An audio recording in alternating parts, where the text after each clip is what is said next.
Volume 11 Chapter 1. Book 11 Chapter 01, A Triumphant Return. The winding roads are prettily carpeted in a thick layer of grass and the river is flowing back to the east. As Xiang Shaolong watched Shan Ro rode off alone and gradually disappear in the vast grasslands, he prayed silently for her safety. On his left, Ji Yanran softly sighed, Sister Ro is a very headstrong and brave lady. I confess that I am not as courageous as she is. On his right, Tang Yi nodded in agreement, let's hope that she has a safe journey and will meet us at Xianyang in due time. On the other side of Ji Yanran, Jing Jun was worried, third brother, why don't you go after her? She may change her mind after your persuasion. Xiang Shaolong chuckled, everyone should have the right to pursue their own dreams and their lifestyle. Otherwise, life will be meaningless. When Ji Yanran faced him in surprise, Xiang Shaolong let out a long howl. Reining his horse, he galloped towards the west. Ji Yanran and the rest of the men rode after him, dragging the bounded traitor Zhao Mu. Under their neat riding formation, the dust swirled up continuously like a tornado. As they rode at breakneck speed, they caught up to Zhou Yan's entourage within a day. Despite the short separation time, it felt like years have gone by. The Tian sisters are mad with joy, not expecting to see Xiang Shaolong so soon. Recalling their emotional departure earlier, they felt slightly awkward. The mission is a complete success and everyone is in great spirits.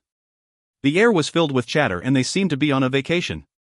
After 2 months, they finally returned to Xianyang. Lu Buwei received word of their arrival and welcomed them with Master Tu and Xiao Yuetan. When he saw Zhou Yan and Ji Yanran, he recognized them immediately. Lu Buwei used to be a business magnate and had business in every state. He traveled widely and loved meeting strange and exceptional people. Zhou Yan the great philosopher and talented Lady Ji the rare beauty are obviously famous people that he had made his acquaintance. After the usual courtesies, they entered the city on horseback and carriages. Lu Buwei and Xiang Shaolong shared a carriage where Xiang Shaolong reported his adventure with deep details.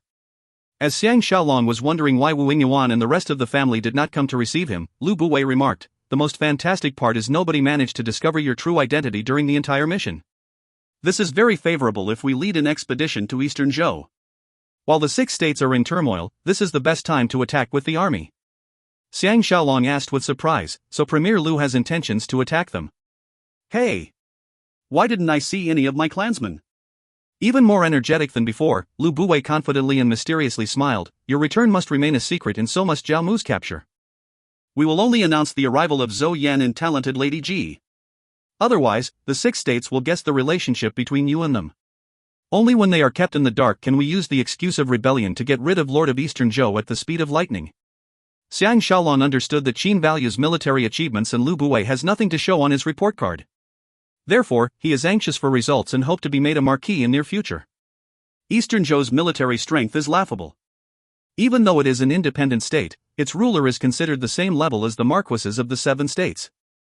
If Lu Buwei officially led an expedition against Eastern Zhou, the 6 states may put aside their differences and join hands to protect Zhou from Qin. This will be highly disadvantageous.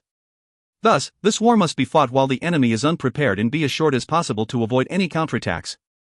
Lu Buwei added, eliminating Zhou is a small issue but there is still a potential misgiving, we may incite the 6 states to ally and attack Qin together. To enjoy true victory, we must handle the attack and the foreign relations equally well. Xiang Shaolong secretly admired his capabilities. Lu Buwei is a talented and wise man like no other.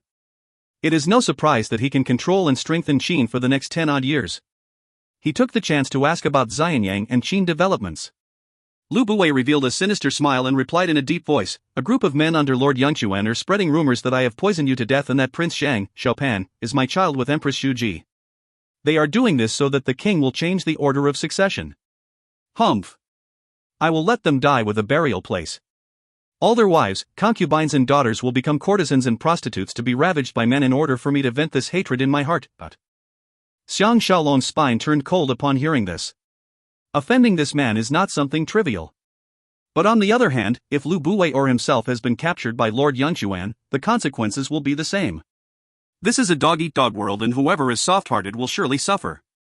Lu Buwei continued, we are lucky to have the full support of King Zhuangxiang and Empress Shuji to put in a good word for us. Now that you have captured Zhao Mu, I will take this opportunity to annihilate Eastern Zhou and Lord Yangquan at the same time. By then, everyone in Qin will have to dance to my tune. Xiang Shaolong sighed to himself. It is because of this attitude that will force Xiaopan the future Qin Shi Huang to kill him. When that happens, he has to turn his back to him as well. Presently, he is Lu Buwei's confidant. In the future, they will be enemies. Thinking of this, Xiang Shaolong is full of emotions. Lu Buwei mistook Xiang Shaolong to be worried for him. Pleased, he advised, it has been hard on you. Please rest well at the farm and heal your soul. I have important missions waiting for your undertaking. Xiang Shaolong inquired about the missions, but Lu Buwei refused to speak further. At this point, the entourage entered Xianyang City through the east gate. Zhou Yan and Ji Yanran were sent to Wu residence while they brought Zhao Mu straight into the Qin palace. Xiang Shaolong is tired of politics but knew that he has been deeply embroiled into the power struggle of the Qin court. For Xiao Pan, he has to help Lu Buwei against Lord Yangquan. Thinking of this, his homecoming happiness dropped drastically. The only comfort is that he will soon see Wu Tingfang, Zhao Qian, Ting Fangzhi, and the rest of the girls. Zhao Mu's complexion is dead white. His hands were tied behind him and his legs were locked in chains. Two burly Qin palace guards brought him in front of King Xuanxiang and forced him to kneel down. At the same, they held his hair so that he has to lift his head and show his face. King Xuanxiang laughed. How is Marquis doing? On the right, Zhu Ji's eyes shone, and besides her, Xiao Pan is burning with revenge. Xiang Shaolong may have harbored a deep revenge for Zhao Mu, but looking at his state of distress as compared to his usual grandeur, he can only sigh. Zhao Mu did not say a single word, but his eyes are shining with poisonous anger. Zhu Ji laughed. Marquis seems to have lost weight. Zhao Mu could not tolerate her insults and loudly scolded, You slew. Xiang Shaolong is concerned that Zhao Mu will publicly announce that he, Zhao Mu, has slept with Zhu Ji before. Pressing against a table, he used it as a support and flew forward, his foot landing squarely on Zhao Mu's jaw. This traitor's teeth were broken and blood started to flow. His face begins to swell and the pain was so intense that he couldn't cry out. Xiang Shaolong roared, How dare you insult the Empress? HNG. Xiang Shaolong is so quick that the two guards have yet to react. Zhu Ji is smart and sharp, knowing the real reason behind this kick. Gratefully looking at Xiang Shaolong, she pleaded, King Xuanxiang, Your Majesty. I want to deal with this traitor personally. King Xuanxiang appears to be smitten by her charms and happily promised, As you wished. Get this traitor out of my sight and await the Empress's punishment. The palace guards reacted to his order and dragged Zhao Mu out like an animal. Xiang Shaolong took this break to assess Xiao Pan. In the 6 odd months of separation, he has become more well-built. His eyes are shining with vigor and his movements are full of spirits, developing an imposing and awe-inspiring aura that even Xiang Shaolong is a little afraid of. Xiao Pan may be young but has undergone the pain of losing his mother. Moreover, he has to protect his secret identity, so he has to develop some shrewdness. Both of them caught each other's eyes for a second and both looked away immediately. King Xuanxiang faced Xiang Shaolong and contentedly remarked, Grand Tutor has brought us Lu Cheng's head and captured Zhao Mu alive, relieving the hate in my heart. Premier Lu, how should we reward him? Xiang Shaolong hurriedly intervened. This mission is largely due to Premier Lu's strategic planning and the 4 masks he provided. He is the one who truly deserves this credit. I am only following his orders. Lu Buwei saw that he is humble despite his accomplishments and even gave credit to himself. Delighted, he laughed, Your Majesty. To have this talented Xiang Shaolong on our side is due to your good fortune and blessings. Lu Cheng and Zhao Mu's case must be kept confidential and we cannot reward Shaolong at this point. We even have to act offended and blame his incompetency to hide this truth. What does Your Majesty think? King Xuanxiang frowned. Although I agree with you, I have only good feelings for Shaolong. How can I bear to put this blame on him? Lu Buwei smiled, Leave this to me. Your Majesty need not worry. Xiang Shaolong could tell that King Xuanxiang is still unhappy about this arrangement and respected him even more.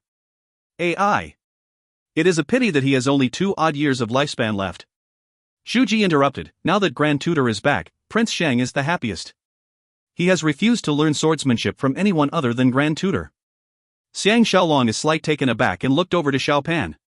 As Xiao Pan looked over to him too, the chill in his eyes were slowly replaced by warm gratitude. Lu Buwei sighed, Prince Xiang may have to be disappointed. After Grand Tutor Xiang has taken his break, he has to leave Qin again. Xiang Shaolong, Zhu Ji, and Xiao Pan were astounded. King Xuanxiang sighed, I cannot bear to see him leave, but Premier is right. To eliminate Zhou, the attack and foreign relations must be handled equally well to avoid any accidents. Zhu Ji frowned heavily and asked, Does Your Majesty and Premier intend to make Grand Tutor Xiang work non-stop? What if his health suffers? Lu Buwei smiled, Empress can rest easy. The attack will take place at least 1 month from now. He can take a good vacation. Xiang Shaolong could not understand and asked, Qin is full of talented men and I lack actual experience. Furthermore, I am a wanted man in both Wei and Zhao. Maybe. Lu Buwei chuckled, experience has to be nurtured. Xiang Shaolong is well versed in both diplomacy and war and will rise to the occasion. Regarding their internal quarrels and bad blood, it is due to mutual suspicions. If we attack them, they will rush to ally with each other. This matter is final and Shaolong need not reject any further. But Xiang Shaolong knew that he has no other choice. Sighing to himself, he pretended to be happy to have this mission. In reality, it is similar to forcing a bone down his throat. Next, Xiang Shaolong elaborated on his Handan City encounters and communicated it like a thriller movie with action and sound effects. King Zhuangxian was moved by his adventures, and during the exciting parts, Zhu Ji is holding onto her chest with anticipation while Xiao Pan is simply amazed. It is only until evening did they allow him to return to Wu residence. Lu Buwei personally sent him home. Xiang Shaolong was looking out of the carriage window. Under the beautiful street lamps, he was lost in Xianyang City's night view. At his side, Lu Buwei commented, "Shaolong, do not fault me for making you run here and there. A good horse should not stop running. I am also working hard to make you my right-hand man. I have friends in all the 6 states. Even if you are the main guy, I will send men to carry out all the groundwork and the trips will be easy for you."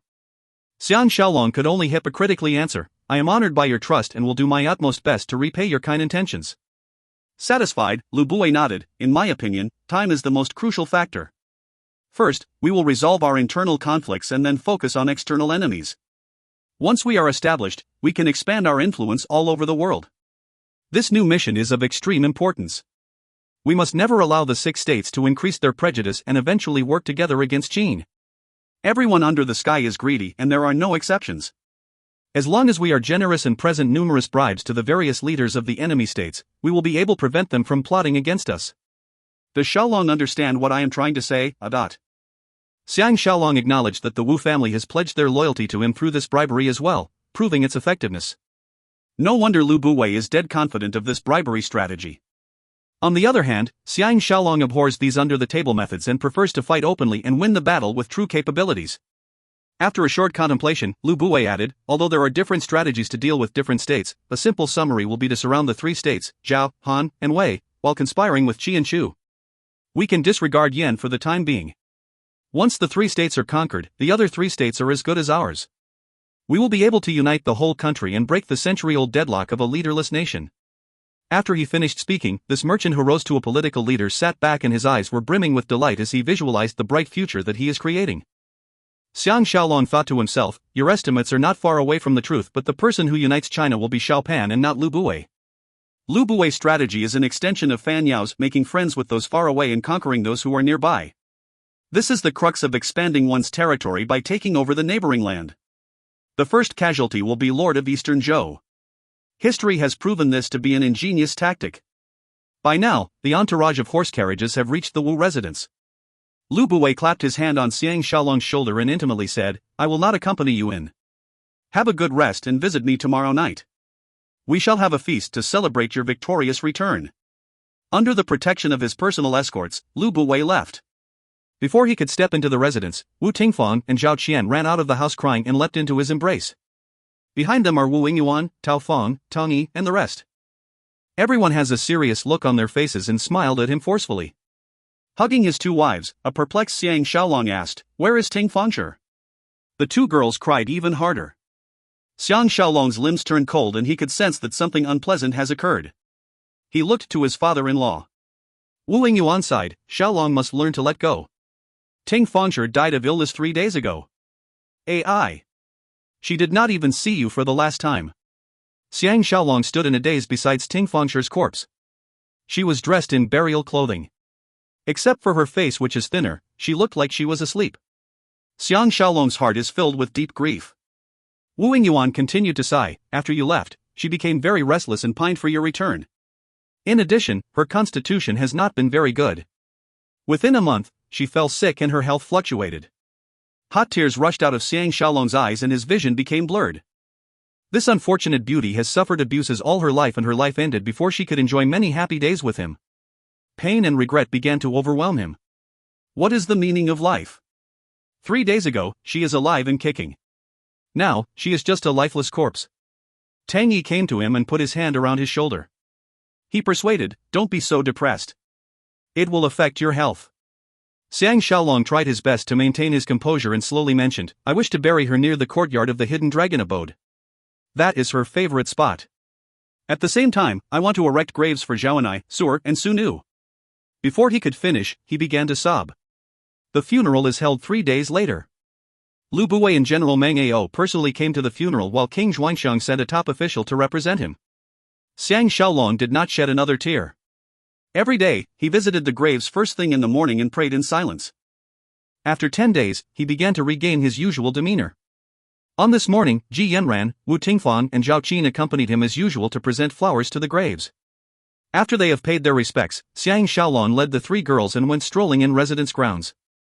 Still filled with strong emotions, he was visibly upset. Ji Yanran gently advised, Shaolong, please don't be so upset. After a short embrace, Xiang Shaolong released her from his grip and sigh, with each death, there is someone less to talk to. Everyone who is born will die one day. Why is my life filled with calamities? Is it because I have taken too many lives? On his other side, Wu Tingfang was shaken, hubby. Do not say such things anymore. You are frightening me. Remembering that he has to leave them soon, he sighed, Lu Buwei wants me to head out again and execute his foreign relations strategy. The 3 girls were alarmed at the same time. Xiang Shaolong is even more agitated after witnessing their reactions. Determined, he vowed, don't worry. Whatever I do, I must bring all of you with me. We will be inseparable. The 3 girls are relieved and became happy once again. Ji Yanran teased, there is news from Handan City. Is Shaolong interested? Xiang Shaolong led the girls to a nearby valley. Sitting down beside a stream, he forced himself to pay attention. Ji Yanran reported, after we left, Handan City deteriorated into chaos.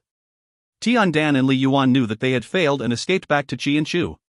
King Xiaocheng thought that all of us had been sacrificed and was terribly upset. When he saw your corpse, he fainted on the spot. Now, he is bedridden and ill. Empress Jing and Guokai are taking charge of Zhao in his absence. Xiang Shaolong looked towards Zhao Qian. This 3rd princess of Zhao is very quiet and her head is lowered. She seems to harbor feelings for her father Xiaocheng, having a worried expression on her face. Xiang Shaolong released a long sigh. Looking up, he saw the slopes of the valley were dotted with trees that were hundreds of years old. All of them have extremely thick trunks and they stood upright against the blowing wind. With their thick leaves and branches, they seemed to cover half the sky. Even in this cold winter season, they did not lose a single bit of their majestic appearance. Behind the green trees and their shade is a protruding mountain peak. It is the highest mountain peak within their compound and is widely known as the Moon Prayer Peak. It has an imposing grandeur and dazzles whoever that sets their eyes on it. Xiang Shaolong could feel his heart stirring and suggested, I am keen to climb Moon Prayer Peak. Can Qianer make it? He needs to break out of his limbo and give himself a fresh goal so as to shake himself free from the chains of sorrow. Initially, the 3 girls reacted with surprise. Zhao Qian then nodded, Qianer has been practicing horse riding and archery with Tingfang every day. I am very athletic now. I do not see any problems in climbing Moon Prayer Peak. For the first time since he returned, Xiang Shaolong is motivated to do something out of the ordinary. Wu Tingfang is delighted with his change and jumped up with joy, cheering, Fanger will get some horses so as to preserve our energy. She then left for the valley entrance. As the sun was shining right above their heads, they have made their way up Moon Prayer Peak. Half a mile from the highest point of the peak, the mountain has become too steep to ascend and they have to stop climbing. From their position, they could view the entire Wu family farm. The landscape is mainly flat grasslands with the occasional streams running through the territory. Horses, cows and goats were scattered all over the farm. Some of them animals are alone while some are grazing together in a group. The various buildings of the Wu family can be seen as well.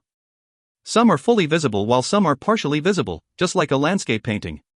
With such a mesmerizing picture before them, they felt like they were on top of the world. As the winter wind blows, the hills are nicely stacked up in different heights and the farms occupy the flatlands near and far. What a memorable experience! Xiang Shaolong shouted with all his might, venting all the frustration in his heart. Feeling way better, he asked, is Dan Chu dead? An intoxicated Ji Yanran was gazing at him. She laughed, he is not the one leading the tunneling army and managed to keep his worthless life. I also have word that Empress Jing was heartbroken after learning about your death. In fact, she was so affected that she refused to eat anything for 3 days. Xiang Shaolong stirred slightly. After another few seconds of thinking, he continued to ask, any news of Yao and Gigi? Ji Yanran replied, not yet. Second brother Tang has sent someone to contact them in Daliang. If our first stop is Wei, we will be able to see them very soon. Xiang Shaolong shook his head and laughed bitterly. He recalled the time when he had to flee from Daliang. If someone had told him he could swagger back to Daliang without a single worry, he would not believe it at all. Ji Yanran added, Premier Lu has officially invited Godfather and myself to stay over at his place for a few days. I want to accompany you and have rejected him. Godfather has gone ahead on his own. Zhao Qian mentioned, Little Jun is very active. After a few days of returning, he led Lu Chao and Pu Bu all over the city to have fun. I am really concerned that he may into trouble. Xiang Shaolong bitterly laughed, even if we do not invite trouble, trouble will look for us. There is no way to avoid it, Wu Tingfang happily remarked, fourth brother, Wang Jian, sent you a top-quality herb from the north, wanting you to enjoy it with wine. I heard from Dad that he recently defeated the Xiongnu. His military achievements are outstanding.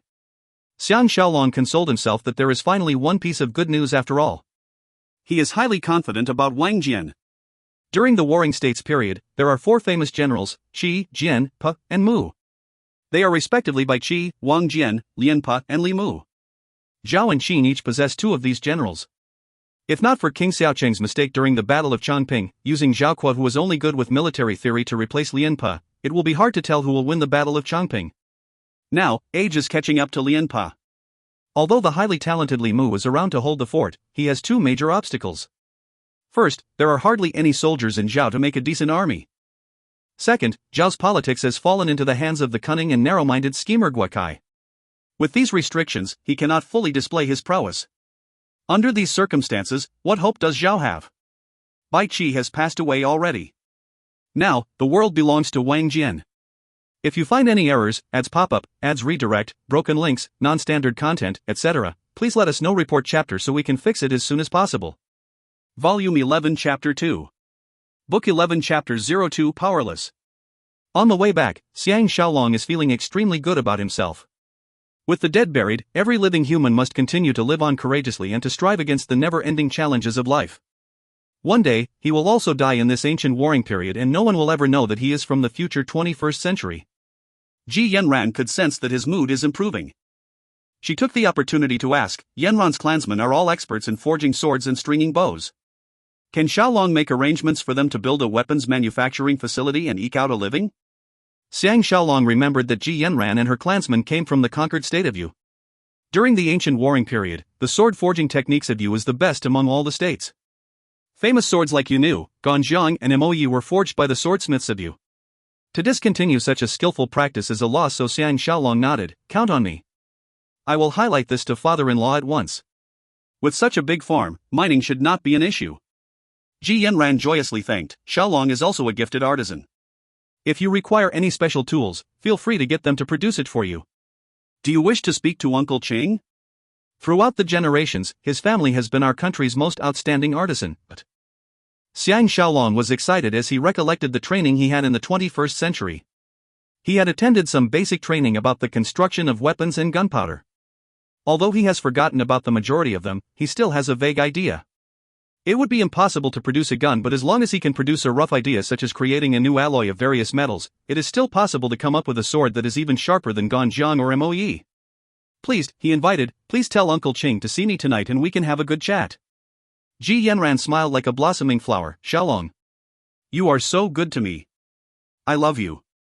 Xiang Shaolong unshackled himself from the depressed and dispirited man he used to be and walked towards the hidden dragon abode. At dinner time, the main hall was filled with laughter for the first time since their return. Tang Yi, Wu Zhua, Wu Gui, and Tao Fang were all present. Xiang Shaolong told Tao Fang about Ji Yanran's suggestion and got him to be in charge of the entire affair. When he inquired about Jing Jun, Tang Yi smiled, this kid loves to hang around Premier Lu's men. Premier Lu's residence has now become the playground for all the interesting characters all over the world. Every day, there will be some famous person who will be invited to stay with him. Now, he has over 4,000 guests and it looks like this will go on for some time. Xiang Shaolong sighed to himself. Lu Buwei's continued invitation of outsiders will incur the jealousy of Qin's population. Without King Zhuangxiang's support, he will not even last one day. The Tian sisters came in to fill his wine cup. Xiang Shaolong roped his hand around Tianjin's slender waist and asked, are you used to life here? Tianjin shyly nodded, this place is quiet and beautiful. All the mistresses have been very nice to me. Very good. Jinjin is very happy. Chuning, who was attending to Tao Fong, laughed. Jinjin has just learned how to ride a horse and is enjoying herself very much. Xiang Shaolong was again reminded of Ting Fengshi. Luckily, Tao Fong coincidentally interrupted his train of thought. Master has instructed that when Shaolong is feeling better to return to Xianyang City. King Zhuangxiang and Premier Lu are eager to see you. Xiang Shaolong agreed reluctantly. When dinner ended, everyone left as well. Xiang Shaolong returned to the inner chamber and found Ji Yanran chatting with Zhao Qian.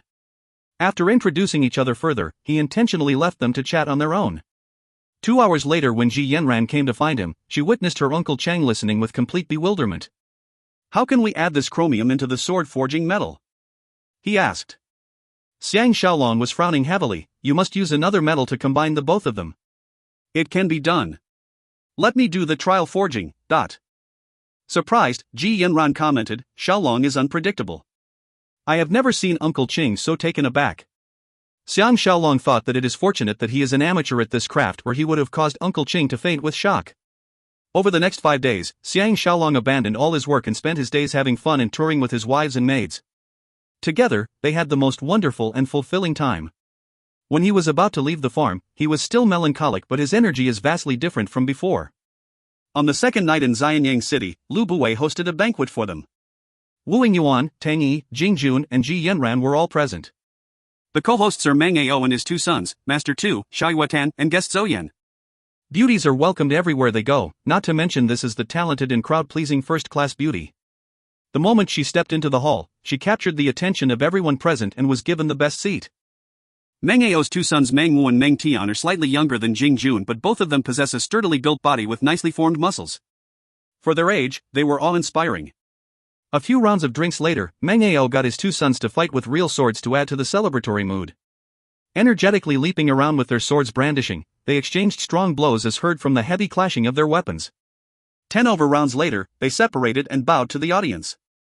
Despite the intense fight sequence, their faces are not red and they are breathing normally as they return to their seats besides their father. Everyone cheered at this magnificent display. Jing Jun has been hanging out with them and cheered louder than the rest. Xiang Shaolong recollected that Meng Tian will be another famous Qin general other than father and son team Wang Jian and Wang Ben, so he paid extra attention. Seated opposite Ji Yanran, Lu Buwei smiled. What does Shaolong think of these 2 kids? Xiang Shaolong sincerely praised, General Meng's sons are brave and highly skilled. They will succeed General to become another famous general. I personally guarantee with my own head. Meng Ao was extremely pleased when he heard this and bellowed to his sons, quickly give your thanks to Grand Tutor. Meng Wu and Meng Tian immediately stood up and kowtowed towards Xiang Shaolong. Xiang Shaolong got up hurriedly and helped them up. In his heart, he was thinking that it is not as easy as it looks. Back in his seat, Lu Buwei expectedly suggested, since they were 13, they have been going into war with General Meng, but General Meng regards them as only suitable for weapons demonstration as they lack real experience. Moreover, they lack familiarity in leading soldiers into battle. We hope Shaolong can take them under your care, but Meng Ao asked with complete earnestness, I have seen countless men all my life but have never come across anyone as extraordinary as Grand Tutor. If you don't mind, I hope you can bring my 2 boys with you on your foreign relations mission. Xiang Shaolong knew that he could never decline and laughed, General Meng has been a true friend and I will gladly accept. He secretly analyzed that Lu Buwei is doing his best to cultivate talents and it appears that he is not satisfied with only being the premier of Qin. As Meng Wu and Meng Tian kowtow with thanks, this arrangement is decided. Lu Buwei was about to speak when a family warrior rushed in out of a sudden. He came to Lu Buwei's side and whispered a few words, attracting everyone's attention. Lu Buwei was greatly agitated and cried, Zhao's King Xiaocheng is dead. The entire hall quietened down. When everyone is home at Wu residence after the banquet, Zhou Yan got Xiang Shaolong to a corner and began chatting. In the tranquil side room, Zhou Yan spoke about a few unimportant topics before inquiring, Lu Buwei has placed a lot of emphasis on Shaolong. What does Shaolong think? Xiang Shaolong accepted that Zhou Yan is exceedingly intelligent and his observation skill is second to none. If he says something, there has to be a good reason behind. After a brief contemplation, he sighed, I am in a dilemma too. AI. It's snowing. Outside the window and against the backdrop of the black night, snowflakes are fluttering gently. Zhou Yan stood up and slowly walked to the windowsill. Clasping his hands and admiring the later-than-expected first snowfall, he resembles an immortal from heaven. Xiang Shaolong joined him at the window. Zhou Yan is thrilled by the snowfall and suggested that they proceed to admire the snowflakes more clearly at the garden pavilion. Amidst the falling snow, they strolled to the pavilion and stood erected side by side. Zhou Yan sighed deeply. For the past 8 days, Lu Buwei has been pestering me about feng shui. He wants to find an auspicious burial plot for his deceased father. This man is exceedingly ambitious and Shaolong should be careful. Xiang Shaolong is full of respect for this philosopher. Lu Buwei's countless conversations with Zhou Yan are simply out to determine if he is the new saint. Zhou Yan could tell that he is not the real deal and issued this warning to prevent Xiang Shaolong from becoming too deeply embroiled with him. Zhou Yan spontaneously added, on numerous occasions, Lu Buwei wanted me to endorse his The Spring and Autumn Annals of Lu. I have rejected his offer on the excuse that the contents are preposterous. Does Shaolong know why? Xiang Shaolong could guess that this philosopher is using himself as an analogy to enlighten him. He humbly asked, please continue, Godfather. Zhou Yan laughed, this is the first time you addressed me as Godfather. Are you used to it? Xiang Shaolong chuckled with embarrassment as Zhou Yan continued, Lu Buwei is a person who has his own mind. Even if he heavily emphasizes on you, in actual fact, you are just another tool to help him achieve his beautiful dream. Using the example of the Spring and Autumn Annals of Lu, he is trying to impose his will onto others. Xiang Shaolong remembered hearing Li Si mention about letting Xiao Pan study the contents of the ancient encyclopedias. He did not have the details and took this chance to ask, does his annals make sense? Zhou Yan despising ranted, what rule by benevolence as the mainstay and rewards and punishment as a support? They are all impractical stuff by Confucius. It is taking a step back, not a step forward. We can only excel if we keep moving forward. Since Shang Yang's reforms, Qin has been governed by military law. Lu Buwei's theories are the exact opposite. There will be trouble in the future and Shaolong has to take note. Xiang Shaolong lowered his voice, Godfather has great foresight. If my estimates are not incorrect, Lu Buwei will get into trouble sooner or later and die a horrible death. Zhou Yan was shaken and glanced at him, realizing, so Shaolong has seen it coming. I have been worried over nothing. Xiang Shaolong secretly sighed. It is because he knew of such a future that he cannot really relax and enjoy his current wealth and lifestyle. Maybe it is better to be ignorant about the future. It is starting to snow heavily. The next morning, Xiang Shaolong was summoned to Lu Buwei's residence. Receiving him in his study, Lu Buwei exclaimed, later, Shaolong must enter the palace with me to visit his majesty. I have been making excuses for you for 10 over days and Empress Ji almost lost her temper. He proceeded to advise, Empress Ji seems to be concerned about you. Do not get into any trouble with her or even I will not be able to protect you, but... Xiang Shaolong bitterly smiled, rest assured Premier. Lu Buwei nodded, I trust that you can resist her as well. I am concerned about you and just wanted to share this advice. Lu Buwei thought for a few seconds and revealed, I have decided to lead the expedition to Eastern Zhou personally with Meng Ao as my assistant general. By the time Shaolong arrived in Han, Eastern Zhou should be eliminated and the Zhou legacy will end. From this moment, it will be a battle of the world's best heroes. A short pause later, he added, with Xiao Cheng's death, Empress Jing and Guo Kai will be in power. Their political scene will be in chaos. I need to adjust my strategies to take advantage of this opportunity. The day I get rid of Lord Yunchuan will be the day we expand our Qin operations. Before this happens, Shaolong must assist me in managing the 6 states. If they join forces against us because of our attack on Zhou, we will be at a disadvantage. Xiang Shaolong sighed helplessly. Whoever is anti-Lu Buwei is also anti-Xiang Shaolong. Presently, the fate of Wu family and himself are intertwined with Lu Buwei's. If Lu Buwei meets with a calamity, they will be affected as well. If Lord Yangchuan manages to change the succession order, Zhu Ji and Xiao Pan may lose their lives. Xiang Shaolong can only nod his head in agreement. Digging deeper, everyone is only working for their personal benefits. If you talk about moral ethics, you will suffer at the hands of the rest of the unscrupulous people. Lu Buwei's eyes were shining sharply while he detailed, on this trip, you will have a mask to hide your real identity as well. We must have different men accompanying you. Otherwise, when one man gets recognized, they will link you to Dong Horse Fanatic and everything will be even more complicated. Luckily, we have no shortage of manpower. From my own family warriors, I will select a band of loyal and expert swordsmen to be your personal escorts. We will add another 1,000 elite cavalry, soldiers on horseback, to accompany you. This arrangement should be able to protect you from any potential dangers during the trip. Xiao Yuatan will be joining you as your personal assistant. Xiang Shaolong is alarmed. From another point of view, these family warriors of Lu Buwei can be spying on him as well. Inspired, he checked, can Premier Lu Adley see to my team? Puzzled, Lu Bue stared at him and hesitated for a while before consenting. Since Xiaolong has such a request, I will see to it. Come. Let's enter the palace and see the king. On the surface, things appear to be fine, but from his hesitation, Lu Bue is actually unhappy. It is hard to decide if he is unhappy over Xiang Shaolong's independent mindset or that he does not think very highly of Li Si. Beyond the carriage window, Xiangyang has transformed into a pure white wonderland as it snowed non-stop. The first snow is always the most delightful. In addition, the weather is not freezing cold. Some kids are running along the streets playing snow games. When the horse carriage turned into the main road leading to the palace, Xiang Shaolong could see some young girls making snowballs. He noticed that women are not confined to their homes, a practice which began after the Han Dynasty. During the Warring States period, the state of Qin is the most open-minded as they are descendants of barbarians. Lu Bue did not say a word during the journey as both men are deep in their thoughts. Out of the blue, Xiang Shaolong grasped the deep meaning behind Lu Bue's conquest. Snow and heavy wind is disadvantageous for an attacking army, but in this case, it brings two benefits instead. Firstly, this move is unanticipated by common people. Under the cover of the snow, the invaders can make their way to the city wall undetected. It is difficult to travel during winter season and communications is as good as non-existent. By the time the 6 states know about the attack, Eastern Zhou would have been conquered. Even if they knew about the attack at the earliest instance, they can only watch helplessly as it is an uphill task to intercede. From this strategy, Lu Bue has displayed his courage and risk-taking appetite. When they become enemies in the future, Xiang Shaolong must guard against his characteristic or he may stand to lose out. Lu Bue entered the Qin palace and went straight into the inner chambers as if it is his own residence. He alighted from his carriage at the garden bordering the inner chambers.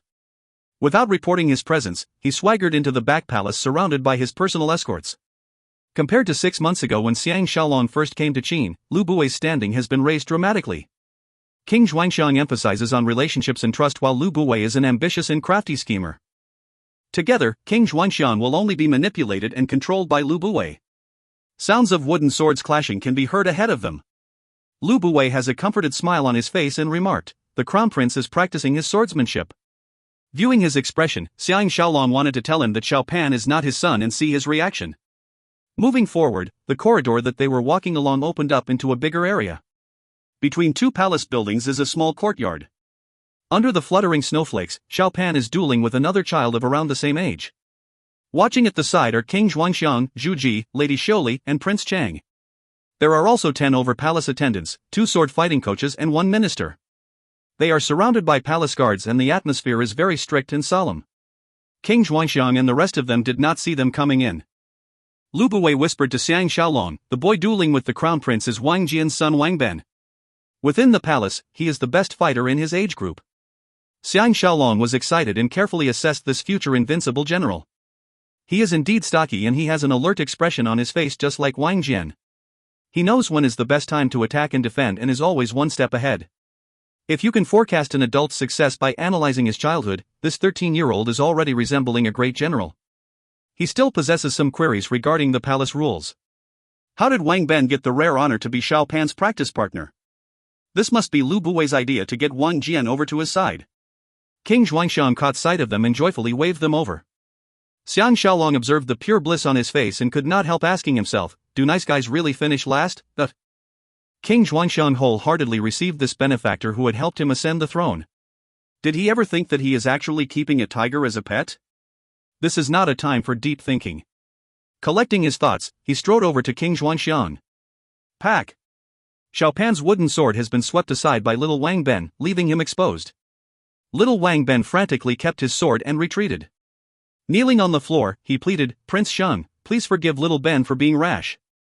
Xiao Pan saw Xiang Shaolong and is not interested in the duel anymore. However, he actually went forward and helped little Ben up.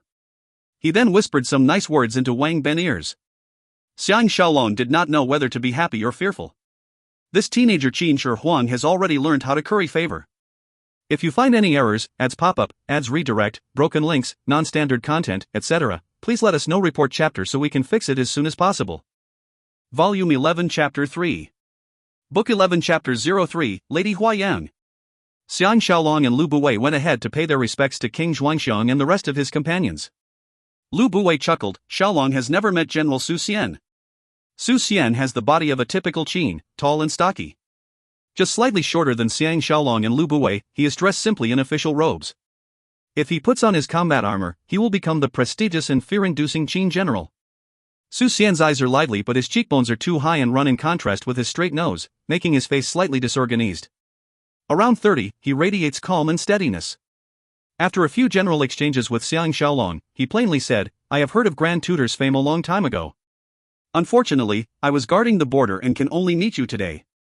Xiang Shaolong sensed that Su Xian's tone is icy and carry a hint of disdain. He did not seem to hold any respect for Lu Buwei at all. Xiang Shaolong could guess what has transpired and dare not extend the conversation. Before Zhu Ji has a chance to speak up, the less enchanting and less graceful Lady Shioli smiled. "General Su was our famous general. Together with General Wang and Lu Gong, they are known as the three tiger generals of Qin." Su Xian quickly expressed his modesty but no happiness can be seen from his face. Xiang Shaolong analyzed the situation and committed it to memory. However, he still has no idea who Lu Gong is. Su Xian is on Lord Yangquan and Lady Shioli's side and obviously has no good feelings for Lu Buwei. He had even mistaken Xiang Shaolong to be Lu Buwei's follower. On the surface, Lu Buwei appears to be respectful and invited. Only heroes can relate to heroes. "Why don't you have a drink at my residence and exchange pointers with Shaolong?" But Su Xian smiled. "Premier is too generous." Turning around, he bade farewell to King Xuanxiang and left without giving a definite answer to Lu Buwei's invitation. Xiang Shaolong has a good impression of this gentleman who places his principles above his fear of authority. Xiao Pan led Little Ben and greeted Grand Tutor Xiang. After paying obeisance, Little Ben asked, "Father is full of praises for Grand Tutor. When Grand Tutor is teaching Prince Xiang, can I watch at the side?" Everyone burst out laughing after hearing him. Only Prince Chen glimpsed briefly at Xiang Shaolong before looking away. Prince Chen must have been influenced by the rumors spread by Lu Buwei's enemies. An attendant came to report that the Empress Dowager wishes to see Xiao Pan. King Xuanxiang immediately instructed Xiao Pan to visit Lady Huayan under the escort of the attendant and other palace guards. Although Xiao Pan is unwilling to leave, he does not have a choice and departed with disappointment. King Xuanxiang made some comments to Empress Zhu Ji and concubine Lady Shioli before bringing Lu Buwei and Xiang Shaolong into the imperial study. It then dawned upon Xiang Shaolong that this is not an ordinary visit. In the study, the king and the two men took their respective seats. All the palace guards were dismissed, leaving the three of them in total privacy. Seated higher, King Xuanxiang looked to Xiang Shaolong who was seated on his lower left and smiled. "Shaolong is an appreciative family man and a great friend as well. I wish to have a longer chat with you but that will have to wait. Have you rested well?" Xiang Shaolong is full of appreciation for King Xuanxiang and his genuine caring nature. Among all the kings of the 7 states, this nature hardly exists. He hurriedly gave his thanks and affirmation. Lu Buwei is surprisingly quiet and giggled at Xiang Shaolong. King Xuanxiang's eyes are shining with reflection as he softly sighed. "I have been held hostage in Zhao for a prolonged period and I had a rough time. Despite this, I managed to experience the sufferings of the commoners. As the king today, I still remind myself to understand what the common people are going through and create laws that benefit them. I also do not wish to start a war after I barely ascended the throne. However, Premier Lu is right. Offense is the best defense. If you do not attack others, others will eventually attack you. During these turbulent times, the only way to survive is to fight power with power." Xiang Shaolong was stunned. If not for Lu Buwei's fanning the flames, King Xuanxiang will not send his army against Eastern Zhou. In order to fully convince King Xuanxiang, Lu Buwei must have proven that Eastern Zhou is collaborating with the other 6 states against Qin. Unknowingly, he had lent Lu Buwei a big helping hand. Lu Buwei intercepted. "This cannot be helped. The 6 states have ulterior motives towards Qin and are keen to limit our progress. Although Eastern Zhou is only made up of 7 small provinces Hunan, Luoyang, Guqin, Pingying, Yanshi, Gongha, and Zhangshi, we have to pass by their cities in order to reach the 6 states. Rather than let the 6 states occupy them and blockade us, it is better to attack first." The corner of King Xuanxiang's mouth curled up in a bitter smile and he did not reply at once. The atmosphere is filled with tension. Lu Buwei officially state, "A single wrong step can cause the whole country to be annihilated. Please do not hesitate. Xiaocheng has just passed away and Han is at its weakest point. This is a golden opportunity which must not be missed. Otherwise, the consequences will unbearable." King Xuanxiang simply said, "I understand. Premier, please proceed to attack Zhou." Facing Xiang Shaolong, he added, "I have discussed with Premier Lu. The elimination of Zhou is akin to chopping off an arm for Han's King Huan Hui. There is not much we can do to appease him. Instead, we will focus on the other states. I know that Xiaolong is an intelligent man. Therefore, we will leave everything to your discretion. Lu Buwei reminded, among the 5 states, Zhao and Yan are at war and we can ignore them for the time being. Regarding the other 3 states, we must not neglect Qi and Chu. We must wholeheartedly convince them that the attack on Zhou is an act of deterrent and not expansion. Between these 2 states, it is much easier to negotiate with Chu. Xiaolong can present our good intentions to King Xiaolai. If you can sign an alliance treaty, it will be even better. Our Prince Xiang is growing up and it will be good to find a wife for him. I heard that King Xiaolia's teenage daughter is a great beauty and is only slightly older than Crown Prince. If you can fix a marriage agreement for them, the Chu will definitely be appeased. Xiang Shaolong is nodding his head but his heart is groaning. Isn't this bringing calamity to Chu's little princess? Moreover, Xiang Shaolong has to lie through his teeth and bring harm to the other party. Although he is not so innocent that he has never caused harm to others, but whenever he plots against someone, he had a valid reason and a strong motive. Take Zhao Mu's capture as an example. It is for personal revenge and also self-preservation, unlike this mission which is to strike the potential enemy first. To console himself, he thought, Tian Dan, Li Yuan, Prince Xinling, Han Shuang and Lord Longyang are all plotting and harming people every day to benefit themselves and their own countries. He could not help but smiled bitterly. King Zhuangxiang has been scrutinizing his facial expressions. Understandingly, he commented with a tinge of guilt, I can tell that Xiaolong is a hero and does not employ dirty tricks and schemes. Like you, I hated these trying times where you have to kill or be killed. AI. There are many things I am doing against my will but they have to be done. Ending, he sighed loudly. Lu Buwei frowned, is your majesty referring to Lord Yanquan? Helplessly, King Zhuangxiang nodded, after all, he is the younger brother of the Empress Dowager. If not for his past effort in getting the emperor to acknowledge me as his successor, the Empress Dowager may refuse to accept me. Now that I have to confront him, the Empress Dowager will be very upset. Lu Buwei left his seat and kneeled down, promising, rest assured your majesty. I will do my utmost best to handle this matter. Unless the left premier is really staging a rebellion, I will not act. We can try to hide this matter from Empress Dowager and not disturb her peaceful lifestyle, but... Witnessing this, Xiang Shaolong could only join Lu Buwei in kneeling in front of King Zhuangxiang. In his heart, he admired Lu Buwei's tactic. Lu Buwei is highly versatile and knows how to please King Zhuangxiang. No wonder he can remain in his good books for so long. He naturally knew that Lu Buwei is lying. Given his treacherous methods, he can easily force Lord Yanquan to rebel. By then, he will have acquired Lord Yanquan's authority and killing him or not is inconsequential. King Zhuangxiang is expectedly happy. When the 2 men have returned to their seats, he joyfully proclaimed, with Premier Lu's promise, I can put my mind at ease. Lu Buwei informed Xiang Shaolong, although you have been here for almost a year, the time spent at Xianyang is limited and there are many things you are unaware of. Nonetheless, you need not be distracted with these matters. I have prepared everything for you. In 3 days, you will leave for Wei in order to coincide with our plan to attack Eastern Zhou. Xiang Shaolong sighed to himself and consented. An attendant came to report that Empress Dowager Lady Huayang wishes to see Xiang Shaolong. The 3 men are equally shocked. Under the attendant guidance, Xiang Shaolong arrived at the giant palace on the east. Stepping into one of her chambers, he noticed that beside Xiao Pan, Qin Cheng whose beauty rivaled Ji Yanran is also present and is seated on the right of Lady Huayang. He hurriedly kneeled down to pay his respects. Dressed in luxurious and glamorous clothes, Lady Huayang is in her mid-40s and she glows with a unique royal charm. Age is catching up to her and her makeup cannot conceal all her wrinkles. Despite all this, Xiang Shaolong can easily visualize the days when she is the favorite woman of King Zhuangxiang's father and her beauty was envied by all. On her right, the widow Qin Qing is as emotionless as ever. She appears to be unconcerned about everything under the sky. Even Xiang Shaolong's presence did not draw a single reaction from her. In a gentle and peaceful voice, Lady Huayang hailed, Grand Tutor please rise. Xiang Shaolong stood up nervously. He does not know what this powerful Qin Empress Dowager has summoned him for. Respectfully lowering his head, he dare not face her straight on. After an uncomfortable silence, Lady Huayang gently said, Grand Tutor, please raise your head. Xiang Shaolong obeyed and raised his head to face this Lady Huayang who was seated on a raised platform. He intentionally did not look at Qin Cheng and Xiao Pan. Their eyes met.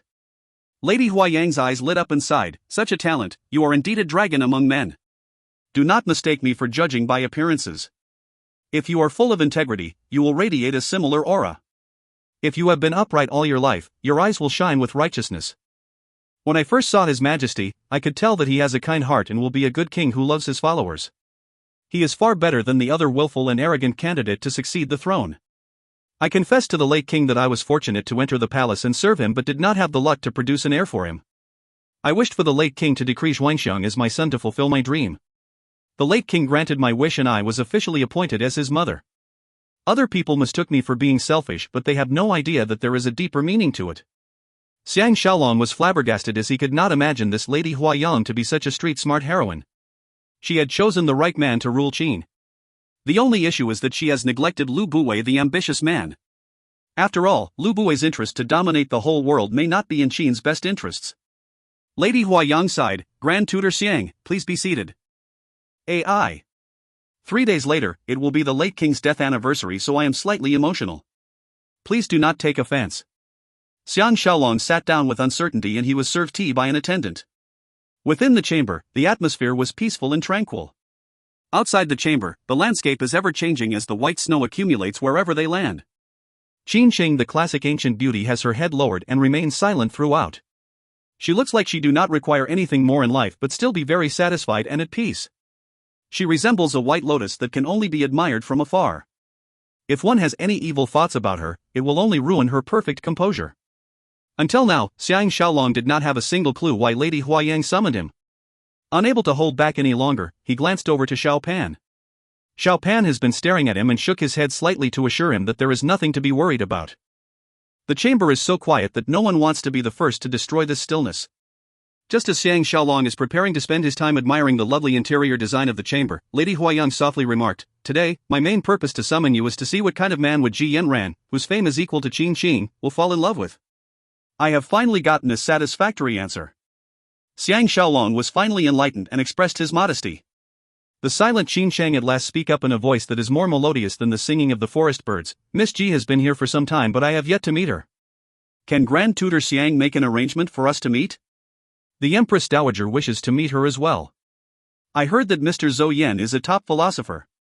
If he has the time to make the journey here, I will receive them with sincerity.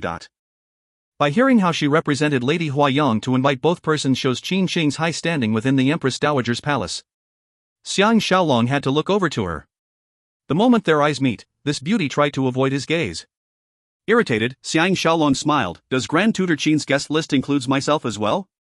Qin Sheng was taken aback. A hint of displeasure can be seen on her face. She continued to avoid his gaze and kept her head lowered. Lady Huayang laughed. Grand Tutor Xiang, please excuse Qinger. After losing her husband, she does not come into contact with any young men. Xiang Shaolong apologized. I am really sorry for offending you. Will Grand Tutor Qin please forgive me? I have to return home and prepare for my mission. If there is nothing else from Her Majesty, Shaolong hereby asks to take his leave. Lady Huayang was roused and asked, when is Grand Tutor Xiang leaving? Xiang Shaolong told her accordingly. After a short contemplation, Lady Huayang checked, does Grand Tutor Xiang's trip includes the state of Chu? Xiang Shaolong recalled that she is of Chu royalty. When King Xuanxiang first met her, Lu Buwei dressed him up as a Chu citizen to remind Lady Huayang of her Chu origins. That is also the reason King Xuanxiang changed his name to Zi Chu, son of Chu. Xiang Shaolong reported that he will make a trip to Chu as well. Lady Huayang sighed, within these 2 days, I will send someone to pass something to Grand Tutor. When Grand Tutor is in Chu, please help me to pass the item to Lady Xiao. AI. If not for my health, I really hope to make a trip back to Chu personally. Xiang Shaolong consented and left without looking at Qin Sheng anymore. 10 odd steps away from the chamber entrance, Xiao Pan ran out of the chamber after him. The palace guards protecting him are running over as well. Xiao Pan faced the palace guards and ordered, stand where you are and stop following me.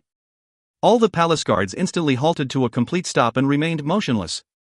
After Xiao Pan showed his authority, he pretended that nothing has happened and led Xiang Shaolong into the garden. With his 2 eyes turning red, he cried, Master. I killed Zhao Mu. Please do not hold it against me. This is the last time I am addressing you as master. I will not dare to do it in the future. Xiang Shaolong was getting worried about the power of the future Qin Shi Huang. He was taken by surprise at this news and he reconfirmed, you killed Zhao Mu? Holding back his hot tears, Xiao Pan coldly revealed, I whispered into his ear who I really am and that I am killing him to avenge my mother. With that, I stabbed him in the center of his heart. Grand Tutor taught me that this is the surest way to kill somebody. HNG. The terrible way he died is really pleasing. Mom can finally rest in peace. Xiang Shaolong is freezing all over. Xiao Pan was 13 when he left Handan City. As a 14-year-old, not only does he have the guts to kill, he knows exactly how to kill a man for sure. Even though he is avenging his mother's death, his cruelty and his indifferent attitude is chilling to the bone. Xiao Pan noticed that Xiang Shaolong is keeping quiet. He thought that Xiang Shaolong is upset with him and hurriedly said, "Grand Tutor need not worry. After I killed him, I jumped into the Empress's bosom and cried that I have taken revenge for her instead. I guarantee that nobody will find out. They all had the impression that I loved my Empress mother greatly." Xiang Shaolong was tongue-tied and could not find an appropriate reply. Xiao Pan softly said, "But I really care for Empress." Xiang Shaolong finally uttered, "We must not be alone for too long. Your parents and Premier are waiting for us to have lunch together." Xiao Pan held onto his sleeve and pleaded, "Grand Tutor, can you visit me before you leave?" Xiang Shaolong nodded in agreement before they left the Empress Dowager Palace. Back in the Wu residence, it is nearly evening. As he alighted from the horse carriage, an attendant reported that Li Si is here to look for him. Presently, he is waiting in the guest hall. Xiang Shaolong rushed over to see Li Si. After the usual courtesies, a seated Li Si gratefully thanked, "Due to your recommendation, Li Si is able to accompany Grand Tutor to visit the 6 states. I do not know how I can repay your kindness. AI. Life in the premier residence is causing me to lose my 5x appetite." Xiang Shaolong did not expect him to sprout vulgarities. He smiled, "Brother Li need not thank me. It is me who will need to rely on Brother Li. When you are more familiar about the 6 states, it will help in the progress of your career." Li Si hesitated for a while. Unable to endure any longer, he had to ask, "I had thought it over many times, but I still do not know why Grand Tutor has such high aspirations for me. I have always been deprived of an opportunity to showcase my talent." Xiang Shaolong laughed and patted his shoulder, "I have never made a mistake in choosing the right people. Has Brother Li packed your luggage?" Li Si's face turned light red and he awkwardly replied, "The moment I received the order from Premier, I got everything ready for the trip." Both men look at each other in the eye and suddenly burst out laughing, knowing what each other is think about. To this future Grand Premier of Qin, Xiang Shaolong invited, "Since you are here, why don't Brother Li stay for dinner?" Li Si chuckled, "There are many days ahead of us and we will certainly dine together during the trip." Xiang Shaolong understood that he wants to avoid raising Lu Bui's suspicions and did not repeat his offer. While sending him to the main door, he took the chance to ask, "Is Brother Li clear about the situation in Xianyang?" Li Si answered in a low voice, "Let's talk more on the road." Watching as he gradually disappeared from sight, Xiang Shaolong was feeling really ridiculous and crazy for him. The current Li Si is lowly regarded by everyone and down on his luck, but who could have guessed that in the future, he will be the Grand Premier of Qin? If you find any errors, ads pop up, ads redirect, broken links, non-standard content, etc., please let us know. Report chapter so we can fix it as soon as possible. Volume 11 Chapter 4. Book 11 Chapter 04 Exhausted.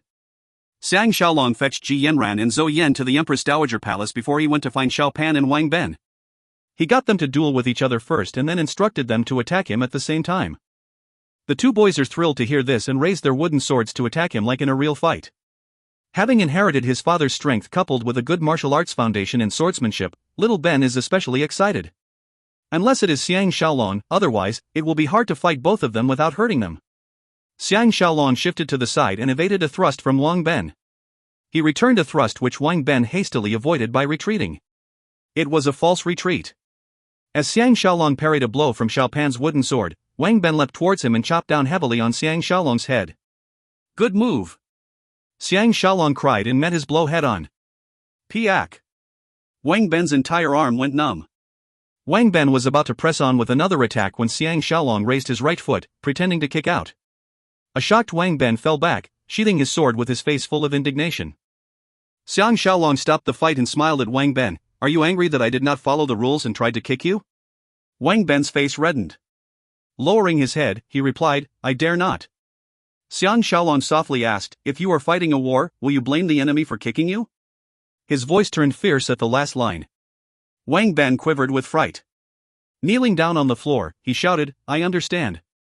Xiang Shaolong is satisfied with his reply and roared, "Then you better get up and attack now." Wang Ben shot up from his kneeling position and advanced very quickly with his wooden sword thrusting at chest level. Xiao Pan is spurned on and attacks Xiang Shaolong from the other side. Xiang Shaolong laughed and kicked the blunt side of Xiao Pan's wooden sword. He continued to evade Wang Ben's powerful strike and tripped him. Wang Ben fell flat on his face and lost hold of his wooden sword. Xiang Shaolong noticed that Xiao Pan is undefended and thrust his sword towards him. Just when Xiao Pan is about to be stabbed, Wang Ben somersaulted up and used his body to shield Xiao Pan. Xiang Shaolong frantically withdrew his thrust. Staring at Wang Ben, he simply asked, "Is little Ben planning to use his body to absorb this blow?" Wang Ben proudly declared, "Father has taught me to protect Crown Prince even at the cost of my life." Xiang Shaolong was very moved. Smiling, he asked again, "If you did not lose your sword, you can use it to deflect my attack, right?" Wang Ben excitedly praised, "Grand Tutor is great. Father will never kick me in a sword fight." Xiang Shaolong laughed, "This cannot be compared. Come. Let me teach you how to withstand blows." Xiao Pan recalled the days when he was tripped heavily by Xiang Shaolong. Losing his composure, he cheered, "Ah! That's wonderful." Catching a stern glare from Xiang Shaolong, he quickly shut up. A round of applause can be heard from the side. Under the escort of her palace maids, Zhu Ji came up to them and giggled, "Can Grand Tutor spare a few minutes to chat with me?" Xiang Shaolong looked to the disappointed Xiao Pan and Wang Ben who had not fought to their heart's content. Sighing to himself, he nodded, "I will not dare to disobey Empress." Sounds of Xiao Pan and Wang Ben's clashing and shouting can be heard from the practice grounds. Xiang Shaolong, Zhu Ji are seated in a pavilion within the royal gardens while the palace maids and palace guards are situated away from them. Every time he faced this graceful, elegant, charming, cunning and intelligent Qin Empress, Xiang Shaolong felt uneasy and anxious. He has to constantly remind himself to observe the boundaries of men and women and suppress his urge to disregard all the rules. Zhu Ji seems to be facing the same problems. He is certain that Zhu Ji's devotion for King Xuanxiang is a mixture of gratitude and love. Between himself and Zhu Ji is an exciting and wild passion. After all, they had met under extraordinary circumstances. Suppressing her emotions, Zhu Ji looks especially charming. Zhu Ji plainly gazed at him and lightly sighed, "I have barely seen you a few times when you have to leave again, making me melancholic. AI. How can I ever repay you? You have saved us both mother and son and taken revenge for me with Lu Chang and Zhao Mu." Xiang Shaolong dare not look straight at her. He respectfully said, "That is my responsibility. If Empress has other wishes that I cannot fulfill, it is my fault and not yours." Zhu Ji reproached, "Even you are playing games with me. Everyone is respectful and fearful of me now. If you, my confidant, are really afraid of me, who else can I pour out my sorrows? Lu Buwei is avoiding me like the plague and you are following his example." Xiang Shaolong sighed, "The most fearful place in the world in the royal palace. Doesn't Empress know that someone is trying very hard to replace you mother and son?" Zhu Ji's mouth curled up in a smile. She casually mentioned, "In terms of scheming, I have my fair share of experience. Grand Tutor Xiang need not be worried." She giggled, "Do not behave as if I am always trying to seduce you. Although life in the palace is boring, I am satisfied to just watch Zhenger grow up and do not care about other things. If this discussion carries on, something bad will happen."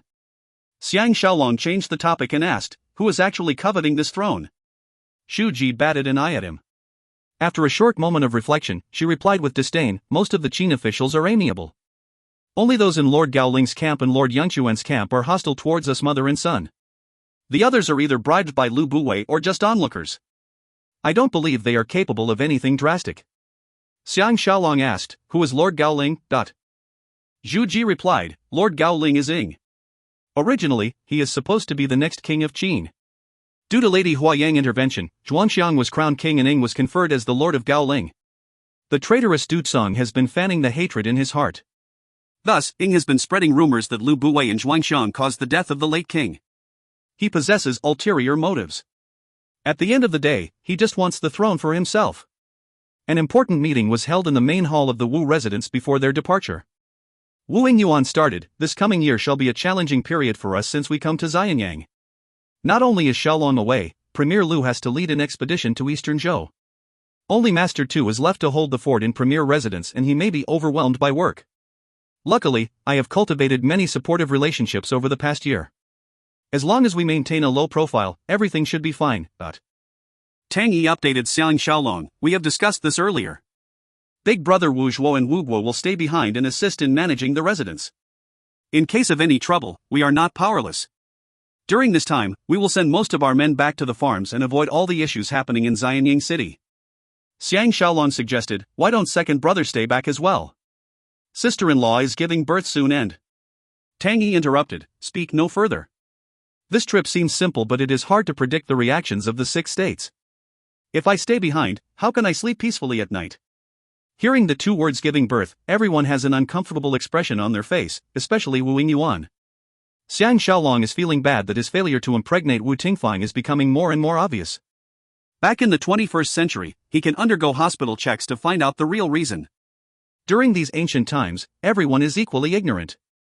Wu Zhuo sighed, I regret not being able to accompany third brother on this trip, but there is no other choice. AI. Tao Fang added, your elder brothers have selected 12 of the best fighters from the elite brothers to be your personal escorts. Every one of them can fight 10 men and will be of great help to you. Shaolong must never travel anywhere alone. There are many people who cannot wait to get rid of you. I heard that Lord Yangshuan has sent a top assassin to assassinate you during this trip. He wants to get rid of this thorn in his flesh and affect Lu Bui's standing as well. Shaolong, please be cautious. Xiang Shaolong nodded. Wu Yingyuan sighed, is Shaolong really bringing Tingfang and Princess Qin with you? Tao Fang suggested, why don't you bring Chuning and her fellow maids with you? They can wait on the 3 madams, WTF, ZQ, JYR. Xiang Shaolong happily agreed and reminded himself to guard against Lord Yangshuan. Wu Yingyuan remarked, Premier Lu has spoken to me about this trip. He will present you with various valuables and 3,000 pieces of gold as bribes for this trip. On our side, we will prepare 100 top-quality horses, a group of courtesans, and an additional 3,000 pieces of gold. This should help Shaolong satisfy the appetite of those greedy men. Hearing this, Jing Jun was amazed, this can feed me for 10 lifetimes. Tang Yi was downcast when he heard about giving courtesans as gifts. Xiang Shaolong sighed, any gift is fine, but I am not comfortable with giving courtesans as gifts. Can father-in-law exclude this item? Wu Yingyuan is slightly surprised. After staring at Xiang Shaolong for a while, he nodded, since Shaolong has such a weird dislike, I will not force you. More discussions are held and the meeting was concluded. Ji Yanran happened to come back home and is received by Wu Tingfang and Zhao Qian. They were chatting about the proud and cold widow Qin Sheng. Somehow, Xiang Shaolong is not keen to hear anything that concerns her. Ting Fengshi's early death has made him more conscious about the heavy burden of a serious relationship. From the viewpoint of a 21st century custom of monogamy, his 3 wives are making him feel like the luckiest man on earth. Moreover, there is still Zhao Ye and Zhao Ji waiting for him at Daliang. Enough. He does not want to be distracted by women anymore. His only wish is to help Xiao Pan ascend the throne and control Qin. He will be able to retire and live the rest of his life in complete bliss. Out of nowhere, he is beginning to feel exhausted. When Xiang Shaolong got up, he entered the palace and taught Xiao Pan and Wang Ben how to fight with their bare hands. While he is away, they can continue to practice. The snow has stopped the night before and the weather is beautiful. The winter wonderland is tremendously pleasing to look at. Others may not find it special, but he, Xiang Shaolong, is from another time zone. These snow-capped ancient-looking palace constructions is causing him to immerse in his surrounding and forgetting who he is. His past is like a dream. His present life is like another dream. Sitting alone in the pavilion, he watched Xiao Pan and Wang Ben as they sparred. The boys were enjoying their session when Qin Qing's sweet voice sounded behind him, AI. Grand Tutor Xiang. Prince Xiang has forgotten the time again. Xiang Shaolong was rudely awakened from his daydreaming. Turning back, he saw Qin Qing dressed in a yellowish-purple gown with a white and fluffy cloak. She gazed peacefully at Xiao Pan and Wang Ben. Xiang Shaolong hurriedly stood up and greeted, Good morning, Grand Tutor Qin. Let me fetch the crown prince. Qin Qing's eyes turned to him and she greeted him in return. Shaking her head, she objected, the crown prince is enjoying himself very much and Grand Tutor Xiang has made an effort to come all the way here. We shall let him skip today's lesson. Xiang Shaolong remembered that more political infighting will take place tomorrow. He sat down and plainly invited, Grand Tutor Qin, please have a seat. Surprisingly, Qin Qing obediently sat down on the other side of the stone table. She softly commented, the crown prince seems to favor you. With you around, he is much happier. On normal days, he will be so quiet unlike kids of his age. He seems to carrying a lot of mental burden and I feel so sad for him. Xiang Shaolong thought of Zhao Anai and was depressed so he kept his silence. By now, Wang Ben is gaining the upper hand on Xiao Pan. He dare not defeat the crown prince and Xiao Pan tripped him instead. With Wang Ben flat on his face, the victorious Xiao Pan cheered loudly. Xiang Shaolong roared, come here, dot. Wang Ben flipped up agilely and went to the pavilion joyfully with Xiao Pan. Xiang Shaolong interrogated Wang Ben, you were gaining the upper hand earlier, why did you miss the opportunity? Wang Ben looked at Xiao Pan awkwardly and lowered his head, confessing, "I will get killed for offending the crown prince." Xiao Pan was astonished and exclaimed, "What? Why did you give in to me?" Xiang Shaolong laughed, "What do you expect? You are the crown prince. But if you follow my method to practice, you will not get hurt easily. The next time you are fighting close combat, you can fight on a thick layer of straw mats. That will prevent any injuries. Before you practice, do plenty of warm-ups and you will be safe. Clear?" Both boys expressed their affirmation and rushed off to practice with their swords. Xiang Shaolong turned back to Qin Sheng and smiled, "Kids are the most adorable. However, one day, they will be like us and lose the innocence they have to enjoy life to the fullest. Then, I will feel that reality is cruel." Qin Sheng was in a daze. After a moment of thinking, she remarked, "Grand Tutor Xiang seems to be tired of life." Xiang Shaolong was becoming emotional. Sighing, he did not reply her. On the other hand, Qin Sheng could not hold back and had to ask, "I have never seen anyone who dares to speak to the crown prince the way that you do. Most people could not wait to get into his good books instead. Does Grand Tutor Xiang not cherish the official position and power you have currently?" Xiang Shaolong is secretly alarmed that Qin Sheng is beginning to be interested in him. This love must not grow. He wonders if she sees him in a different light after meeting Ji Yanran yesterday. Thinking of this, he casually commented, "Life is only a few decades long. I cannot be bothered and do whatever I think is correct. Otherwise, life will be boring." He stood up and paid his respects. "I have to pack my luggage. I'll see you next time." Qin Sheng cannot imagine that he will take the initiative to leave first. Fumbling, she stood up and returned the gesture. Xiang Shaolong left the pavilion and had taken 2 steps towards Xiao Pan when Qin Sheng yelled out behind him, "Grand Tutor Xiang." Xiang Shaolong was astounded and turned around. Qin Sheng lowered her beautiful head and wished, "The story about a drop of honey was brilliant. I understand the meaning of it. Have a safe journey." Her face reddening, she turned around and left. Xiang Shaolong smiled bitterly to himself. Later, he must interrogate Ji Yanran and find out what other secrets have she revealed to this lady who was as beautiful as herself. If you find any errors, ads pop up, ads redirect, broken links, non-standard content, etc., please let us know. Report chapter so we can fix it as soon as possible. Volume 11 Chapter 5. Book 11 Chapter 05, Analyzing the Situation. 3 days before Lu Buwei is leading the army to invade eastern Zhou, Xiang Shaolong left Xianyang with his team and traveled east towards the Yellow River.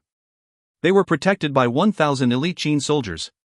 Except for Ji Yanran, Wu Tingfang, Zhao Qian, Tang Yi and Jing Jun, the other representatives from the Wu family are the 12 elite brothers. Despite their limited number, everyone is highly skilled and should not be taken lightly. From Lu Buwei's side are Li Si, Xiao Yuatan and 300 family warriors. These men report directly to Xiao Yuatan. Luckily, this talented man is on fantastic terms with Xiang Shaolong and there should be no conflict of power. Of course there are Meng Ao's sons Meng Wu and Meng Tian. Despite their young age, they are full of respect for Xiang Shaolong. Tang Yi and the rest doted on them as well. The leader of the soldiers is Major Lu Xiong, a relative of Lu Buwei. He appears to be respectful towards Xiang Shaolong, but he has shifty eyes and Xiang Shaolong did not have a good impression of him. Since they are traveling together, he can only pretend to be courteous towards him as well.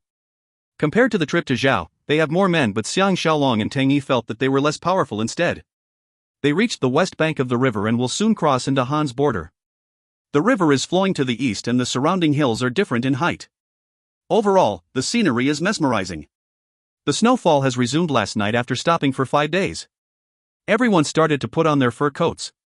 Dressed in their snow-white fur coats, the 3 girls are as pretty as Barbie dolls. They are happy to be part of the trip and pointed at the different sceneries and are chatting with enjoyment. Chunning and her 3 fellow maids are traveling behind them. Along the way, Li Si mixed among the family warriors of Lu Buwei so as to avoid letting Xiao Yuetnan learn about the special relationship he has with Xiang Shaolong. At evening time, they camped on a high ground between the river and a red pine forest. They are prepared to cross the river tomorrow morning. Lu Xiong sent a few hundred men to find wood to build rafts. Sounds of chopping wood and grunting can be heard from the forest. While the maids are managing the tents, Xiang Shaolong and Tang Yi strolled along the river. Although the weather is extremely cold, the river did not turn into ice. Since the air is cold and the water is warm, the river water evaporates and crystallizes into ice on the tree branches along the river. It is a miracle to see these silvery white crystals hanging like a Christmas decoration. With a beautiful picture laid in front of them, neither of them wanted to say anything. As they stepped onto the soft snow, a light squishing sound can be heard. Looking at the snowy forest and the snowflakes dancing in the air, all their worries are gone with the wind. Unknowingly, they have left the camp boundaries. Footsteps can be heard from behind. As they turned around, Li Si appeared among the wild background.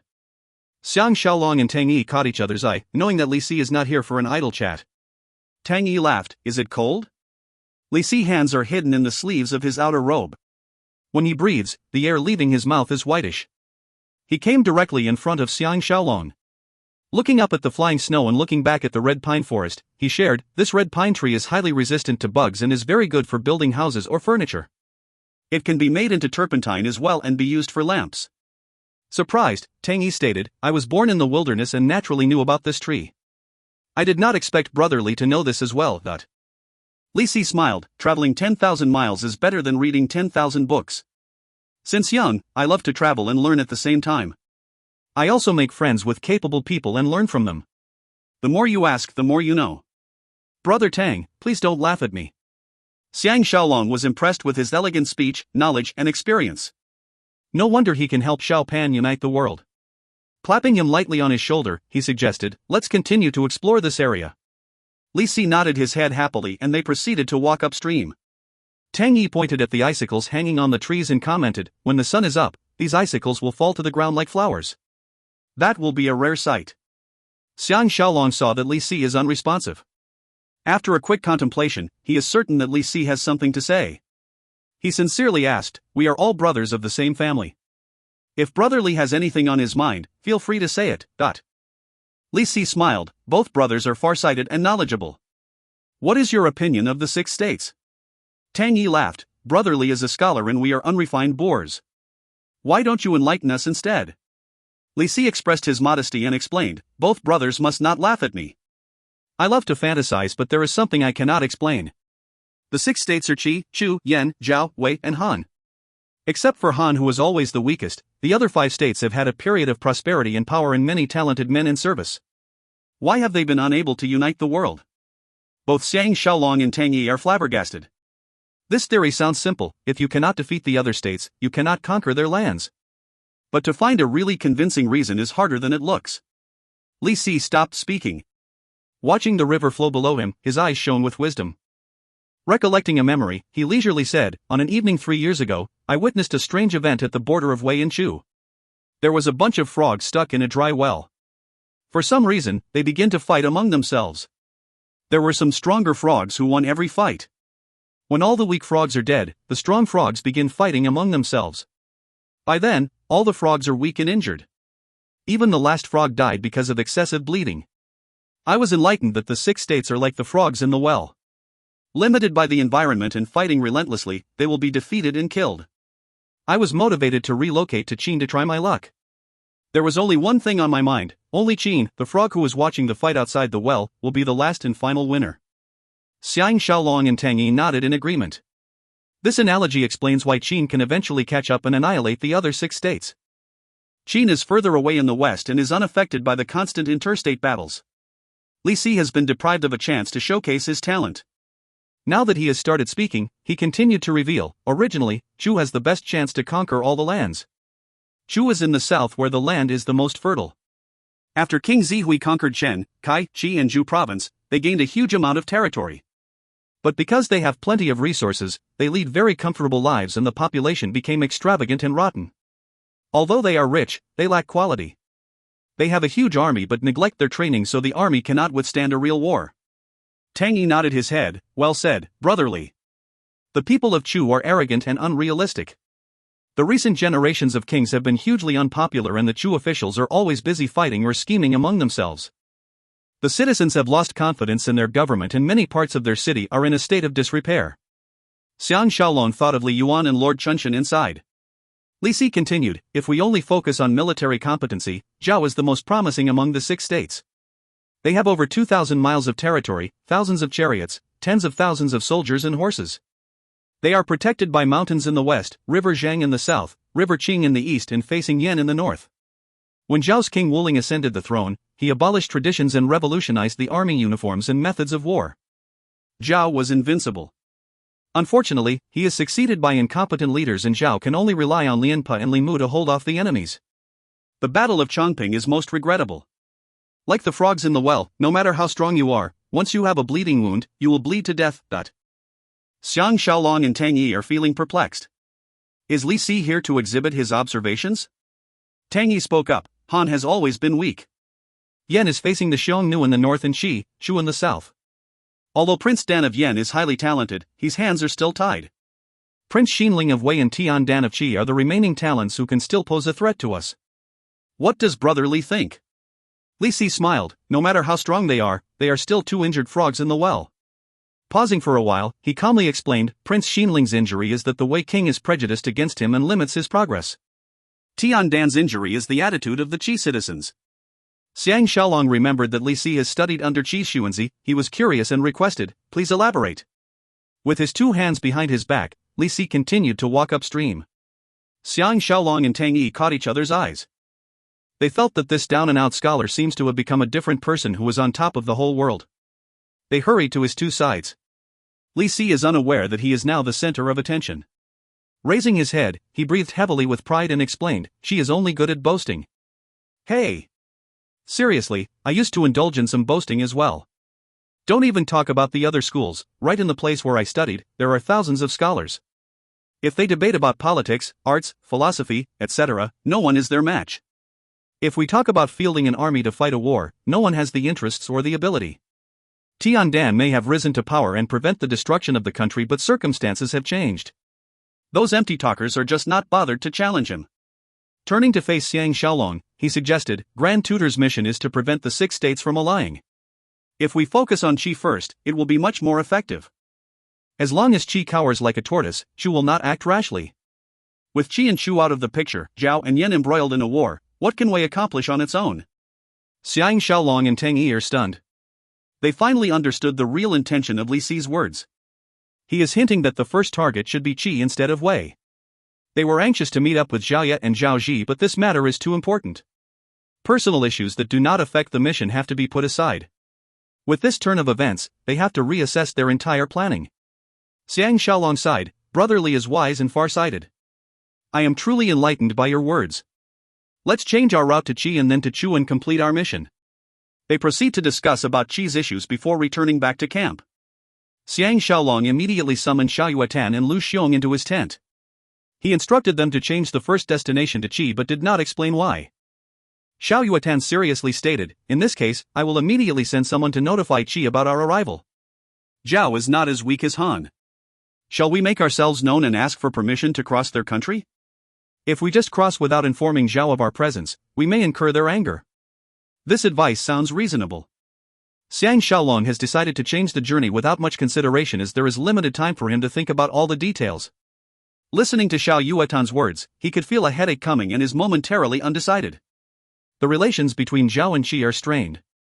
If he went ahead to conspire with Qi and ignored Zhao, Empress Jing may be annoyed and send Li Mu after them. Then they will be in deep 5 hit. Lu Xiong's countenance changed slightly and commented, Premier Lu has indicated that the first destination should be Wei's capital of Daliang. The entire journey has been planned accordingly. If we just change our plans because of Grand Tutor, it may affect our strategies and the morale of our army. The roads ahead are treacherous. Can Grand Tutor stick to the original plan instead? Xiang Shaolong thought that he is oversensitive, but he does have some misgivings too. He did not know what to say and kept quiet. Xiao Yuatan chose to side with Xiang Shaolong and reminded, I am afraid that General has misunderstood Premier's intention. Premier has instructed us that when we leave Xianyang City, Grand Tutor will assume full leadership and responsibilities. Since Grand Tutor has decided to change the destination to Qi, there must be a deep meaning behind it. General Lu should make his arrangements accordingly. Xiang Shaolong and Tang Yi were surprised that Xiao Yuatan is so harsh on Lu Xiong. Lu Xiong's reaction is even stranger. Respectfully, he nodded, I am muddle-headed. I will immediately discuss this with Chu Do Qi. Once I have the initial arrangements, I will report to Grand Tutor and Mr. Shao again. Xiao Yuatan watched as he left. His eyes full of disdain, he let out a cold snort. Xiang Shaolong remarked, Brother Shao seems to be dissatisfied with this man. Shaking his head, Xiao Yuatan sighed again, given Premier Lu's brilliance, I cannot understand why he has chosen this man to lead the army. Lu Xiong is incompetent and often takes shortcuts to achieve his goals. As a result, many of us are not won over by his conduct and refuse to submit to him. In the past, when Master Tu and I were running errands for Master Lu, this group of clansmen are nowhere to be seen. When Master Lu was appointed as premier, they start to come forward to acknowledge him. Ironically, Master Lu gave them a good share of responsibilities. Xiang Shaolong finally comprehended their relationships between one another. Within Lu Buwei's subordinates, there are generally divided into two camps. One camp is led by Master Tu and Xiao Yueten, while the other camp consists of Lu Buwei's clansmen, including Lu Xiong. They are bickering with each other for Lu Buwei's recognition. The earlier mentioned Chu Doqi is another army major. A true Blue Qin citizen, he is Meng Ao's trusted follower. Despite being Lu Xiong's assistant, his prestige and accomplishments in the army are far better than what Lu Xiong can ever hope to achieve. You cannot avoid confrontations. Even a small faction of 1,000 men can create such complicated issues. Xiao Yueten inquired in a low voice, "Shaolong, why did you suddenly change the traveling route? Are you concerned that Lord Yunchuan has collaborated with Han to ambush us on the roads?" Xiang Shaolong had not thought about that. If he told Xiao Yueten about his secret conversation with Li Si, it may raise some suspicions. He took the chance to divulge, "This is one of the reasons.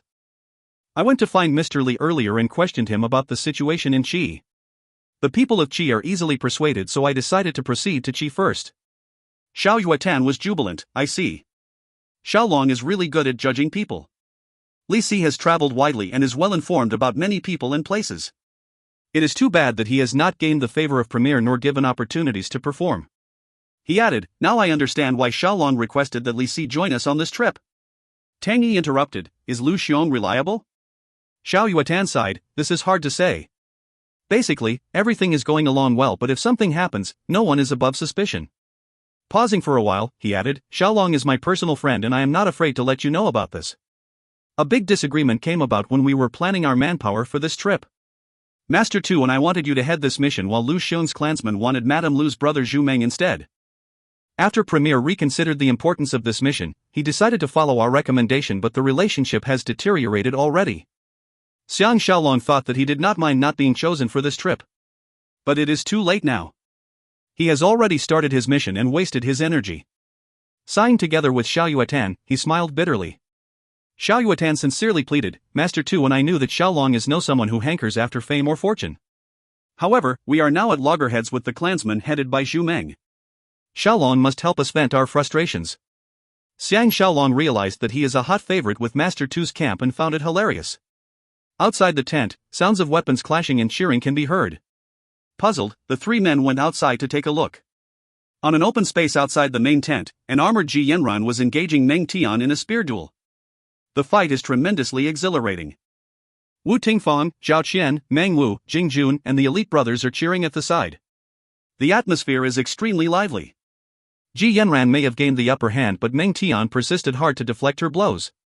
Tang Yi could not imagine that this 17-year-old is such a good fighter and cheered for him as well. Meng Tian saw Xiang Shaolong watching the fight. Motivated, he attacked 3 times in succession and gained some advantages. Ji Yanran parried his strong spear to the side. When Meng Tian lost his footing, she retreated and sheathed her spear on her back. She smiled charmingly, "In time to come, I will not be your match." Meng Tian hurriedly expressed his respects and modesty, and everyone was exhilarated. Sounds of footsteps can be heard. With a proud look on his face, Lu Xiong was leading an irritated Chu Doqi towards them. The 3 men exchanged glances, knowing that Lu Xiong has stirred up trouble and instigated Chu Doqi to reject the changes. The 2 of them came in front of Xiang Shaolong. Before they could speak, Xiang Shaolong intercepted with a smile, "Since the journey started, I have yet to know Major Chu better. Come." He turned around and entered his tent. Chu Doqi is taken by surprise and followed him in.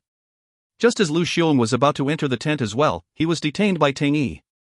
He courteously invited, "General Lu must have some idea about the new travel plan. Grand Tutor has ordered me to go through the details with General. Why don't we talk about it in my tent?" Lu Xiong can only follow him helplessly to his tent. Only Xiao Yueten was left there smiling and stroking his beard. If you find any errors, ads pop up, ads redirect, broken links, non-standard content, etc., please let us know. Report chapter so we can fix it as soon as possible. Volume 11 Chapter 6. Book 11 Chapter 06, Panic. Inside the main tent. When the 2 men are properly seated, Chu Doqi's face tightened as he inquired, "I heard Grand Tutor is making a last-minute decision to alter the journey. May I know the reason?" Xiang Shaolong thought, even King Zhuangxiang has given him a free hand to do whatever he wants, why am I being questioned by a major? He recognizes that he has no authority within the Qin army. He is at most a civil official and Lu Buwei's assistant. Checking his temper, he turned the tables. Has Major Chu heard about Lord Yunquan's plot against us? Chu Doqi pretended to realize what is going on and replied, if this is your concern, Grand Tutor can rest assured. Master Meng Ao has given instructions. I have deployed riders over the past 10 days to scout our surroundings. If there is anyone trailing us, I will be the first to know. Xiang Shaolong smiled. Has Major Chu know that this travel route has been fixed a long time ago? Chu Duoqi is a smart man and knows the meaning behind this question. He answered, although the route has been fixed a long time ago, except for myself, General Lu and Grand Tutor, even Premier Lu has no idea about the details. So Grand Tutor need not worry about someone leaking out our travel route.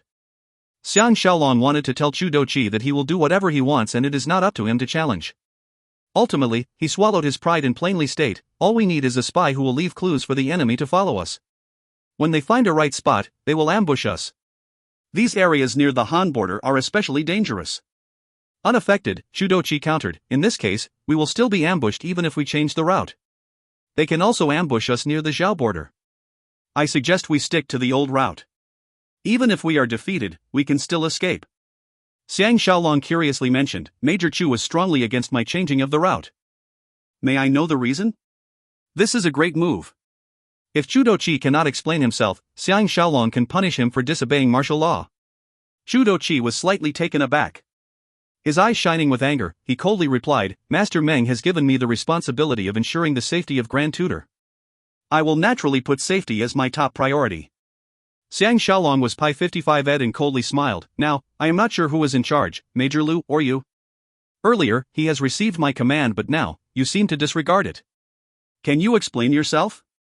Chu Doqi was shaken, knowing the Xiang Shaolong is mad at him. Softening his voice, he humbly said, I dare not disobey your order, but... Xiang Shaolong impatiently cut him off, we are crossing the river tomorrow. Have you sent someone to swim over and have a look? Chu Doqi was dumbfounded. He uttered, the rafts are not ready and the water is so cold. Xiang Shaolong stood up in a huff and went to the opening of the tent.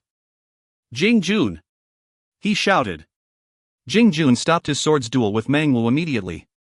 Walking over, he responded, what orders does Grand Tutor have? Xiang Shaolong commanded, find a few brothers at once and swim opposite the river. Check on the surroundings and remain discreet. If there are any discoveries, do not alert the enemy. Clear? Jing Jun happily received the order and left to execute it. Chu Doqi lowered his head with dissatisfaction. Xiang Shaolong's action is to highlight his inadequacy and negligence. Xiang Shaolong was amused. They came well prepared and one of their secret weapons is the waterproof wetsuit made according to Shan Ro's specifications. He did not expect to use it so soon. Originally, he did not want to investigate what is opposite the river.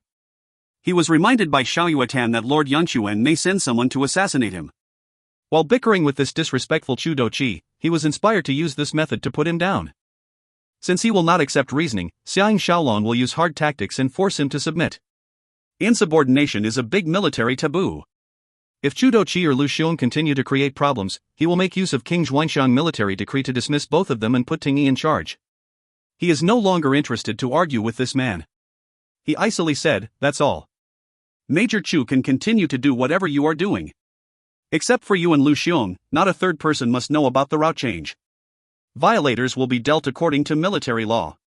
Tomorrow morning, I will tell you which path to take. Chu Doqi kept quiet and stood up. Bowing to Xiang Shaolong, he left unhappily. The sky is darkening. After Xiang Shaolong finished explaining the reason for changing the destination to Qi, Ji Yanran marveled, Mr. Li Si is indeed extraordinary to analyze the 6 states so meticulously. He is especially experienced with the Qi people to know about their boasting and debating culture. I did not expect there to be such a man in Premier's residence. Can Shaolong introduce him to me? Xiang Shaolong understood her character and is happy to have someone chat with her. He nodded, I will invite him later to meet you. Ji Yanran joyfully cooed, what surprised me even more was your foresight. You intentionally got him to join our trip. Xiang Shaolong was feeling guilty. What foresight does he possess? Zhao Qian was worried, but hubby has informed Lady Ye and Dalian and they are waiting for us. If we go to Qi and Shu first, wouldn't they have to wait like an ED0T for a long time? Xiang Shaolong bitterly smiled, this cannot be helped. I will send Jing Jun to find them in Daliang first. When we are leaving Qi for Chu, we can meet them halfway. At most, it will be a 3-month wait. Zhao Qian thought that this is reasonable and kept quiet. At this moment, Xiaoying added some rice for Xiang Shaolong. He smiled and asked her if the journey is manageable. The other side, Ke-ing laughed, when we were in Xiangyang City, Miss taught us to ride horses and practice archery. This trip is easy compared to what we do. Wu Tingfang smiled and proudly stated, under my training, these ladies are doing very well. Abruptly, disturbing noises can be heard from outside the tent. Tang Yi shouted from outside, third brother, please come out. Xiang Shaolong noticed that his tone is heavy. Sometime must be amiss and he dashed out from his tent. A crowd is forming near the empty area near his tent. Even Lu Xiong and Xu Doqi were present. Jing Jun had just come back from the spying and excitedly exclaimed, Grand Tutor! We have captured an enemy soldier. Please do not hold it against me. The moment we got out of the water, we ran into this fellow relieving himself. We were forced to act. Xiang Shaolong was traumatized. He looked over to the crowd and everyone has a serious expression on their faces. Xu Doqi's face is guilt-stricken. Wu Yanzhu and Wu Shu, leaders of the 12 elite brothers, brought a man before Xiang Shaolong and forced him to kneel down. The man is wearing farming clothes and his hands are bound behind him. Still dripping wet, his face is deathly gray due to the cold. In a deep voice, Tang Yi questioned, who are you? His lips shivering, the spy lowered his head and rudely shot, my name is Deng Jia, a Han farmer. I was just passing by. Why did you resort to force and imprison me? Still in his wetsuit, Jing Jun countered, don't believe him. He is armed with a sword, a bow and arrows. He is up to no good. Tang Yi passed a sword to Xiang Shaolong and commented, from the design of the sword, this man is likely to be from Yan. On his side, Xiao Yuatan exclaimed, what? Xiang Shaolong was blown away as well. He did not forecast his enemy to be related to Yan.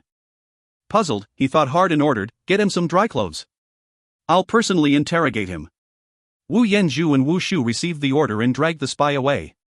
Xiang Shaolong faced the onlooker soldiers and coldly snorted, get back to your posts and be extra alert. Will the two majors please stay behind?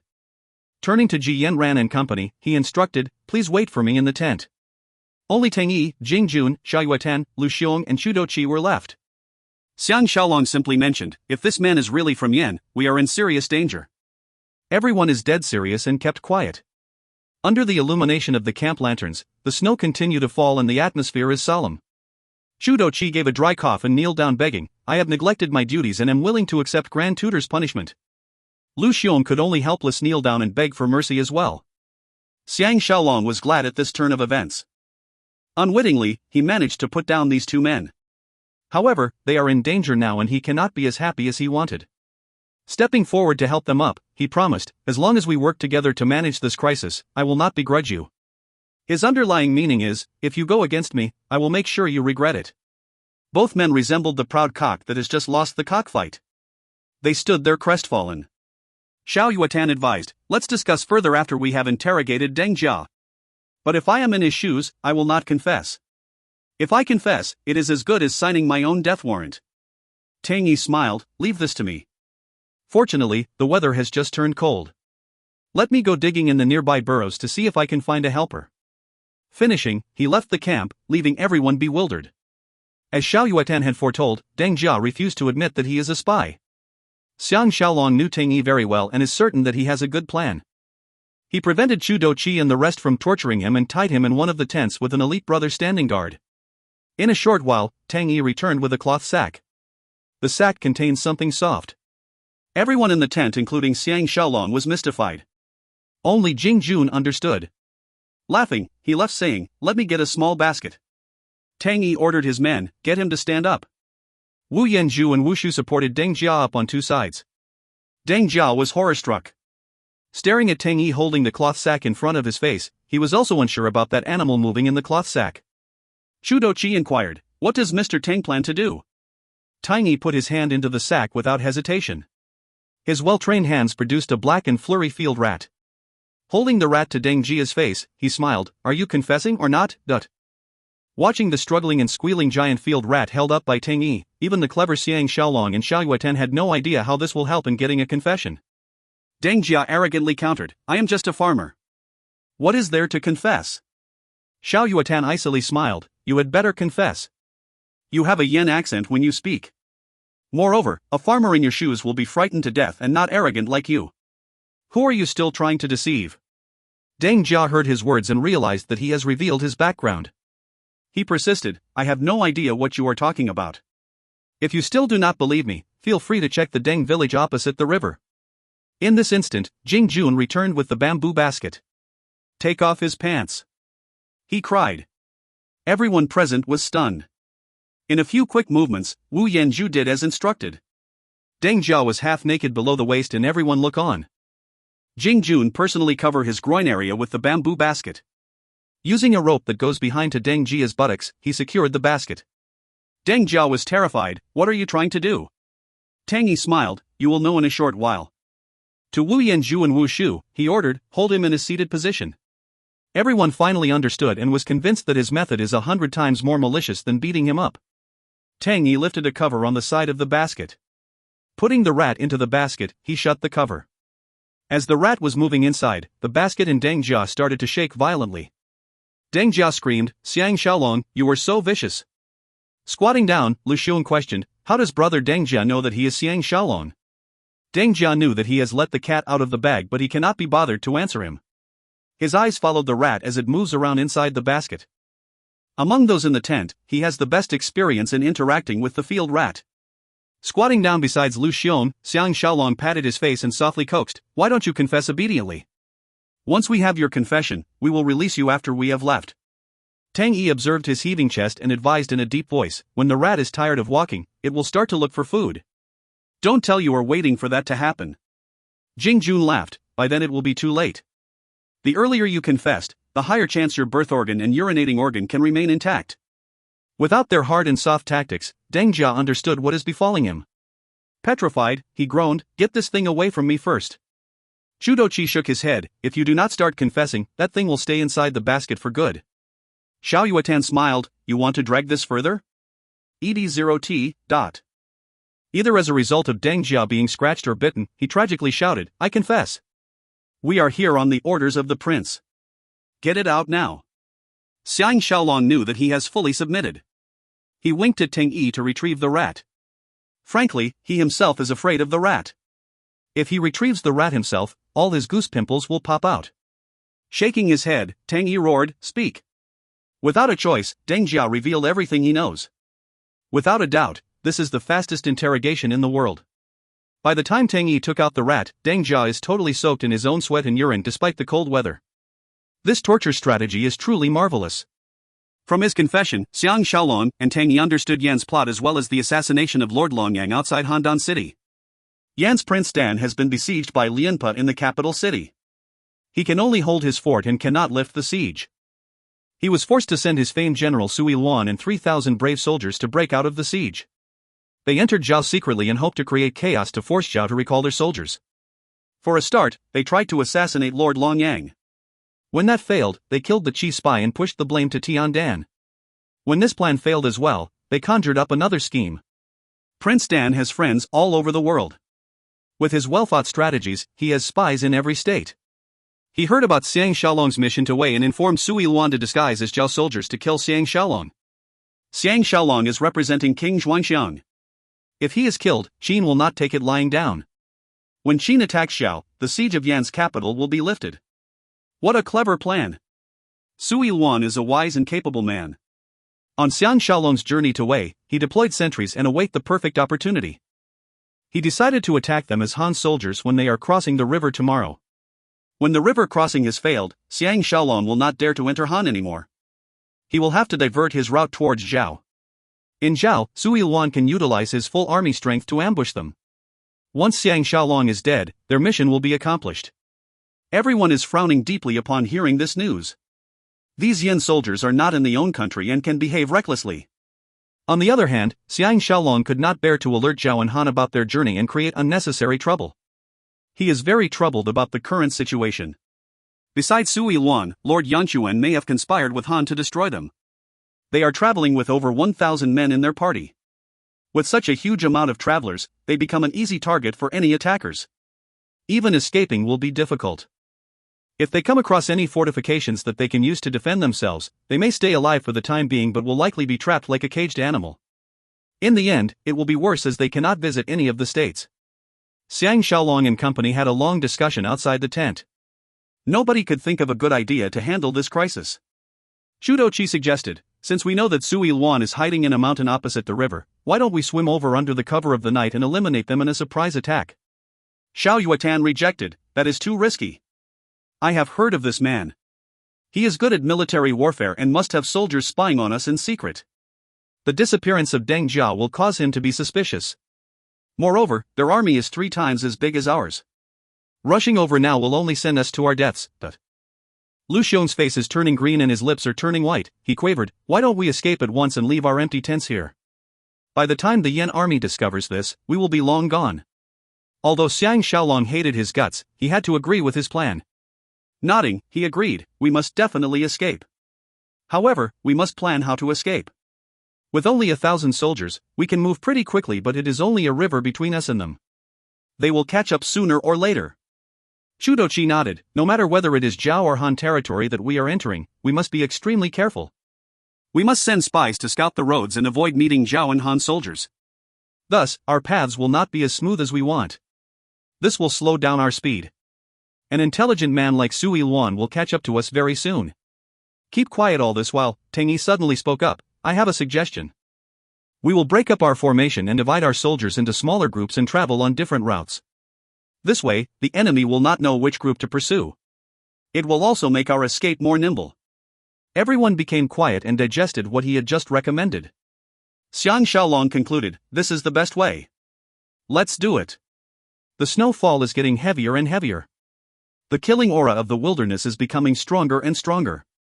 If you find any errors, ads pop up, ads redirect, broken links, non-standard content, etc., please let us know. Report chapter so we can fix it as soon as possible.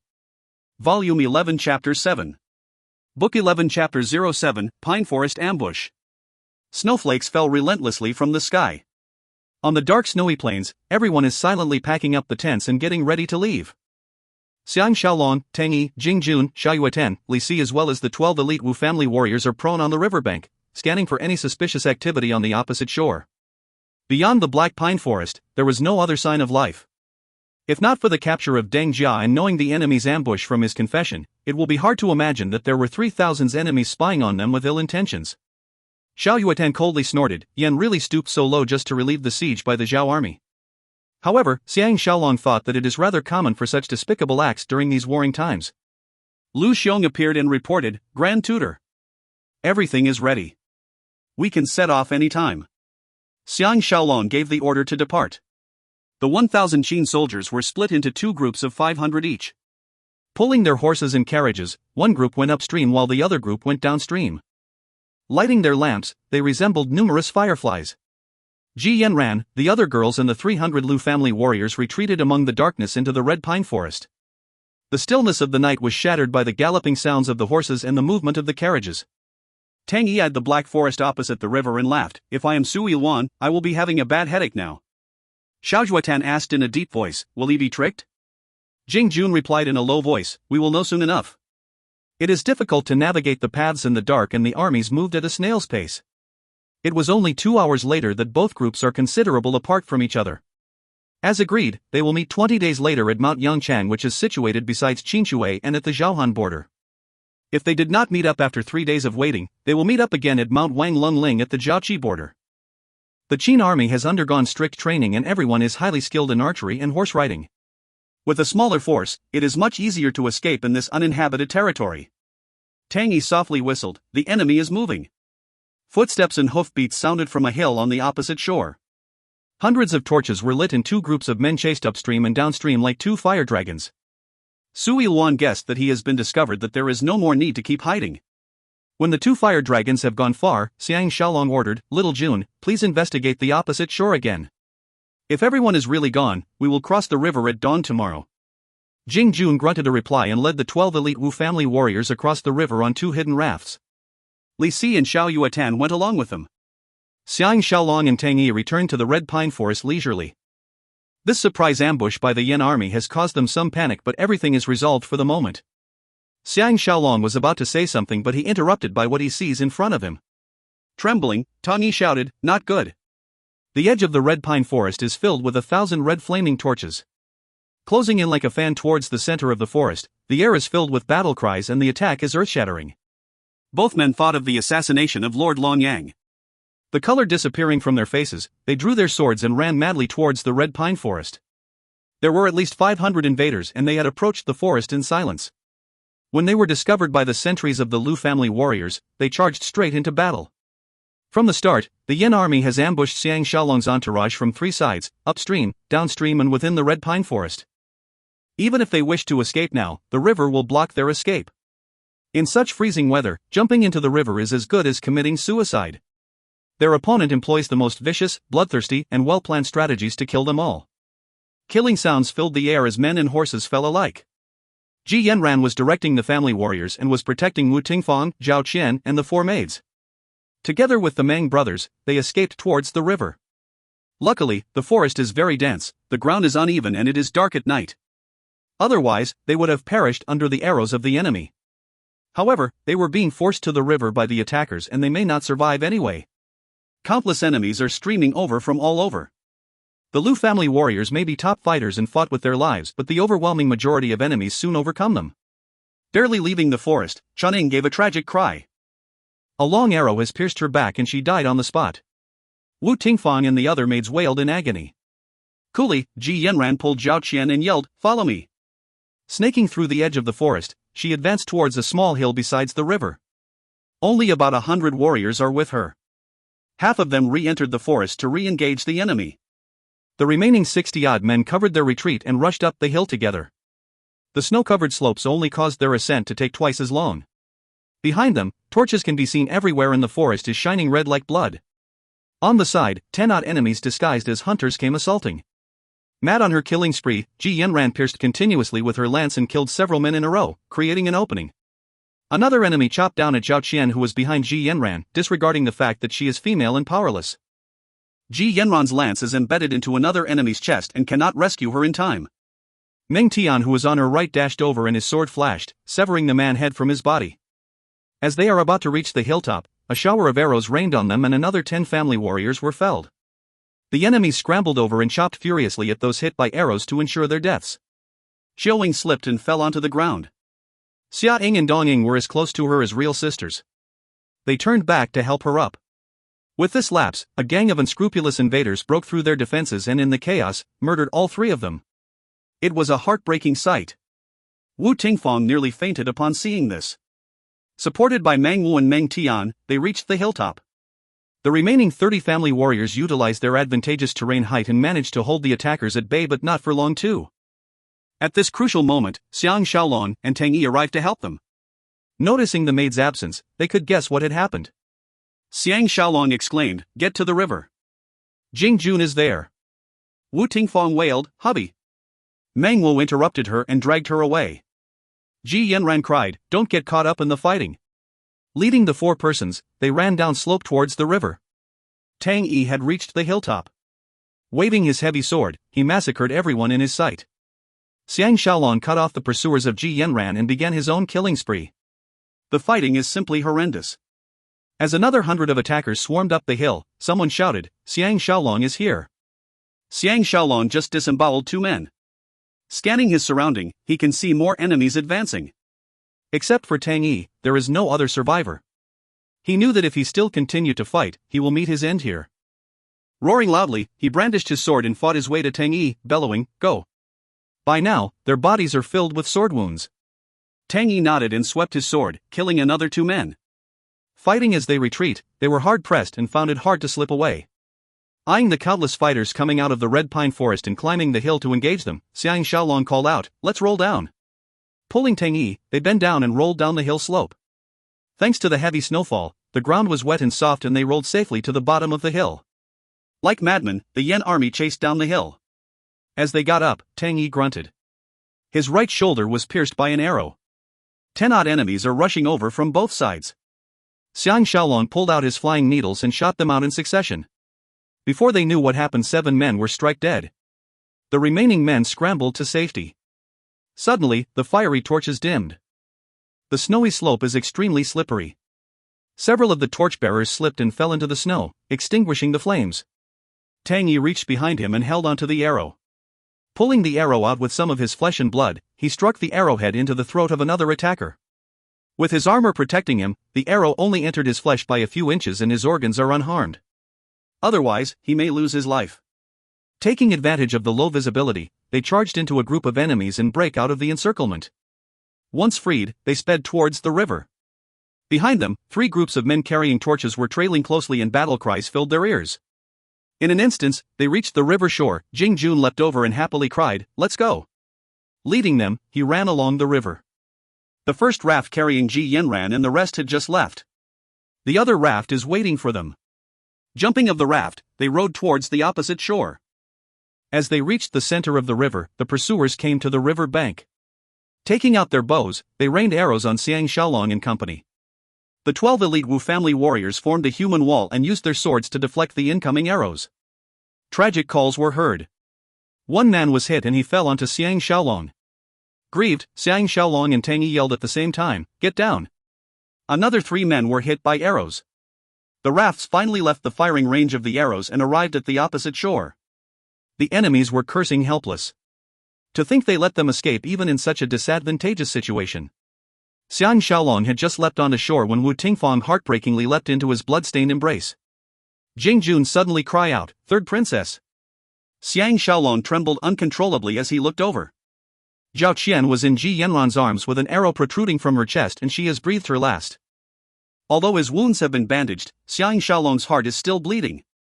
When he is fully confident about protecting his loved ones, they were killed right before his eyes. In these catastrophic times, the majority of women were dependent on men for their survival. If their men happen to be killed, they will be handed over to their conquerors. There, they will face abuses such as prostitution. Sunu, Suer, Zhao Enai and Ting Fangshi died first and Xiang Shaolong was informed later. He may be heartbroken, but it is still better than personally witnessing Zhao Qian and the 4 maids dying while he stared helplessly. Recalling their usual happy demeanor, he could feel an intense hatred surging in his heart. If he had not insisted on bringing them along, they will not suffer such a terrible ending. Lady Luck has always been on his side. From the first time he came to Handan City, the trip to Daliang to steal the Lugong manual, the Wu family escape to Qin, the capture of Zhao Mu, he has always managed to gain the upper hand in all the dangerous situations.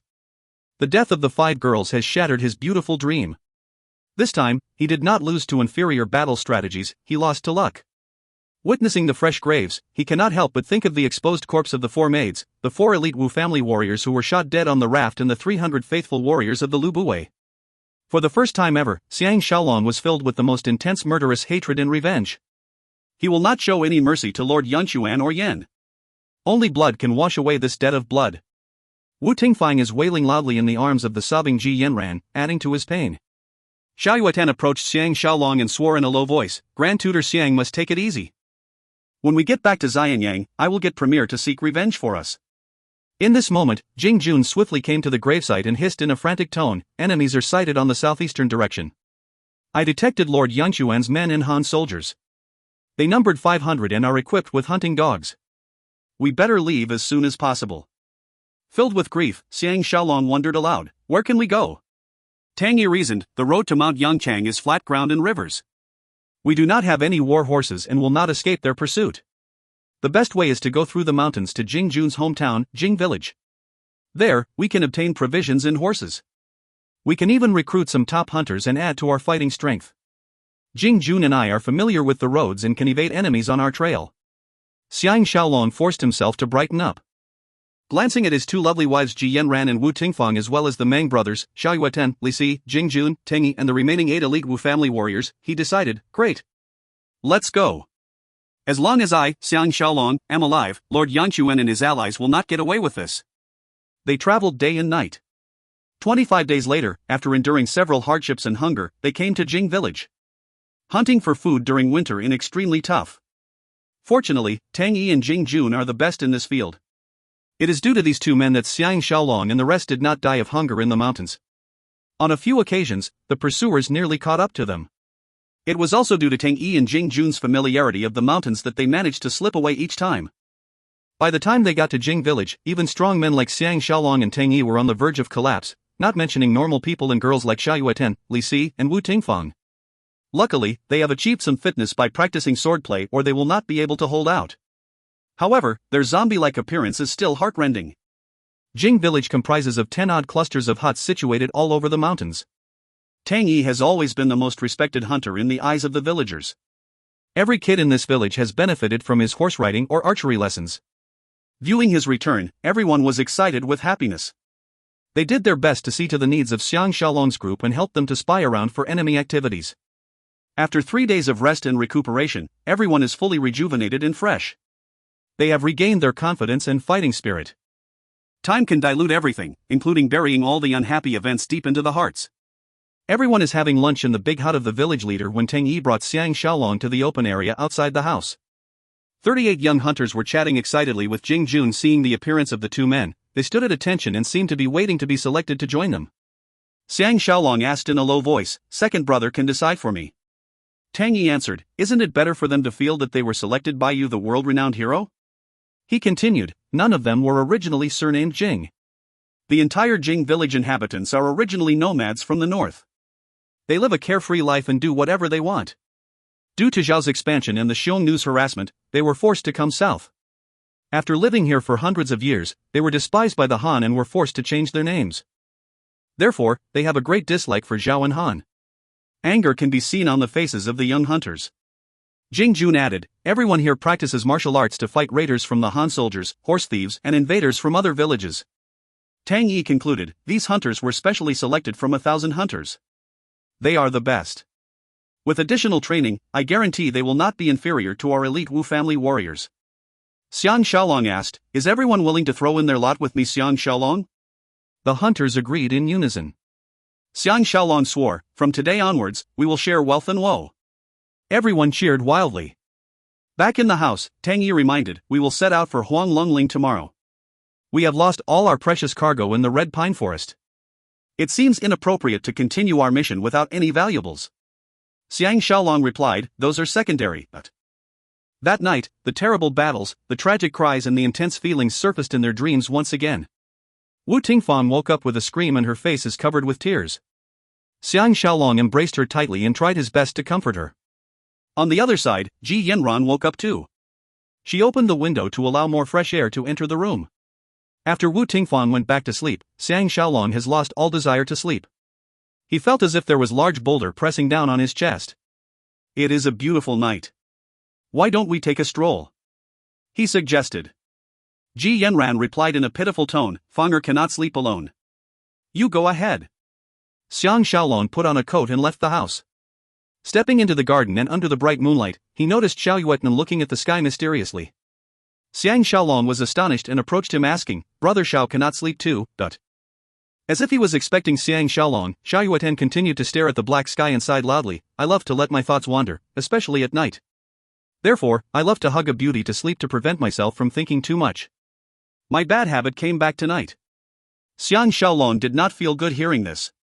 He continued to ask, "What is Brother Xiao thinking of?" Xiao Yueten shook his head and bitterly laughed, "I am thinking about Master Lu. Ever since he became premier, he has changed a lot. It is hard to link the present him to the previous him." Xiang Shaolong bitterly laughed, "Regardless of any changes, the basic character remains the same. It is only due to different environments that people suppress their basic nature to achieve a goal. When they no longer need to hide their true intentions, the suppressed basic nature will resurface and be dominant. This is the most obvious in people who suddenly rise to the top and are given plenty of authority. They will be beyond control as they no longer need to subject themselves to the will of others." Xiao Yueten was shaken and looked to him. "From your tone, Xiaolong seems to be unhappy with Master Lu," he commented in a surprised tone. Xiang Shaolong knew he had let the cat out of the bag. He hurriedly explained, "I am just causally mentioning from personal experience. It has nothing to do with Premier Lu." After a quick moment of contemplation, Xiao Yueten reassured in a soft voice, "Xiaolong need not deceive me. Master Lu and you are two different breeds of human. I can totally trust you, but can I totally trust Master Lu? Master Tu and I may be his confidant, but we still have to watch our tongue around him. We are afraid to offend him after all." Pausing, he added, "Moreover, he expanded his influence too quickly. When we first arrived at Xianyang, there were only 700 advisor guests.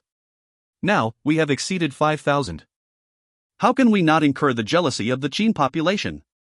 This must be why we were assassinated in the pine forest. Xiang Shaolong remembered those who lost their lives and kept quiet. Xiao Yuatan knew that he has reminded Xiang Shaolong about the unhappy incident. Sighing, he advised, after we have been through this life and death incident, I will be frank with you. With your character that values human relationships and love, you will soon be unable to tolerate Premier Lu's actions. Do you understand what I am trying to say? Xiang Shaolong nodded his head in silence. For Xiao Pan, he will be Lu Bui's future enemy. This is his destiny. The death of Zhao Qian and the maids has him fully convinced to help Xiao Pan unite the 6 states. Only military might can eliminate military might.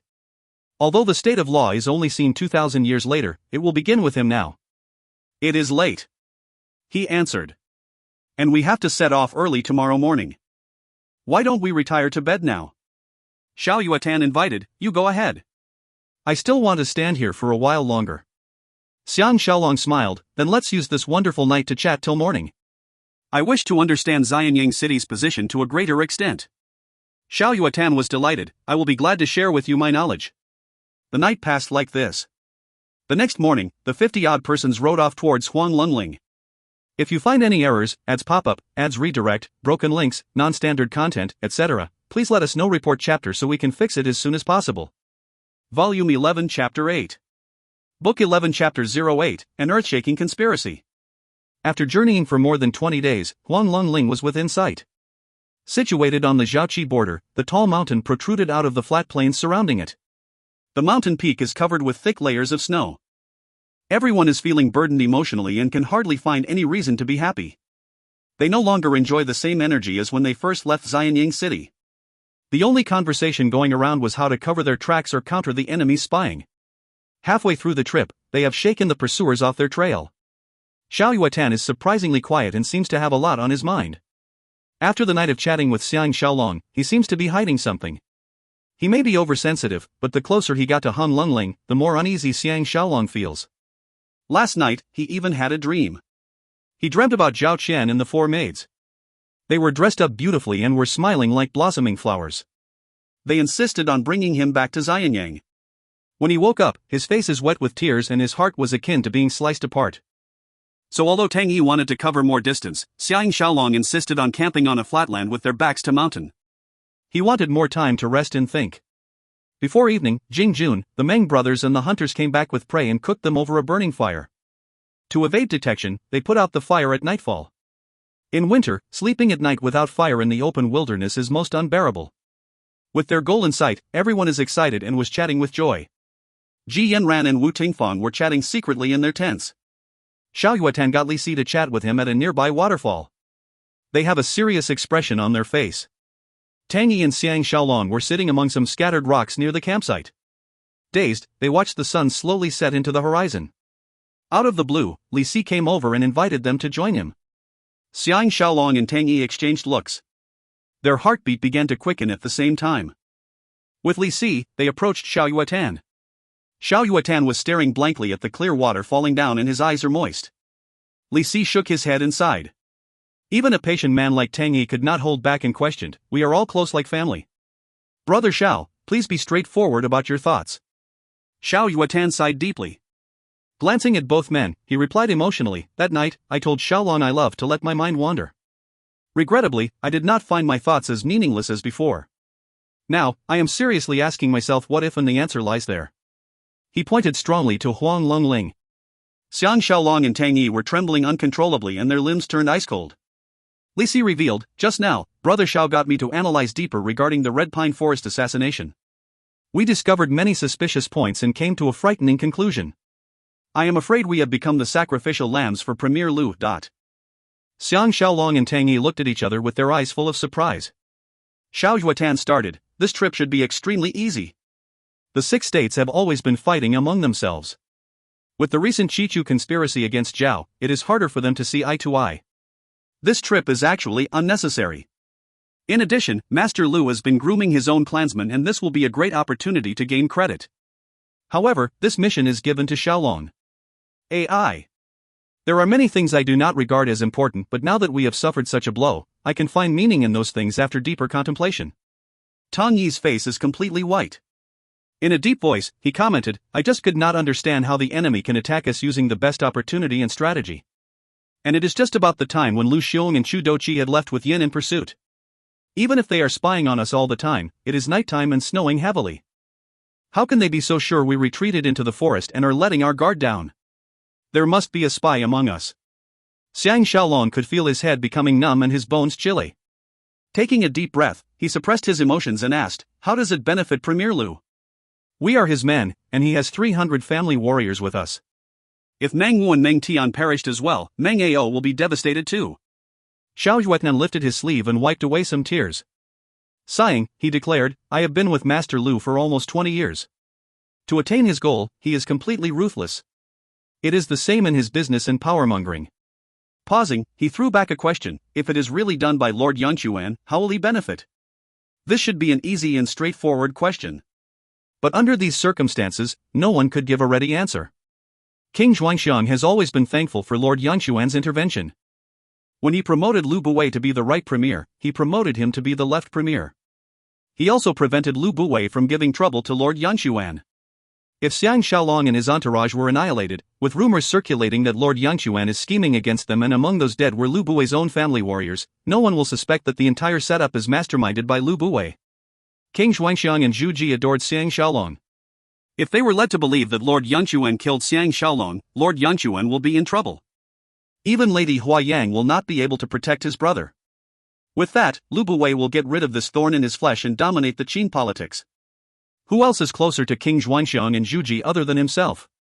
Looking at the ashen face of Xiang Shaolong, Xiao Yuetan stated in a deep voice, among all those that I have come across, there is none more scheming than Master Lu. If he succeeds, he can kill many birds with one stone. Quivering, he continued, first, he can be rid of you Xiang Shaolong. You have been too outstanding. The king and queen hang on to your every word and even the crown prince respects you greatly. With the Grand Wu family farm behind you, you will soon take some shine away from him. The people of Qin love heroes and military contributions. They need men like you who are intelligent and courageous. How can Lu Buwei just watch by the side? He no longer addressed Lu Buwei as Master Lu and used his full name instead. The three of them sensed the transformation in his attitude and understood the pain of betrayal by his master. Li Si added, he can use the death of the Meng children to strengthen his partnership with Meng Ao against Lord Yangquan's forces. He can also absorb the invincible elite Wu family warriors into his own residence, strengthening his forces. Sacrificing a few family warriors is nothing. Anyway, the 300 family warriors came mainly from Master Tu and Master Xiao and are considered the senior generation. With their deaths, the Lu clansmen will increase in power. Piak. Tang Yi vehemently broke a young tree that was beside him into two. Everyone was quiet and just looked blankly at one another. The pain in their hearts only seems to increase more and more. They did their best for Lu Buwei but were treated in such a manner. Xiao Yuetan summarized, we will soon know if this is the case. If Lu Buwei betrayed us, the people waiting for us at Huang Lungling will not be Lu Xiong and Chu Doqi but those who attacked us at the Red Pine Forest. If I am not wrong, Zhu Meng will lead the attack personally to prevent any information leakages. Once this is over, they just have to house these men outside Xianyang and everyone will be kept in the dark. Xiang Shaolong remembered the day when Lu Xiong refused to change the traveling path and his heart sank straight down. Li Si warned, Zhu Meng is extremely crafty. When we escaped, he disguised as Han soldiers to pursue us. We were deceived that it was Lord Yangquan conspiring with Han against us. What treachery! Unexpectedly, Tang Yi inquired in a peaceful manner, is third brother still going to Qi? Xiang Shaolong could not even force himself to smile. He slowly stated, I have only one interest now.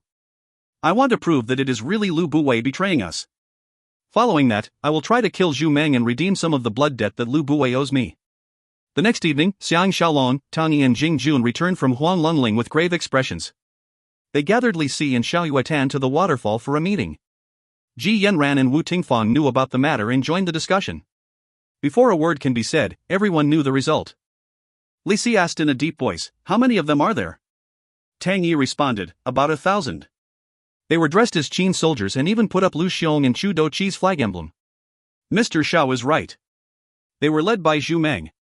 He has been identified by Jing Jun. Jing Jun nodded, I have also identified some men from Lu residence. HNG. They said they were my brothers and now they are waiting to kill me. Wu Tingfang let out a cry and sought comfort in Ji Yanran's bosom. Ji Yanran's beautiful eyes shone as she questioned, How are we going to make them pay for our suffering? Xiao Yuatan sighed, I am afraid that Chu Doqi and the others are dead. This will naturally be blamed on Han so that the king will be convinced to attack Han in return. After so many years, I finally realize I am committing crimes for a crime lord. Li Si reasoned, you have to bear with it. Brother Xiao and I can leave any time, but Grand Tutor Xiang has the Wu family burden on your shoulders and cannot leave just like that. Luckily, you have the support of the king and queen. As long as you do not antagonize him, Lu Buwei cannot harm you for the time being. Xiao Yuatan added, on the surface, Xiaolong must pretend that you believe the attack was masterminded by Lord Yangquan and Han. You must deceive everyone, including Lu Buwei. Keep a low profile and everyone should be fine. When the opportunity arises, relocate your family far away from the capital and see how this heartless man will eventually get his retribution. Finishing, he could not help but tremble slightly. Still embracing Wu Tingfang's in her bosom, Ji Yanran frowned, how should we deal with Xu Meng's forces now? If we left like this, we will raise suspicions. Meng Wu and Meng Tian are around. If they report to Meng Ao, Lu Buwei will know that we have discovered his ruse. He is expanding his influence every day. To topple Xiaolong and Wu family should not be too difficult. Tang Yi suggested, I am not worried about that yet. Let's lay our formation and prepare an escape route. We will use the normal communication to inform the enemies about our location. They will again attack us at night. We will lay waste to them before returning to Xianyang. Like what Xiaolong said, we must take some sort of revenge on them. Jing Jun retrieved a map from his sleeve. The layout of Huang Lungling was briefly sketched.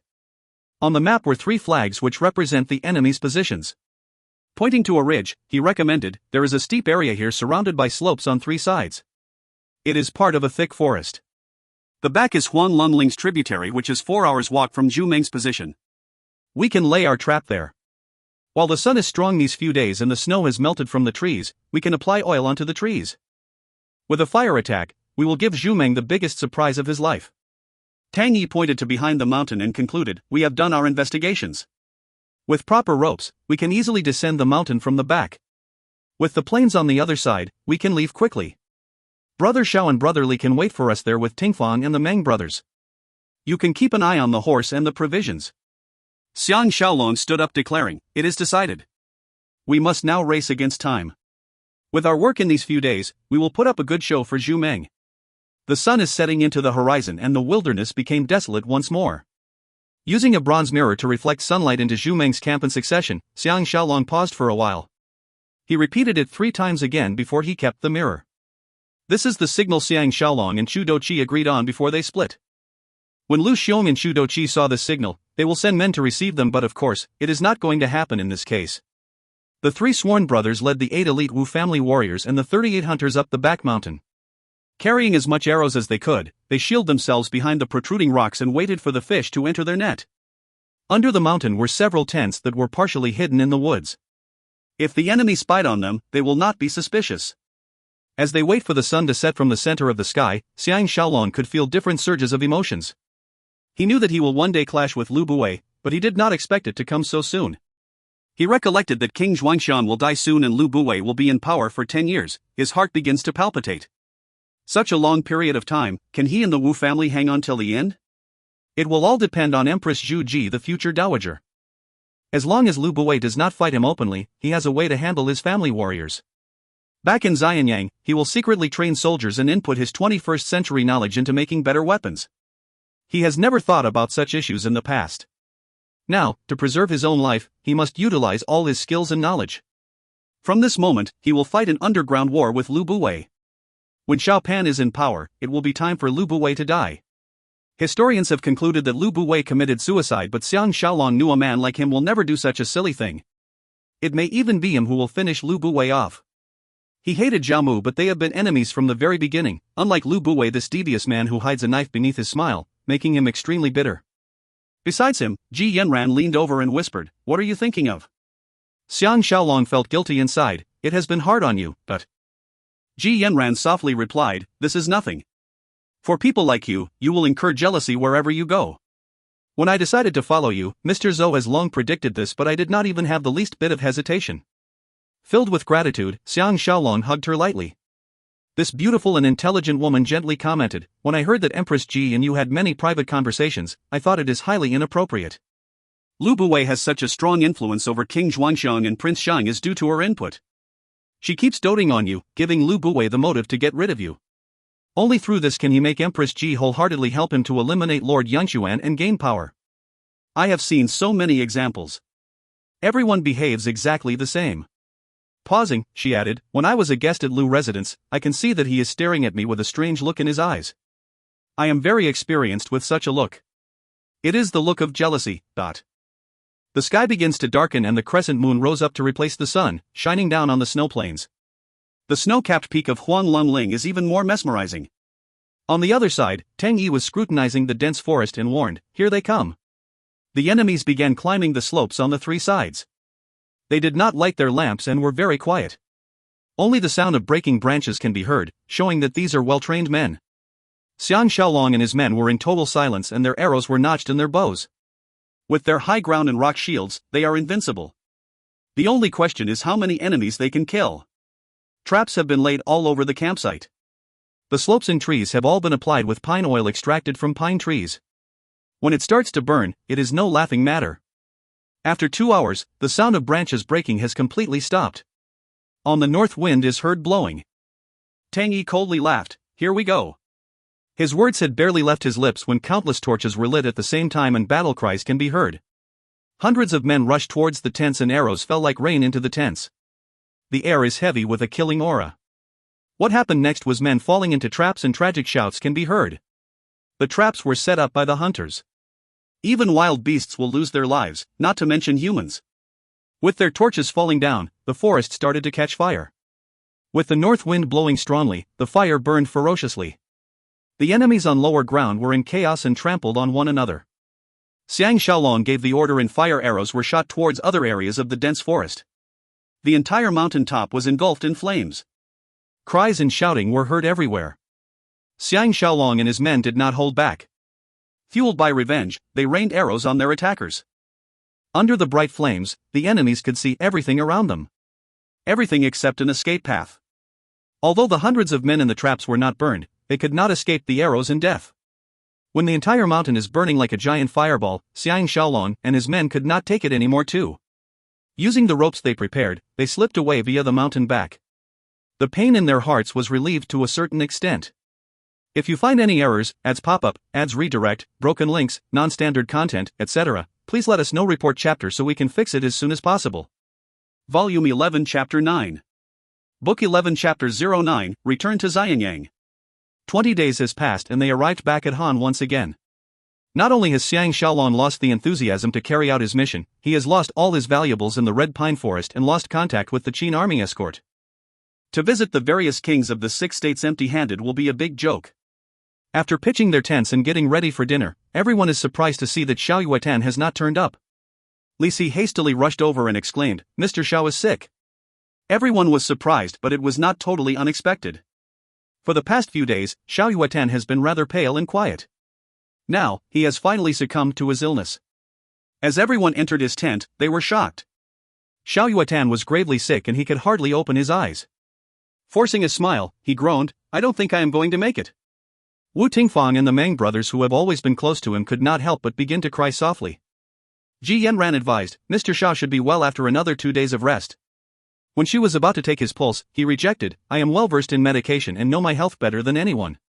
I wish to speak in private with Xiaolong." Everyone left the tent according to his wishes. When Xiang Shaolong was left alone, Xiao Yuetan suddenly sat up and his eyes are brimming with energy. Although his face is still gray and deathly, it feels absolutely different. As Xiang Shaolong was stunned by this dramatic transformation, he realized that he had put on makeup and faked his illness. Grasping his hand elatedly, he was lost for words. Xiao Yuetan apologized, "I am so sorry to make Tingfang cry. But if I don't resort to this, I cannot deceive Meng Wu and Meng Tian." Xiang Shaolong understood his meaning and softly asked, "Brother Xiao has decided not to return to Xianyang City." Xiao Yuetan nodded, "I can no longer work for that traitor. He seeks my death to weaken Master Tu's forces and replace us with his clansmen. He dare not do so openly for fear of repercussions." From under his pillow, he retrieved a sealed bamboo cylinder. Stuffing it into Xiang Shaolong's hands, he instructed, "My fake death can only be revealed to Li Si, Tang Yi, and Master Tuesday Shaolong. Please help me hand this to Master Tuesday. He will understand after reading it." Get him to dismiss my servants and assistants. It is fortunate that I am childless and can leave without any considerations. Xiang Shaolong remembered that he is childless too. Seems like being childless may not be so bad after all. After hearing these chilling words from this witty man, Xiang Shaolong thought about the days when he first came to Handan City. Feeling melancholic, he sighed, where does brother Xiao plan to go? Xiao Yuatan smiled, the world is so big and there will surely be a place that can accommodate me. I still have some abilities that can earn me a living. It is better than living with a tiger under the same roof. Xiang Shaolong nodded in silence. Xiao Yuatan promised, once I am settled down, I will send word to Shaolong. You must remember to act as if everything is normal when you get back. Although Lord Yangquan's ambitions have been exaggerated by Lu Buwei, he is still a threat to you. If you can eliminate him, it will still be good for you. How many people will be implicated in this issue is beyond our control. Pausing, he added, if Xu Meng is killed at Huanglunling, the Lu clansmen will be weakened. As long as Lu Buwei is dependent on Master Tu will protect you. When you return to Xianyang, keep a low profile and do not visit Empress Ji or Crown Prince if possible. This is to preserve your life. Xiang Shaolong thought about Xiao Pan and was troubled. How can he leave him alone? He did not wish to tell Xiao Pan the reason too, as it may be too much for him to bear. Xiao Yuatan forced his voice to go even deeper and advised, after I slipped away tonight, burn the whole tent and announce that it is my death wish. Shaolong. Take care. Li Si may be a small fry in Lu Buwei's eyes and not get into trouble. However, this man is truly brilliant and will be of assistance to you in the future. Xiang Shaolong imagined the grandeur of Premier Li Si managing the Qin court in future and envisioned Qin engaging the 6 states. He visualized thousands of soldiers and horses in a fierce battle. His heart is bursting with pride. Xiang Shaolong. You must not sink into depression or you will not witness such a grand scene. In a gloomy state, Xiang Shaolong returned to Xianyang City. Lu Buwei has received word and is waiting for them outside the city. Everyone wished they could rip him into pieces there and then. But he is escorted by hundreds of elite bodyguards. Everyone is alert and fit. It appears that he has no idea about what has happened and is still taking prevention against them. Meng Ao came along as well. Everyone has a look of defeat on their faces and there was no sign of Chu Doqi, Lu Xiong, Xiao Yuatan, the 1,000 Qin army and the 300 Lu family warriors. Meng Ao was utterly shocked, unlike Lu Buwei who was faking it. Meng Wu and Meng Tian made it back home after much difficulty. After all, they were still young. Catching sight of their father, they leapt down their horses and ran straight into his arms. Crying and telling the entire story, they saved Xiang Shaolong from a lengthy explanation. Talking about Huanglunling, Lu Buwei sighed with relief and thought that his scheme has not been exposed. When he heard about Xiao Yuatan's death, Lu Buwei beat his chest and stomped on the ground wailing, I will seek justice for Yuatan. Turning to Xiang Shaolong, he reassured, Shaolong. This is not your fault. Let's enter the palace now and speak to your majesty. In the past, Xiang Shaolong will be very thankful, but it is a different matter now. As everyone went on their way, Meng Ao expressed his deepest gratitude to Xiang Shaolong and led his 2 sons back home.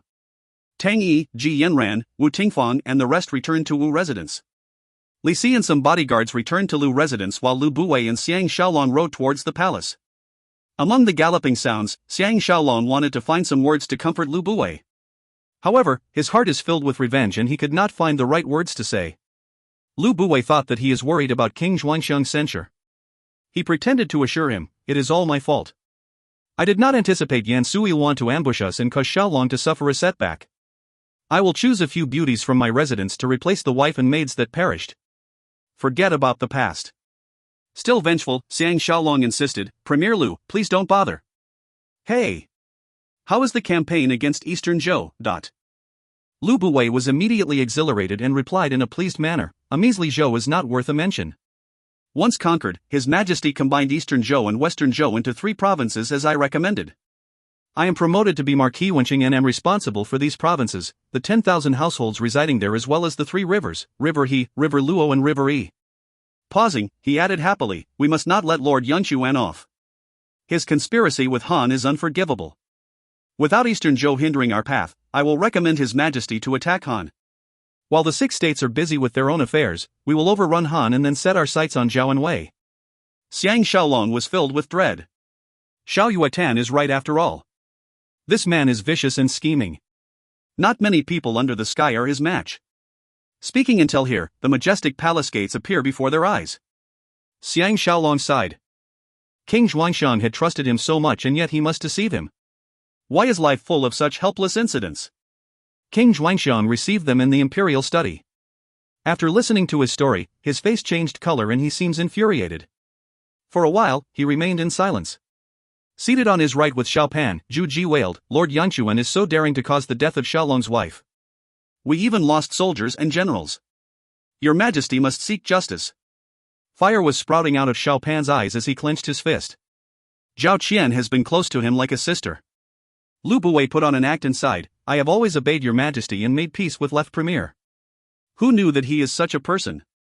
Even if he is your Majesty's benefactor, your Majesty has been kind to him as well. How dare he repay kindness with evil intentions? I do not know what to say. Xiang Shaolong lowered his head to prevent Lu Buwei from seeing his scornful expression. After a moment of contemplation, King Xuanxiang faced Xiang Shaolong and promised, on this trip, a household of every casualty shall receive 10 taels of gold. You cannot bring back the dead and Shaolong must take it easy. First, Ting Fengshe died of illness and now Princess Qian is murdered. I can feel your pain. If Shaolong has any requests, feel free to speak your mind.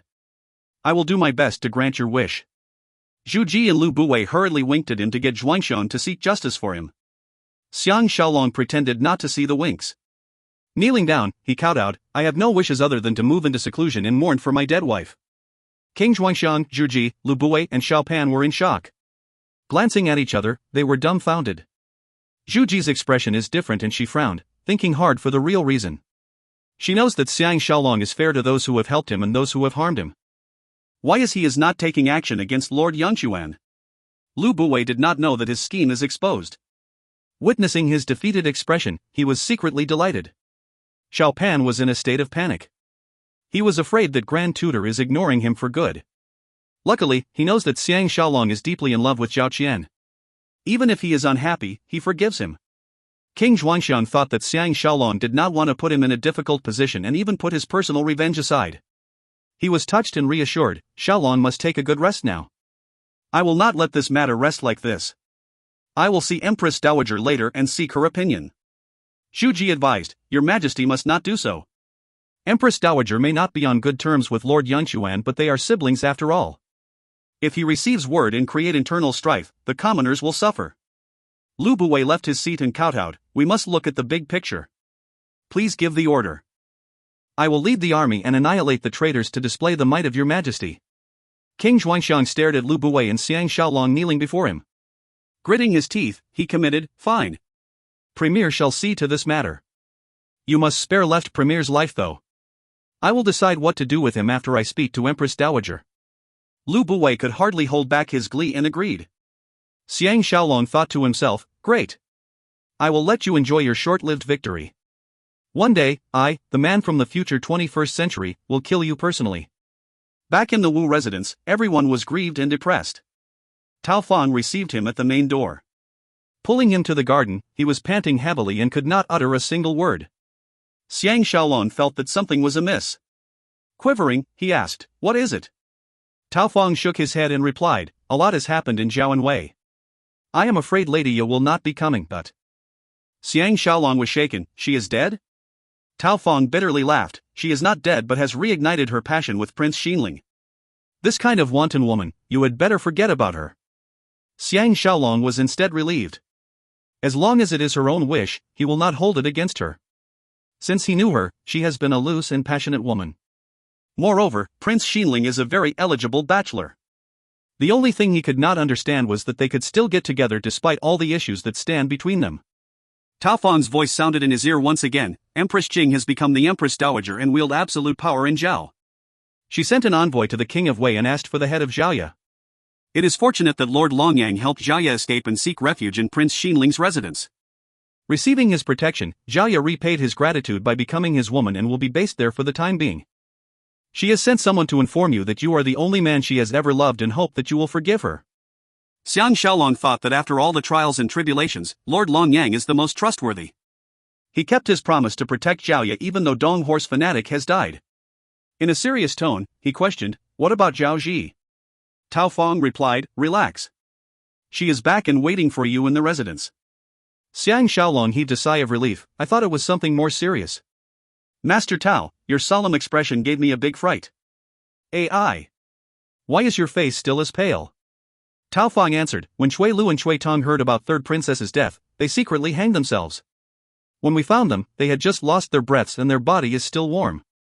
These words struck him like a bolt from the sky. Xiang Shaolong was shaking non-stop and his tears flowed like two streams of water. He almost could not bear this cruel reality. In a side room of the inner hall, with a wooden expression, Xiang Shaolong gave Xiao Yuetan's letter to Master Tu, who was there to pay his last respects to Zhao Qian and the maids. Master Tu did not say a word. Opening the sealed container, he retrieved the scroll of paper within and read it in silence. Amazingly, there was no change in his expression. Once finished, he set fire and burned the letter to ashes. He then plainly said, for the past 2 decades, I have never regarded Xiao Yuetan as my subordinate. In fact, we were closer than brothers. We respected each other very much, though we never openly voice it. He is the only man I will trust with my life. Even in such a time, he has left me a note, showing that I have not judged this good brother wrongly. Xiang Shaolong sighed but did not say anything in return. Master Tu casually shrugged his shoulders and leisurely mentioned, when the birds are gone, you keep your bow. This is a true saying since ancient times. It is easy to share woe but hard to share wealth. The disadvantage of old leaders like us is we know too much about Master Lu, especially the secret relationship between him and Zhu Ji. Before I read this letter, I have interrogated everything from Li Si, so I am able to maintain my composure. Xiang Shaolong finally understood how Master Tu can remain so emotionless. Master Tu coldly state, Lu Buwei may be powerful but I am not one to be trifled with either. Xu Meng has yet to return and must have died. Lu Xiong has just come back though. You must be careful with Meng Ao. If he knows the truth, given his straightforward character, he will confront and be killed by Lu Buwei. Now that Lord Yangshuan has been imprisoned with another 10,000 people who are close to him. Over half of the Qin military leaders have thrown in their lot with Lu Buwei. If it is an open battle, we will not last an hour against him. Xiang Shaolong nodded, what plans does Brother Tu have? The corner of Master Tu's mouth curled up in a cold smile and replied in a low voice, like you, I am waiting for a good opportunity. Laughing, he left after having expressed the discomfort in his chest. Xiang Shaolong continued to sit there in a daze. Until Wu Yingyuan sat down beside him did he snap back to reality. Wu Yingyuan sighed, Premier Lu got me to speak to you. He is in need of men and General Meng Ao is leaving to attack Han. Will Shaolong be his assistant general? Xiang Shaolong sincerely asked, does father-in-law trust me? Wu Yingyuan was taken aback and nodded, of course. I trust you more than my own son. Xiang Shaolong whispered, in everything I do, the Wu family's safety is my topmost concern, including this moving into seclusion. One day, father-in-law will understand why I did this. For now, please do not ask me for the reason. Wu Yingyuan was shaken. His face losing color, he inquired, what are you hiding from me? With giant tears flowing down his face, he slowly said, doesn't father-in-law wish to build a magnificent cenotaph for grandfather Wu?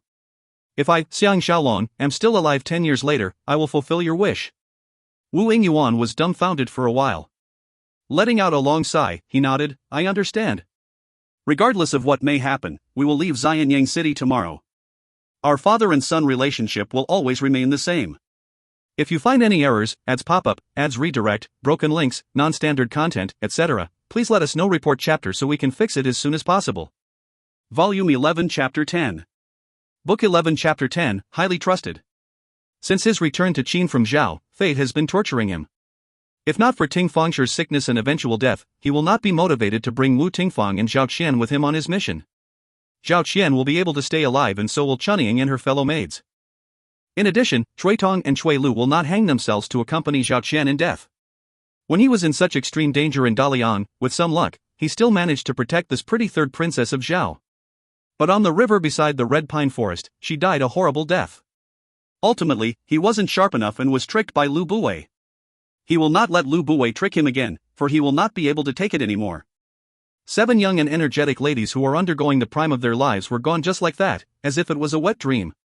He can never forget the stark difference between their usual enchanting appearances to the frightening and ugly look of their corpses. After 6 months on the farms, his turbulent emotions has calmed down to a huge extent. He did not give a hoot to politics but focused all his energy on training his secret army. At the end, he produced an elite fighting unit that was 5,000 strong. These men will help him to support Xiao Pan ascend the throne and counter Lu Buwei's private army. 3,000 of these warriors came from the Wu family warriors. The rest of them come from Pubu's men, Jing village hunters, and also from the Wu estates situated all over the 6 states. They formed 5 armies with 1,000 soldiers in each army. They are led by Wu Zhua, Tang Yi, Jing Jun, Wu Guo, and Pubu. They masquerade as farmers during the day and did their training at night. Because of this, they excelled in night missions. The training was designed by Tang Yi himself. Needless to say, most of the training content came from the 21st century that was modified to suit their current requirements. To get something done, you need the right tools. With Ji Yanran's blacksmiths from Yu coupled with Xiang Shaolong knowledge of alloys from the 21st century, they produced the best weapons known during those times. The average swords used are 3 to 4 feet long. Any swords longer than will break easily. However, they managed to produce a thin sword that was 5 feet long.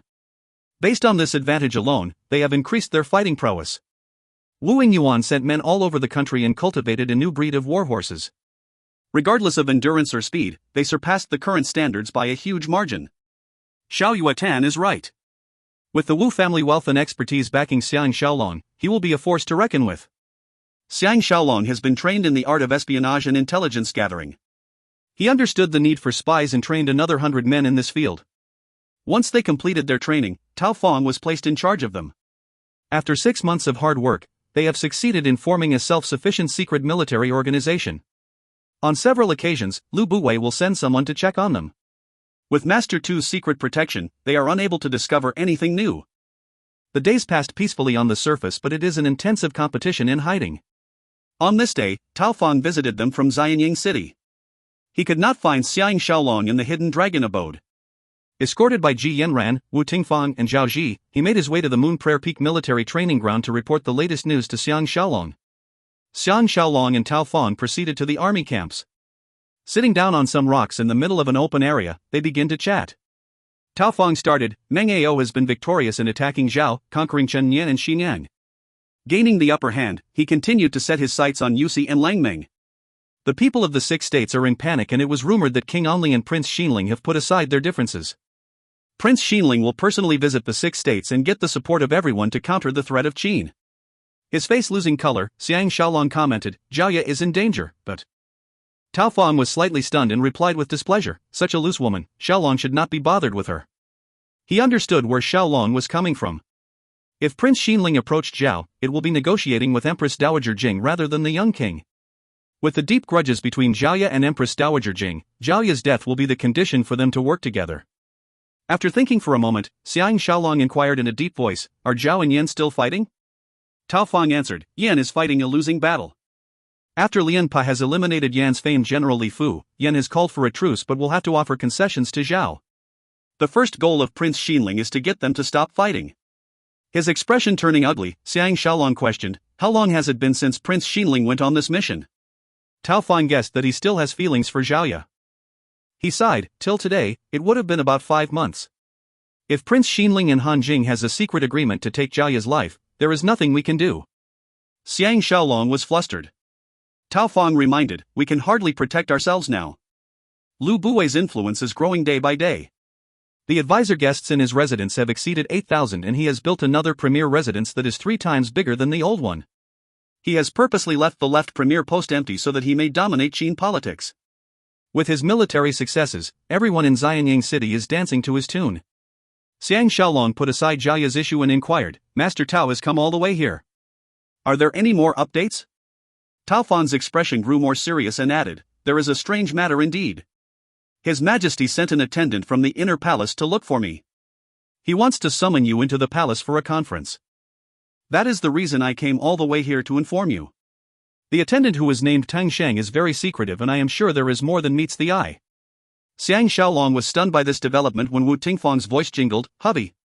Come and judge for us who is a better mountaineer, Ji or me? Xiang Shaolong groaned to himself. His peaceful lifestyle is about to come to an end. Xiang Shaolong and Tang Yi led 18 of their men and traveled nonstop for 1 day and night, rushing back to Xianyang City. The moment they entered the city, they went straight into the palace for the royal audience. These 18 men has been named the 18 Guardians by Tang Yi.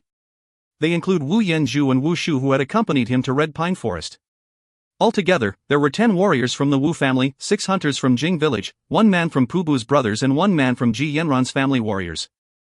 Under the strictest training, the 18 guardians have shown amazing resilience to be the best among the 5,000. As Xiang Shaolong's personal escorts, they are the best among the best and the cream among the cream. Since the Red Pine Forest incident, everyone went through a lot of mental suffering and realized the value of self-preservation. With strong forces, they can still escape any confrontation even if they cannot win. King Xuanxiang had given orders in advance. When the palace guards saw Xiang Shaolong coming, they held Teng Yi and the guardians in the outer palace and brought Xiang Shaolong into the imperial study to meet King Xuanxiang. King Xuanxiang looks as majestic as ever. Only his brows were slightly creased, betraying some signs of tiredness. Dismissing his men, King Xuanxiang and Xiang Shaolong were seated in order of authority. The door was closed for privacy. This king of the most powerful state smiled broadly. 6 months has passed so fast. 2 days ago, I had a strange inspiration. Wouldn't it be great if Shaolong can be part of my court? Witnessing your energetic form, I am happy that you have let go of the past. Xiang Shaolong was touched. This prestigious man has not been corrupted by the vast amount of power he wields. He was feeling hurt at the same time, remembering that he does not have many more days to live. At the same time, he is puzzled. King Xuanxiang does not resemble someone whose life is about to end very soon. Confused by his thoughts, he was overwhelmed with emotions and could not reply King Xuanxiang for the time being. King Xuanxiang nodded. Shaolong is a man who values love and relationships. I can see it from your eyes. Are you aware that Lord Yangquan has passed away 3 days ago? Your wife's death has finally been avenged. Xiang Shaolong was astonished. Your Majesty sentenced him to death? King Xuanxiang shook his head. It was Buwei. He thought that I am still in the dark. After putting Lord Yangquan in house arrest, he provided him with beauties and strong liquor. This man has always been an alcoholic and pervert. I have once censured him for overindulging in women and wine. Now that he is fully immersed in these sins for the past 6 months, his body finally broke down and he died. I guess it is better this way, only his death can redeem his sins. Xiang Shaolong sighed to himself. He may not have any appreciation for Lord Yangquan, but ultimately, he is just a loser in the power struggle. Compared to Lu Buwei, he is far too inferior. King Xuanxiang may not have many confidants. In a talkative mood, he revealed, when I was imprisoned in Handan City, I thought that my troubles will be over when I am back in Xianyang City. I am mistaken. From being the crown prince till the king, I am besotted with endless troubles. If I heed Premier Lu's advice to unite the world, that kind of burden will be unbearable. It is already very tough to govern Qin alone. Xiang Shaolong sighed secretly that these burdens will be Xiao Pan's, not yours. Remembering the constructions of Qin, he suggested, there are ways to govern a village and there are ways to govern a country. You have to combine military strength and politics. There is internal military and external military. For external military, you can connect all the walls of various states and prevent the Xiongnu invasion. For internal military, you can disarm the military of the 6 states. Then apply strict regulations and the world will be peaceful. These are not his points of views but what truly happened in history. King Xuanxiang's eyes lit up and excitedly questioned, what about politics? Like dictation, Xiang Shaolong rattled from memory, to unite the world, you have to utilize the appropriate strategies. First, you must abolish the feudal system and split the country into provinces. They will report directly to Xianyang. You must create a system to standardize weights and measurement, currency, writings, languages, and roads. Then you build bridges across all the rivers and stimulate the traffic and economy within the country. Peace will always come after chaos. Your Majesty need not burden yourself too much. King Xuanxiang could not stop gaping. Shaolong's casual words are full of foresight. You must be my new left premier. Xiang Shaolong was blown away. What? He stammered. Pleased, King Xuanxiang state, Lord Yangquan has been the left premier of Qin. Now that he is gone, someone else must fill this vacancy. I have been troubled by this issue and I am worried about your lack of experience in politics. But having heard what you just mentioned, I no longer have any doubts in my mind. Xiang Shaolong was covered with sweat. He knows nothing about politics and just quoted what he read from history books to lighten King Xuanxiang's burden. Who can imagine that it will create such a horrible result? He frantically kneeled down and kowtowed, this cannot be. Will your Majesty please retract your order? King Xuanxiang was annoyed, Shaolong is unwilling to help me govern my country? Xiang Shaolong was cursing inside. Has your Majesty spoken to Premier Lu? He asked. King Xuanxiang replied, Great General Meng has just conquered 37 cities belonging to Zhao. Premier Lu has left yesterday to design a new province. Now, we command Sanchuan and Taiyuan, two strategic locations, and broke through Sanjin. It will not be long before we unite the world. Lu Buwei's responsibilities are increasing day by day, and Xiaolong is one of the men he regards highly. With you assisting him, he need not run about like a madman. Xiang Shaolong thought to himself, if I became the left premier, I will probably report to the 11 before you. Trying to shun this responsibility, he was inspired and explained, if I am promoted to left premier, it will bring disadvantages to Premier Lu. King Xuanxian was taken aback and ordered, Xiaolong, return to your seat and explain yourself. Back in his seat, Xiang Shaolong reported, after all, I am Premier Lu's follower and it is he who brought me to Xianyang City. If I take up this promotion, there will be rumors that Premier Lu puts his own men in key positions and has ill intentions. Moreover, I am not originally from Qin and has no political experience.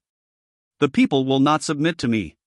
King Xuanxian frowned, but I do not see anyone who is more suitable than you. Xiang Shaolong blurted the first name that came to his mind, General Su Xian is a talented man as well. Why don't your majesty consider him? Although he had only met Su Xian once, he was impressed that Su Xian disregarded Lu Buwei's invitation and mentioned his name. King Xuanxian was moved. Nodding, he agreed, your suggestion is worth considering. Are you really uninterested? Xiang Shaolong quickly brought up all the disadvantages he could think of, even those that are not even real. At the same time, he highlighted the advantages of Su Xian as the left premier. When King Xuanxian finally relented, he was extremely relieved and added, Xiaolong has a small suggestion. King Xuanxiang accepted, Xiaolong, please speak your mind. Xiang Shaolong requested, there is an advisor guest named Li Si in Premier Lu's residence. He accompanied me on my last mission and has displayed his extensive knowledge and talent. Can your majesty give him an official post? King Xuanxiang smiled, this is a small matter. I will give him a post immediately. Xiaolong, you are always putting others before yourself. You are a rare breed. Xiang Shaolong was secretly elated. He added, can this position be related to the crown prince? With this man around the crown prince will definitely benefit. King Xuanxian did not suspect that this is the most powerful move against Lu Buwei. Pleased, he consented, let him be a study attendant and accompany Prince Xiang in his studies. Oh. Please visit Empress Ji and Prince Xiang. They missed you a lot. Xiang Shaolong thanked the gods whom he has been hating for the past 6 months and excused himself. Stepping out of the imperial study, 2 palace maids came up to him and brought him to visit Zhu Ji. Xiang Shaolong knew that visiting her is a bad idea but could not find a reason to reject her invitation. In a luxuriously decorated room in the inner palace, Xiang Shaolong was looking out of the window and admiring the autumn colors. Under the escorts of 4 palace maids, Zhu Ji came in and sat opposite him. Batting her curvy eyelashes and scrutinizing him with her crystal-clear eyes, she gleefully commented, Xiaolong is looking great and I am happy for you. After the 4 palace maids have retreated to one corner, Xiang Shaolong bitterly laughed, the dead have died. Survivors like us can only live on strongly. Zhu Ji quietly advised, Xiaolong, you must be strong. I am afraid whenever you speak like this. Xiang Shaolong sighed but did not reply her. Zhu Ji was lost for words. Finally, Xiang Shaolong spoke up. Is Empress Ji happy? He asked. Pleased, Zhu Ji answered, without Lord Yangquan and his cronies distorting the truth and Buwei's success coupled with Prince Xiang growing up to be a fine young man, there is nothing more I can ask for. If Xiaolong can tutor Prince Xiang every day like before, I will have no more regrets in life. Xiang Shaolong was moved by her words. But remembering King Xuanxiang who was about to die soon and the ambitious Lu Buwei, he was undecided. Can I think it over? He pleaded. Zhu Ji joyfully cooed, I will not force you. I just hope that you will regain your former self. With you assisting Prince Xiang, the world will belong to him. Xiang Shaolong is simply afraid to continue the conversation with this charming and intelligent beauty. Taking the chance, he bade farewell. Zhu Ji did not make it difficult for him and sent him to the door. In a low voice, she insisted, take another 6 months to think it over. When time is up, you must not reject His Majesty's promotion. From these words, Xiang Shaolong realized that it was Zhu Ji who advised King Xuanxiang to promote him to be the new left premier. After all, he is Zhu Ji's confidant and it will benefit Zhu Ji to have him in this important position. Leaving her palace, Zhu Ji got an attendant to bring him to Xiaopan. To be honest, Xiang Shaolong missed this future Qin Shi Huang too. Despite knowing that he is coincidentally attending Qin Sheng's lesson, he insisted on waiting for him. He is slightly afraid of Qin Sheng. After suffering the blow from Zhao Qian's and the maid's deaths, he is not interested in women anymore. This is unlike when he first came to this time frame and was laying every beauty he came across. In the past, he will take every opportunity to seduce this virtuous Qin widow and get her onto his bed. Now, if he can spend the rest of his days in peace with Ji Yanran, Wu Tingfang, Zhao Ji and the Tian sisters, it will be more than what he can ask for. If you find any errors, ads pop-up, ads redirect, broken links, non-standard content, etc., please let us know. Report chapter so we can fix it as soon as possible. Volume 11 Chapter 11. Book 11 Chapter 11, Meeting Qin Sheng again. Recalling the day when Xiao Pan came out in the middle of Qin Sheng's lesson to look for him, causing Qin Sheng to scold him as well, Xiang Shaolong told the attendant, "I will wait for Prince Sheng in the garden." The attendant suggested, "Grand Tutor Xiang can wait outside the room. The lesson is about to end." Xiang Shaolong nodded in agreement and sat down on a bench at the side. Out of a sudden, he felt completely relaxed. Xianyang City without Lu Buwei is like a clear stream without man-eating crocodiles. Out of all the people he came across in these ancient times, the talented and outstanding leaders include Prince Xinling, Tian Dan, and Lu Buwei. However, in terms of scheming, Lu Buwei is the best. This businessman single-handedly helped Xuanxiang ascend the throne, got himself promoted to be premier and annihilated his political enemies. He is truly formidable. Xiang Shaolong knew that he himself is not his match, but even so, Lu Buwei will never guess that his son Xiao Pan is actually a replacement Xiang Shaolong conjured up. When Xiao Pan ascend the throne, he will automatically win. The question is, can he last until then? Qin Sheng's sweet voice rang out like music, "Grand Tutor Xiang. This is the first time we have met this year." Xiang Shaolong snapped out of his daydreaming and paid his respects. This slender and charming widow returned his greetings. Her skin is glowing white and staring at her is a treat for his eyes. Ji Yanran's beauty is enchanting, but Qin Sheng is a different flavor altogether. With her endless flow of appeal, her classy and well-proportioned figure, any man will be swept off his feet. Qin Sheng caught Xiang Shaolong staring at herself in a daze. Her face turning red, she shyly excused, "Grand Tutor Xiang, Prince Sheng is waiting for you inside. I take my leave first." After a curtsy, she sashayed away. Xiang Shaolong kicked himself for losing control and entered Xiao Pan's room. The kid has grown even taller and his features are even sharper than before. While he may not be handsome, he possesses thick eyebrows, sharp eyes and an imposing tall nose. With firm lips, he gives the impression of strong determination. Adding to his rectangular-shaped face and chiseled jaws, he resembles the conqueror who will one day rule the world. Even when Xiang Shaolong entered the room, he was pretending to be engrossed in his books and dare not act loosely like before. Somehow, Xiang Shaolong was feeling lost, as if there is a much bigger gap between him and Xiao Pan. After Xiang Shaolong paid his respects, Xiao Pan returned the greetings. At the same time, he gestured his two attendants to leave the room. When both of them are seated, Xiao Pan's eyes shone with warmth. In a low voice, he commented, "Grand Tutor has lost weight." Xiang Shaolong sighed, "How is Crown Prince doing?" Xiao Pan nodded, "Everything is great. HNG.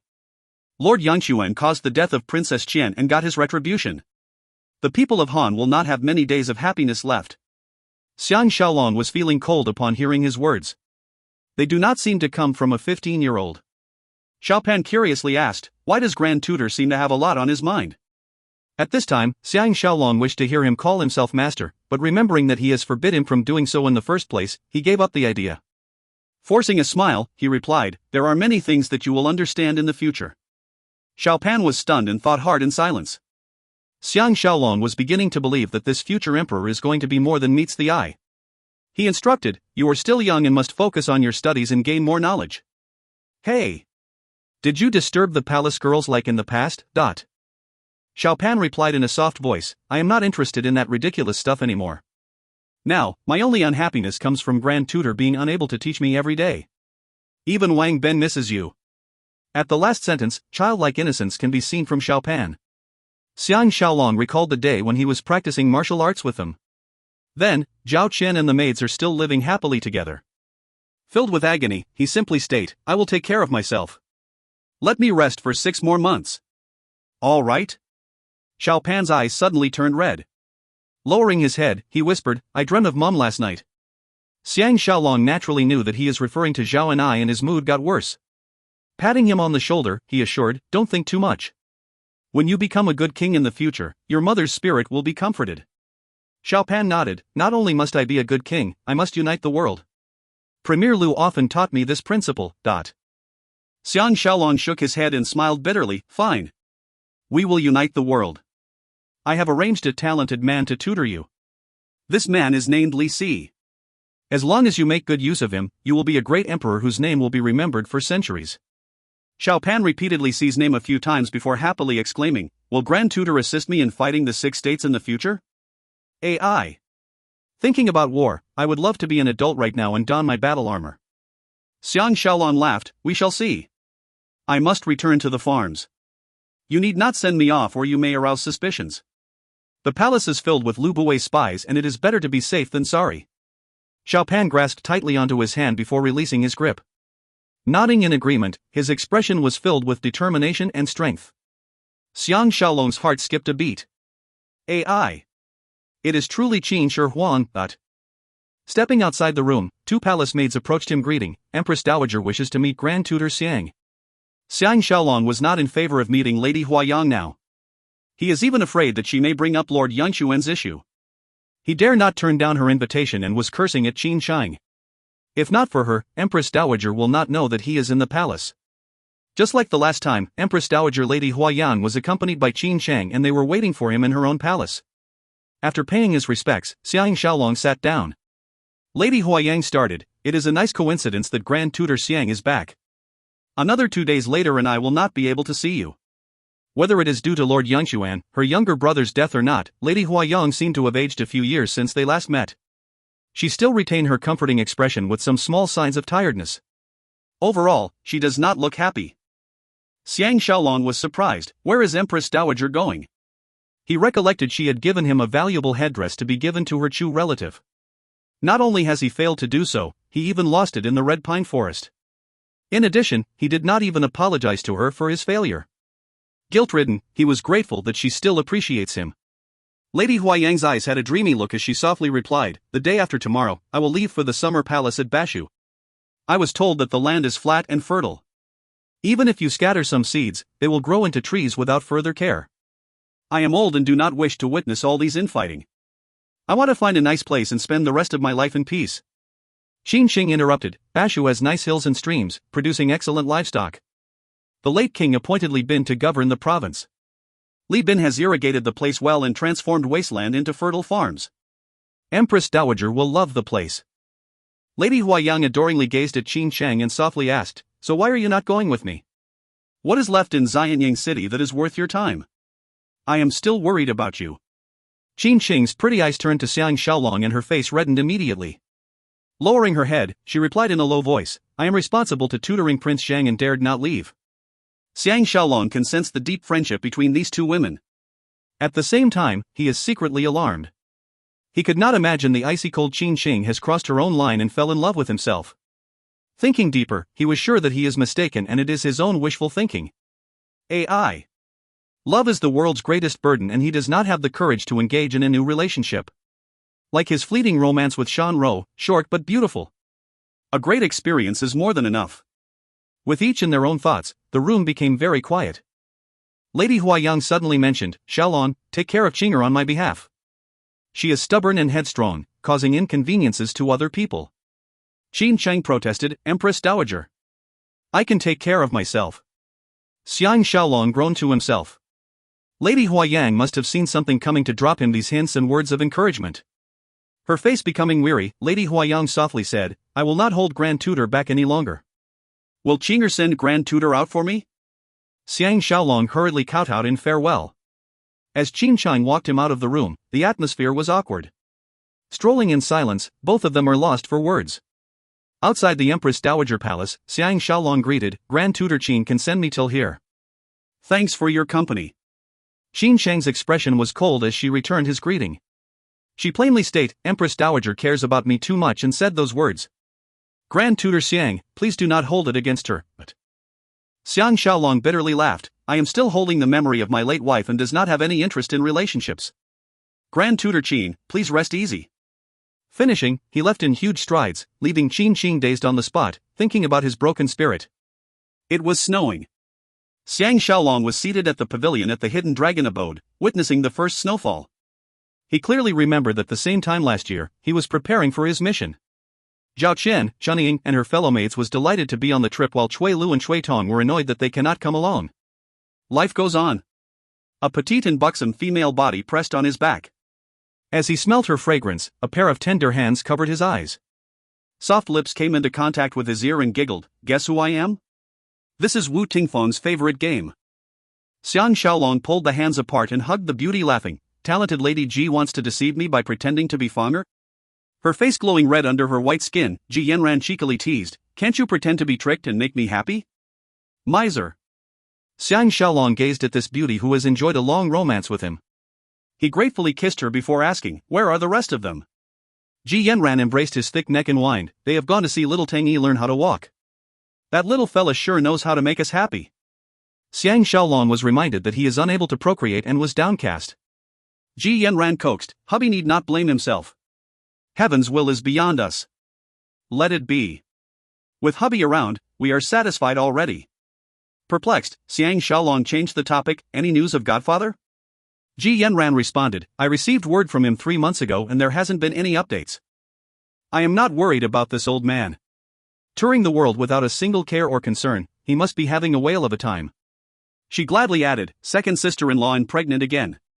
If it is a boy, she will present him to us. We are mad with joy and cannot wait for her to give birth." Xiang Shaolong thought about his close relationship with Tang Yi and his heart grew warm. He acknowledged that this is the best method since he came from a different time zone and lost the ability to conceive. Ji Yanran teased, "Do you want to know the latest news?" Since his return to Xianyang City, he has been trying to evade news reports. He is afraid to know what is happening outside, especially the potential news of Zhao Ya's death.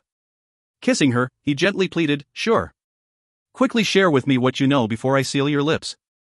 Ji Yanran giggled, "Then I will purposely not say it and enjoy your punishment first." Xiang Shaolong reacted strongly and gave her a long French kiss. They shared a good kissing session. After some time, talented Lady Ji stopped to catch her breath, protesting, "I want to share good news with you. The issue you were worried about has materialized, but only half of it. Empress Dowager Jing wanted Prince Xinling to kill Zhao Ya, but Prince Xinling rejected her request and left for Qi. Empress Dowager Jing was incensed and was forced to accept Yan's proposal to cede 5 cities to Zhao, but she got Lianpe to take over Wei city of Fanyang. Isn't she courting trouble? After losing 37 cities, she continued to provoke Wei." Xiang Shaolong was contented. In this case, Prince Xinling is really true to Yaoer. Ji Yanran revealed, "It seems to be the case. Otherwise, why would Lady Yi give hubby up? AI. She is in a dilemma too. She had betrayed Wu family and is afraid to face everyone here in Xianyang City. She has been very upset over this issue and no one knows better than Ji. But she dare not tell you. Instead, Xiang Shaolong was comforted that Zhao Ya was forced by circumstances rather than her wantonness. Ji Yanran continued, "Lu Buwei will not let this opportunity pass." While Zhao and Wei are on bad terms, he ordered General Meng to invade Wei territory to share the spoils of war. They have succeeded in conquering Gaodu and Jixian. A pity that he was too ambitious and ordered Wang Ling to attack Zhao at the same time, forcing them to put aside their differences. I am sure with Prince Xinling's reputation, he can unite the 6 states against Qin. Xiang Shaolong was confused. "I still do not understand why Lu Buwei is so anxious to fight Zhao. When I returned to Xianyang City, he told me he will attack Han and Zhao together. Now, he attacked Zhao but not Han. I wonder why." Ji Yanran smiled, "When has my hubby suddenly become so stupid? This is a clever strategy. Empress Dowager Jing is from Han. With her in charge of Zhao, she can ally with Han to become a new strong and powerful state. Lu Buwei will never allow such a thing to happen. That is why he is attacking Zhao with all his forces to weaken them. King Xiaocheng has just passed away, Li Mu is engaged with the Xiongnu, and Lianpe is busy fighting Yin. This is a golden opportunity that Lu Buwei will make full use of." Xiang Shaolong slapped his forehead, "My brain is not as good as talented Lady Ji's. It may even be Empress Ji's idea. She and King Zhuangxiang hated Zhao to the core and must take some revenge on them." Ji Yanran commented, "It is easy to lose your self-control when you are successful. If the 6 states join hands, Lu Buwei will suffer a huge defeat and will come looking to you for help again." Xiang Shaolong stared at the falling snow, but his mind is full of images of the 6 states' combined army fighting a fierce war with the Qin army. Winter has gone and spring is here. For every day that passed, Xiang Shaolong was living a day of fear. He is afraid to receive news about King Zhuangxiang's death. From historical records, he died 3 years after ascending the throne. Now, the 3 years is almost up. On this day, Wu Yingyuan and Wu Zhuo came back from the north. At the farm, they gathered Tang Yi, Jing Jun, Pu Bu, Lu Chao, Wu Gui and Xiang Shaolong for a discussion. Even Wu Tingwei, who came back from a purchasing trip in Guangzhou, joined the discussion. Except for Tao Feng, who was receiving news in Xianyang City, Wu Yingjie and Wu Yingzhen are present as well. Yingjie and Yingzhen are Wu Yingyuan's younger brothers. Basically, everyone of importance in the Wu household have all been assembled. Everyone present could guess that Wu Yingyuan has something important to announce. They were seated in the main hall and every door and window is shut tight. Family warriors guarded the house perimeter strictly. Wu Yingyuan, the leader of the Wu household, let out a long sigh. Wu Zhuo has told me about what has transpired between Xiaolong and Lu Buwei. Xiaolong must not blame him. Your eldest brother must still take orders from me as the head of the household. Wu Zhuo gave Xiang Shaolong a helpless look.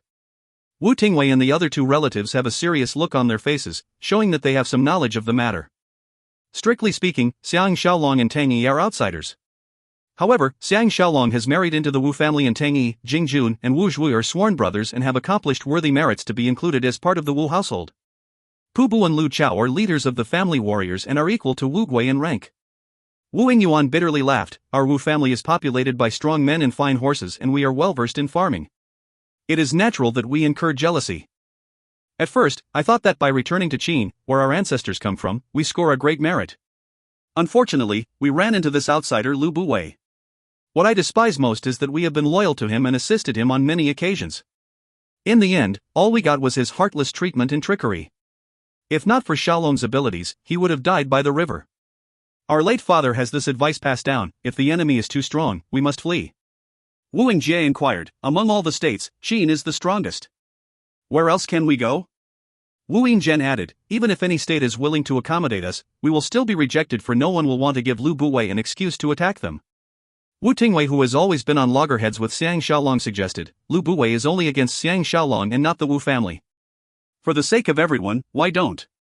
Wu Yingyuan's face darkened and he furiously barked, shut up, dot. Xiang Shaolong and Wu Zhu exchanged a glance. Both felt that a leopard truly never changes its spots.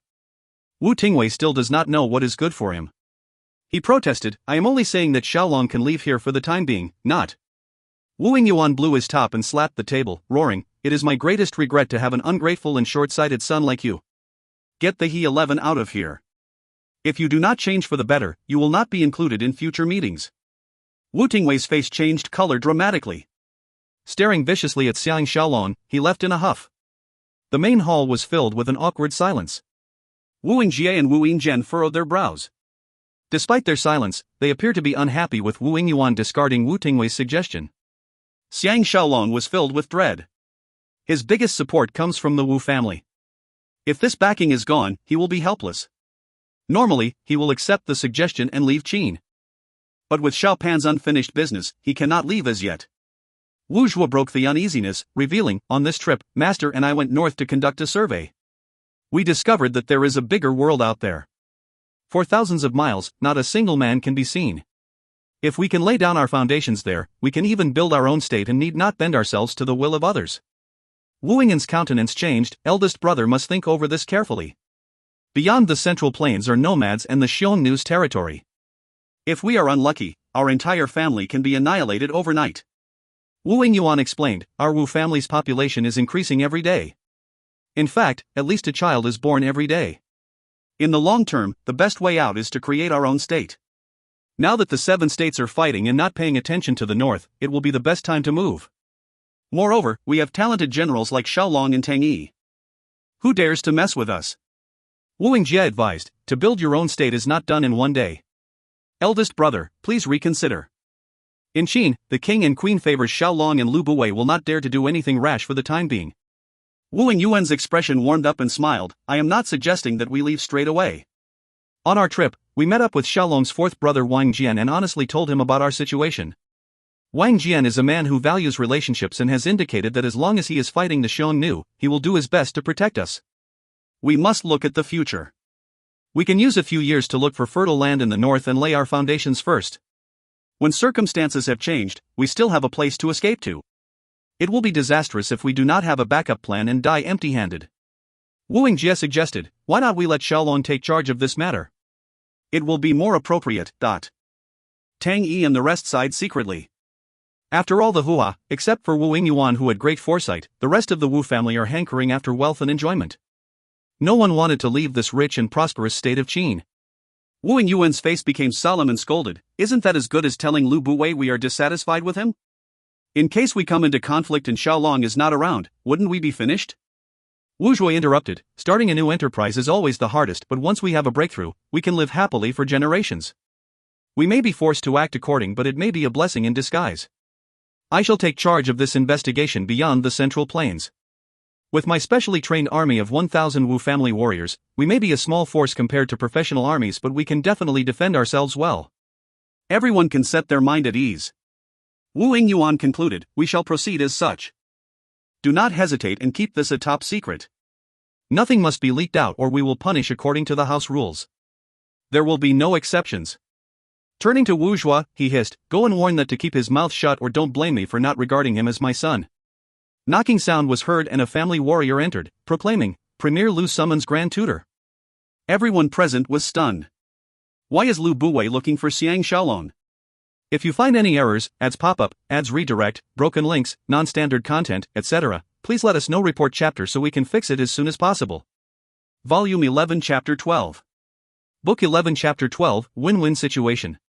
Xiang Shaolong, Tang Yi, Jing Jun and the 18 guardians made their way to Xianyang City and proceeded straight to the premier residence.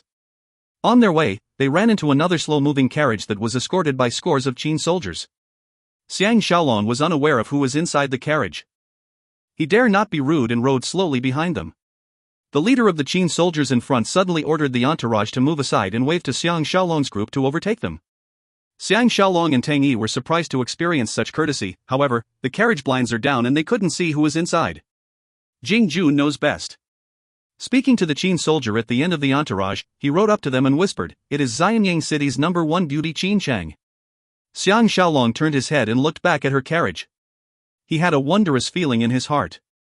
Xiang Shaolong wanted to meet Master Tu first and find out more about the reason for Lu Buwei wanting to see him, but luck was not on his side. Meeting him in the study, this political behemoth questioned, Shaolong, why are you so rash? Before you seek my advice, you proposed Su Xian the ED0T to be the left premier to King Zhuangxiang. You have ruined my grand plan. Can't I even be away for a while without things screwing up? Xiang Shaolong had guessed that he could not deny this fact. With a ready answer, he smiled, His Majesty wanted to pick someone on the spot and we are not sure when Premier will be back. My suggestion is meant to benefit you. By sharing some power with the Qin population, it shows that you are broad-minded and not a power grabber. In this way, no one will dare to bad-mouth you in the Qin court. Lu Buwei was taken aback. His sharp eyes shining, he scrutinized him for a while before asking, is this the same reason why you rejected the post? Xiang Shaolong knew that he is slightly convinced and hurriedly nodded, Premier Lu has treated us most generously. What is personal glory? Lu Buwei stared at the ceiling beams in his house and seemed moved. He suddenly offered, I have 3 daughters and the youngest one is named Lunyang Rong. I shall now marry her to you as a form of replacement to Princess Qian. Right now, Xiang Shaolong is faced with the most difficult decision of his life. If he agreed, Lu Buwei will regard him as family. He can then easily help Xiao Pan ascend the throne and be the new king of Qin. Then he will turn the tables and kill this traitor. The Wu family will be safe as well. But if he consented, he will have to betray his conscience and serve this traitor. In addition, accepting this Lunyang Rong will be unfair to Ji Yanran and the other wives. Lu Buwei is the most ambitious and crafty businessman during these times. He will not strike a bargain unless he is sure that he will gain more at the end of the day. He has eliminated his political adversary Lord Yangshuan. Xiang Shaolong is the favorite of King Zhuangxiang and Empress Ji and cannot be killed. The best way is to absorb him into his own ranks by making him his son-in-law. A top strategy indeed. Xiang Shaolong gritted his teeth and kneeled down, speaking with resolution, Premier Lu, please retract your offer. Shaolong's heart is dead and does not wish to be involved in any relationship, causing a lifetime of unhappiness to Miss Lu. Lu Buwei was incensed. As he was about to force him, heavy knocking was heard on the door. A family warrior came in and kneeled down, reporting, Premier Lu, I bring bad news. Wei's Prince Xinling has led the combined armies of Yan, Zhao, Han, Wei, and Chu. They have broken through our fortifications on the east of the river. General Meng has been defeated at Hango Pass. The combined armies are now rallying outside the pass. These words strike them like a bolt from the sky. Forgetting their topic, they faced each other in confusion. Lu Buwei jumped up crying, it is disastrous. I must see the king at once. Watching his back, Xiang Shaolong remembered Ji Yanlan's prophecy and cannot believe that it is really happening. It has indirectly helped him to avoid an open conflict with Lu Buwei. Xiang Shaolong and Tang Yi left the premier residence. In this turbulent period, they dare not leave and return to the Wu family residence. There, they will receive the latest news. The moment they stepped into the door, Tao Fang welcomed them. With a strange expression on his face, he informed, "Shaolong, there is a man waiting for you. He claims to be well acquainted with you.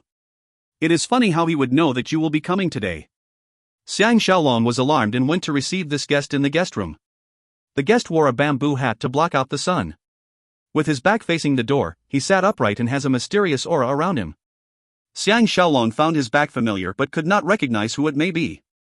The guest heard footsteps but still did not turn back. Xiang Shaolong sat down opposite him and noticed that his cheeks is covered with a nice beard but he cannot see the eyes underneath the bamboo hat. Just as he was about to ask, the strange man slowly removed his hat. Xiang Shaolong was blown away. "My lord!" he exclaimed. Lord Longyang's pretty face may have been hidden by the beard and his eyelashes have become thicker, but Xiang Shaolong will recognize those seductive eyes anywhere. After they exchanged glances, Lord Longyang smiled. "Brother Dong is truly a passionate man who does not forget his friends." Xiang Shaolong laughed bitterly. "In the end, I still cannot deceive you." Lord Longyang explained, "Dong Horse Fanatic will not die so easily and Xiang Shaolong will not return to Xianyang City without completing his mission. I even sent someone to Chu to verify this. Coincidentally, Dong Horse Fanatic's family has just been wiped out by barbarians.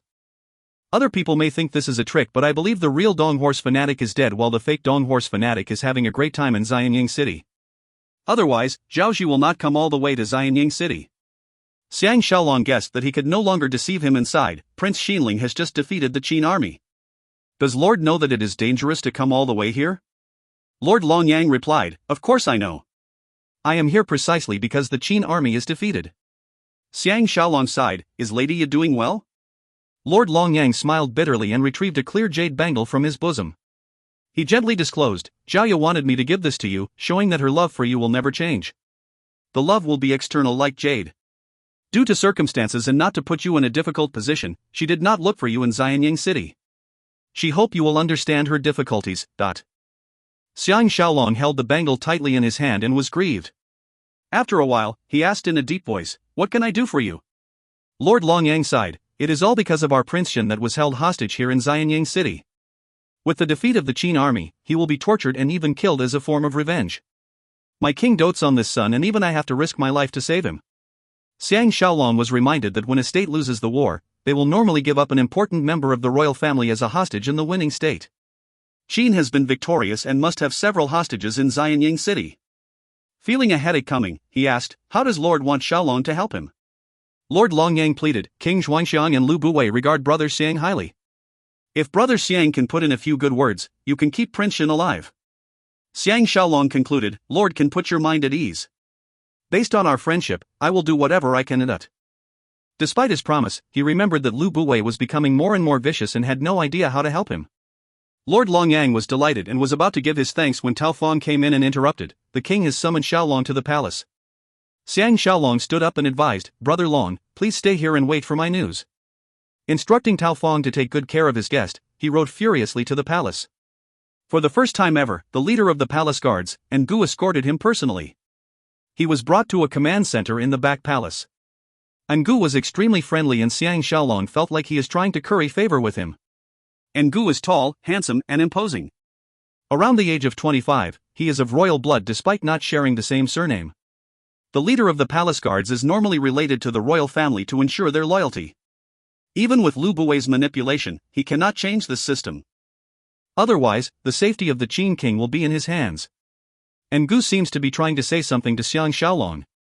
When they crossed the big courtyard between the palaces, he whispered, "We, the palace guards, are pleased that Grand Tutor Xiang promoted Su Xian to be the left premier."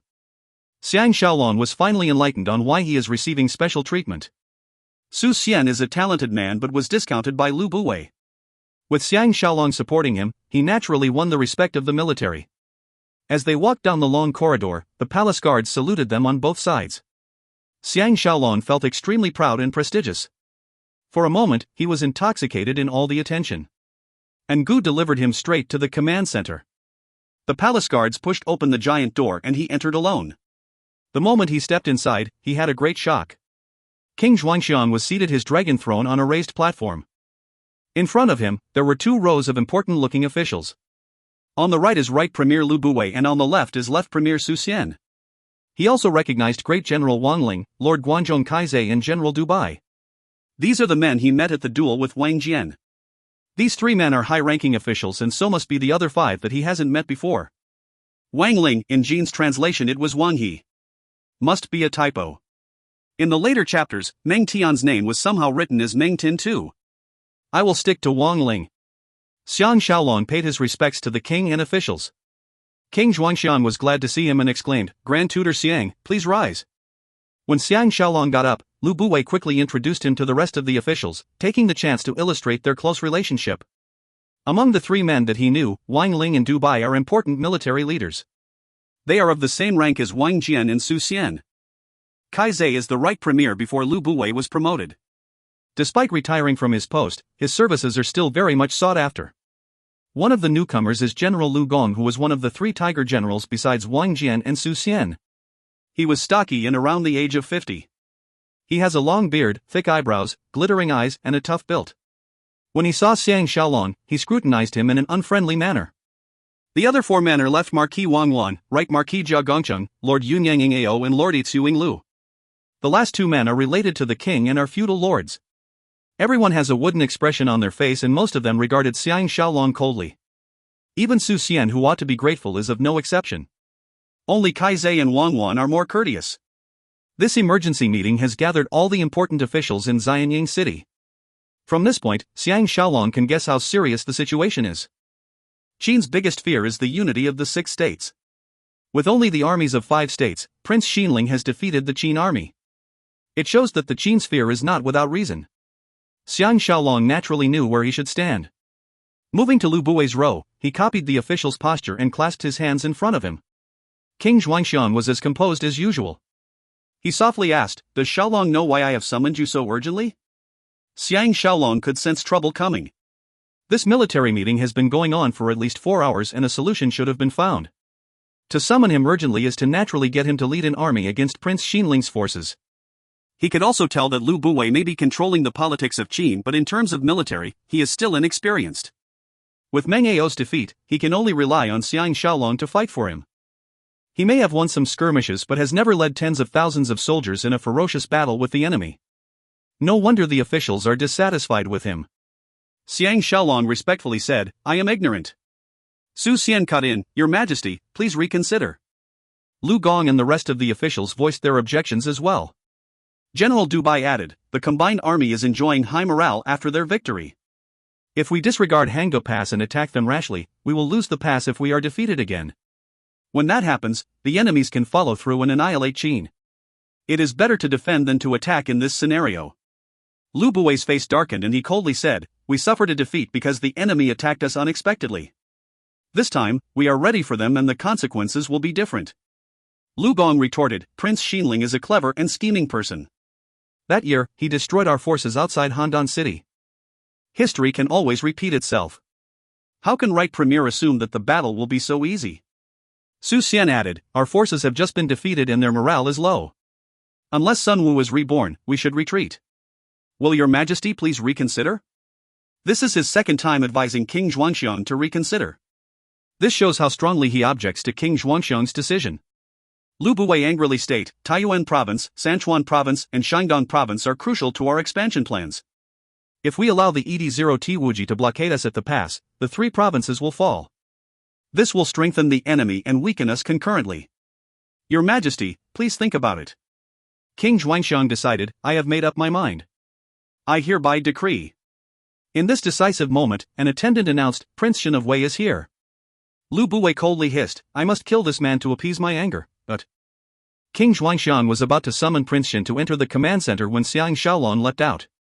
Kneeling down, he cowed out, "Your Majesty, I have something to say." Everyone present was taken aback at his outburst. In actual fact, Xiang Shaolong did not know what to say as well. All he knew that if Prince Shen came in and was sentenced to death by King Zhuangxiang, he would fail to keep his promise to Lord Longyang. He has a complicated relationship with Lord Longyang, but since he asked, he feels obligated to help him. Just based on his protection of Zhaoya, Xiang Shaolong had to do his best. Astonished, King Zhuangxiang questioned, "What does Shaolong wish to say?" As Xiang Shaolong was thinking of an excuse, he had a brainwave and replied, "From what I just heard, we will suffer losses regardless of our decision to attack or defend. I have thought of a win-win situation where we can resolve the present danger without losing a single soldier." Everyone was amazed and wondered what brilliant plan he may have. King Xuanxiang has the most confidence in Xiang Shaolong. That is the reason he accepted Lu Buwei's recommendation to get Xiang Shaolong to fight Prince Xinling. "Please," he implored, "tell me what you have in mind." Xiang Shaolong began, "The sole reason that the 5 states can work together and combine their armies is due to Prince Wuji. If this man is gone, the combined armies will disperse and the 3 provinces will be safe." Everyone nodded in agreement. Even Lu Buwei wished he had a win-win solution too. He is fighting alone in this war and gambling his career on it. If he suffers another defeat, he will have to forfeit Hango Pass and naturally, his control over it. Xiang Shaolong explained, "On my trip to Dalian, without hiding any details, he revealed Prince Xinling's plot to kill King Anli. He concluded, as long as I tell this story to Prince Xin and let him tell this story to King Anli's suspicions will be raised. He will fear that when Wei Wuji returns after his victory, he will take the opportunity to kill Anli and take the throne for himself. Therefore, he will summon Wuji back to Wei and confiscate his military seal. The combined armies will fall apart without him." Everyone acknowledged that this is a good strategy. Everyone knows that Prince Xinling is not on good terms with the King of Wei. When Prince Xinling stole the military seal to save Zhao, he stayed in Handan City and dared not return to Wei. Only till Qin attacked Wei and Anli was forced to the corner did he summon Prince Xinling home. No one will believe that Anli is not jealous of Prince Xinling. The people of Qin love to sow discord among their enemies. When Bai Qi attacked Xianping, he sowed discord between Lianpa and King Xiaocheng. Eventually, King Xiaocheng replaced Lianpa with Zhao Kuo and they suffered heavy losses. A small plot is sometimes more powerful than a huge army. Su Xian frowned, Grand Tutor Xiang's suggestion is brilliant but I am still puzzled. If we release Prince Xin back to Wei with this story, wouldn't they know that we are sowing discord? Du Bai agreed, this is a good plan but it is hard to achieve the desired result. Xiang Shaolong is not surprised at Du Bai's criticism. After all, he belongs to Prince Qingxiao's camp. He must have been a powerful figure and was not dragged down with Lord Yanxuan. Lu Buwei will not show any mercy to his enemies. This man must be of some substance to be able to survive till today. Xiang Shaolong lied. 3 days ago, Lord Longyang from Wei sent someone to contact me. He wanted me to safeguard the life of Prince Xin. If I pretend to work with them and help the prince escape and at the same time share my story with them, this strategy will succeed. King Xuanxiang praised, Shaolong lives up to my expectations. This is a wonderful plan. We shall do as you say. Please see to it immediately. Su Xian wanted to avoid fighting at the pass. Lu Buwei was relieved that he did not have to take any further risks. The discussion topic switched to how to communicate the story to Prince Xin without arousing his suspicions. After the discussion, King Xuanxiang summoned Prince Zhang and gave him a thorough scolding. Lu Buwei suggested sentencing him to death. Prince Xin was terrified and fainted on the floor with his face pale with shock. Xiang Shaolong stepped forward and pleaded for mercy, cursing Prince Xinling. Under King Xuanxiang's interrogation, he revealed Prince Xinling's plot. At the end of the day, Prince Shan was spared the gallows. He was placed under house arrest and to await further orders. King Xuanxiang and Lu Buwei continued to speak while Xiang Shaolong left with the other high-ranking officials. Everyone's attitude towards him improved tremendously and heaped praises on him. Only Du Bai left without saying a single word. Lu Gong and Su Xian walked together with Xiang Shaolong. Lu Gong suddenly asked, "Why did you propose General Su Xian to King Xuanxiang?" Xiang Shaolong was moved by his frank question and replied awkwardly, "He is a hero who does not bend his principles." It is as simple as that. Su Xian seriously commented, "Xiang Shaolong is the real hero. I will never be able to reach Grand Tutor's level where you disregard power and authority. If you had said yes that day, you will be our left premier. If you said yes today, you will be our commander-in-chief." Within a very short period, Xiang Shaolong has won the respect of the Qin military. He himself found it hard to believe. When they are about to reach their carriages, a palace maid kneeled at the side, greeting, "Grand Tutor Xiang, please hold your step." Su Xian and Lu Gong knew that he is close to Empress Ji and Prince Zhang. He may have been summoned by Empress Ji. They left first but not before promising to have dinner with him in the near future. Xiang Shaolong thought that it was Zhu Ji as well. Just as he groaned to himself, the palace maid presented him with an intricate and well-painted box. She left immediately after that. When Xiang Shaolong opened the painted box, a whiff of fragrance filled his nose. Inside the box, there is a piece of silk paper that was neatly folded. When he opened the paper, he discovered that it was a letter written concisely and orderly. Consisting of a few sentences, it was written in Qin writing style and it was signed off as Qin Sheng. He was afraid and delighted at the same time, thinking that the beauty wanted to share her true feelings with him. After he finished reading, he realized that Qin Sheng wanted to invite Ji Yanran to stay over at her place for a few days. He sighed with relief but could feel some hint of disappointment. His emotions are clashing over this beauty. Until he went back to join Teng Yi, his mind is still filled with her gracefulness, her charming ways and her warm expression. Back at the Wu residence, he went to find Lord Longyang. Xiang Shaolong told Lord Longyang the entire story without leaving any details out. Lord Longyang was astounded. Since this is a trick, why are you telling me about it? Xiang Shaolong shrugged his shoulders. Lord trusts me deeply and how can I lie to you? Lord Longyang asked again, is it really true that Prince Xinling wants to assassinate King Anli? Xiang Shaolong nodded, that is really the truth. Lord Longyang predicted, so be it. Although you meant to sow discord, but this is a true incident. If the Qin army holds up in the pass, Prince Xinling will have to retreat sooner or later and it doesn't make a difference to me. After this episode, the world will experience peace for a while. My mission is more urgent, which is to escort Prince Xin back to Dalian. Xiaolong must put up a convincing act and we will both stand to benefit. Xiang Shaolong naturally understood his meaning. Lord Longyang has been on loggerheads with Prince Xinling, often plotting against each other. With this evidence to topple him, he will finally get his chance. Prince Xinling is the mastermind behind the death of Xiao Zhao and the other maids. How he wished he could slice him into two. But on the other hand, he was concerned about Zhao Ya's safety. Lord Longyang is a true genius and saw right through him. He assured, rest easy. Prince Wuji is famed throughout the 6 states and King Anli dared not take his life. It is not as simple as you think. Anli will only confiscate his military seal and make him idle. No matter what, I will protect Zhao Ya. Xiang Shaolong could finally remove that burden on his mind. He continued to discuss the rescue operation with Lord Longyang. That every night, they easily rescued Prince Xin and even provided travel documents to cross the pass. Lord Longyang and Prince Xin hurried back to Wei. To evade Lu Buwei's marriage proposal, he rushed back to the farm, writing non-stop even at night. His mood is improving by leaps and bounds, finally resuming the cheerful days he had with his 3 wives and the Tian sisters. Shanlan gave birth to a baby boy and presented him to Xiang Shaolong. It was double happiness for him. In the midst of all the celebrations, a unique visitor showed up at the farm. It was Master Tu Xian. This general manager of the premier residence has a serious look on his face. The minute he sat down, he sighed, we are in trouble. If you find any errors, ads pop-up, ads redirect, broken links, non-standard content, etc., please let us know. Report chapter so we can fix it as soon as possible. Volume 12 Chapter 1. Book 12 Chapter 01 Internal and External Problems. Xiang Shaolong was terrified. If a composed and experienced man like Master Tu says we are in trouble, then we are really in big trouble. He quickly asked for an explanation. Master Tu started, your brother-in-law came looking for Lu Buwei last night and they chatted for almost 4 hours. After their discussion, Lu Buwei ordered Lu Xiong and myself to spy on your activities. In addition, he threw a tantrum and cursed you, scolding that you do not know what is good for you and even helped Su Xian become the left premier. I am certain that your brother-in-law betrayed you. Xiang Shaolong was mortified. In a state of panic, he summoned Teng Yi and his father-in-law and updated them on this development. Wu Yingyuan slammed the table heavily and cursed, how dare he betray his own family. I will sentence him to death according to the house rules. Teng Yi's face was filled with dread as well. If Lu Buwei actively plots against them, they will be in deep trouble. Xiang Shaolong deduced, we are not sure what Tingwei has told Lu Buwei. If Lu Buwei knows everything, he will evade me or send an assassin after me immediately. He will not allow me to continue working for him. In the short span of time, Wu Yingyuan seemed to have aged a few years. He sighed, luckily, I did not say much to that. I only mentioned that Lu Buwei is an accommodating man on the surface but is very jealous of people who are more capable than him.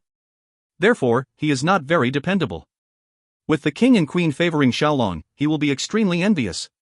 We must take early precautions and prepare an exit strategy for ourselves. It is really fortunate that I did not tell them the other details, but...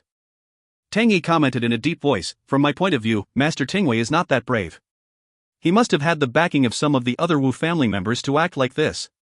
We must not act rashly but conduct some investigations first. Master Tu nodded, Brother Tang is right. If you do something harsh to Master Tingwei now, you will only raise Lu Bui's suspicions and he will know that you have a spy in his residence. Wu Yingyuan sighed and his eyes are shimmering with tears. After all, Wu Tingwei is his own flesh and blood. How can he not be heartbroken? Master Tu added, Lu Bui is a genius. Seeing that Xiaolong retreated to the farms after his mission and even prepared an exit strategy, he will guess that you have discovered his plot. If this matter is leaked out, it is highly detrimental to him. He will never let you off. Wu Yingyuan wiped away his tears and coldly snorted, everyone in Qin has a good opinion of Xiaolong and our farms are performing well. What can he do to us? Master Tu explained, recently, Lu Bui recruited a famous swordsman. Like Lian Jin whom Xiaolong killed, he is from Wei and is Lian Jin's martial brother. Named Guan Zhongxie, his frame is even bigger than Xiaolong and brother Tang. I believe that he is stronger Xiao Weimo. He possesses top sword skills, excellent riding skills and can fight against 100 men. He is also gifted with sharp intelligence and has become Lu Bui's confidant. Now, he is responsible for training Lu Bui's family warriors, making Lu Bui even more powerful. You must not let your guard down against him. Tang Yi and Xiang Shaolong could feel their goose pimples rising. If this man is stronger than Xiao Weimo, they will not be his match. They managed to kill Xiao Weimo that fateful day because he was injured by their arrow. Otherwise, it will be hard to determine who will be the eventual winner. Wu Yingyuan inquired, has Master Tu exchanged blows with him before? But Master Tu bitterly smiled, we exchanged a few stances. Although there was no clear victor, I know he is way better than me. Otherwise, I will not bring him up. Everyone was blown away. Master Tu is the best swordsman in Lu Bui's residence. If he says he is way behind Guan Zhongxie, then Guan Zhongxie is indeed formidable. Tang Yi predicted, with this man helping Lu Bui, they may arrange a dinner with a friendly match for entertainment and force Xiaolong to fight him. On this pretext, they can kill Xiaolong and blame it on carelessness. This is not a private duel and it is common for Qin people to have friendly matches during dinner. By that time, Xiaolong is dead and King Zhuangxiang cannot hold it against Lu Bui. Wu Yingyuan does not know much about Xiao Weimo. Thus, he is full of confidence in Xiang Shaolong. He coldly laughed, is Xiaolong so easy to kill? But you must take extra care when you leave the farm. Xiang Shaolong thought to himself, before he openly clash with Lu Bui, there are many things he cannot avoid. He sighed, Lu Bui has been recruiting men of talent everywhere. Are there any others worth mentioning? Master Tu continued, in terms of knowledge, there is a guy named Moao. This man is awfully smart and is like a walking encyclopedia. However, he has an evil heart and I am sure it was him who thought of the scheme to ambush you at the Red Pine Forest. He is well versed in poisons and he was suspected to have poisoned the late king. Tang Yi frowned, even you have no idea?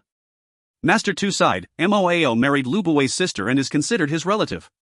Such an important issue is only known to his own clansmen. Even I, who have been with him for almost 2 decades, am kept in the dark. Now, they are trying to restrict my followers. AI. Finishing, he has a hurt expression on his face.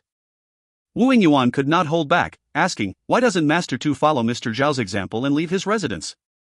Master Tu's face darkened and he gritted his teeth, such a heartless man, I want to see what kind of retribution he will receive. Fortunately, I am still of value to him. As long as he does not know that I have seen through him, he will not make trouble for me. On the surface, he is still acting like someone who values brotherhood and relationships. Xiang Shaolong sighed with him, in terms of knowledge, there is Moao. In terms of martial arts, who is a potential threat? Master Tu divulged, there are 3 men. Although they are not as skilled as Guan Zhongxie, they are first-rate fighters as well. They are Lu Chan, Zhou Zihen and Du Poison. Xiang Shaolong was shaken, Du? The other 3 men stared at him, astounded. Master Tu was curious, do you know him? He may be from Zhao but has left Zhao 3 years ago. In the end, he went to Han and seduced Han Shuang's wife. Han Shuang sent assassins after him and he was forced to come to Xianyang City. I don't think Xiaolong has met him before. Xiang Shaolong was tongue-tied. In the Qin Shi Huang movie, Du was an important spy. He conspired with Zhu Ji and left Lu Bui's control. He caused chaos to the Qin court and even secretly rebelled. But how can he tell them about all these? He lied, nothing. I just felt that his name sounds funny. The 3 men continue to eye him suspiciously. Xiang Shaolong waved his hand and added, honestly, I don't know why but when I heard this name, I do not feel comfortable. Hey! What kind of person is he? With his excuse, everyone was relieved and their suspicions disappeared. Originally, Tang Yi is fearless. With a pretty wife and a beautiful son, his thinking is no longer the same as before. Master Tu thought hard and replied, Du is very good with psychological attacks. His flattery skill is second to none and is highly favored by Lu Buwei. With dashing good looks, he attracts women like honey attracts ants. In Xianyang City, he is the most popular guest in the brothels. Pausing, he added, he is blessed by the heaven to have the best 5 actual stamina and his record is 10 women in one sitting. Lu Buwei loves to use him to seduce the wives and maids of his enemies, gathering important intelligence. HNG. Nonetheless, he is another heartless cat and has destroyed countless marriages. If not for Lu Buwei shielding him, he will be murdered long ago. The 4 men quietened down. Among Lu Buwei's recruits, there are many unorthodox people. Going against him will not be easy. Wooing you on side again, isn't Master Tu afraid that Lu Buwei will suspect you for visiting us like this? Master Tu explained, I came here on his orders to invite Xiaolong to attend a banquet at his residence 3 days later.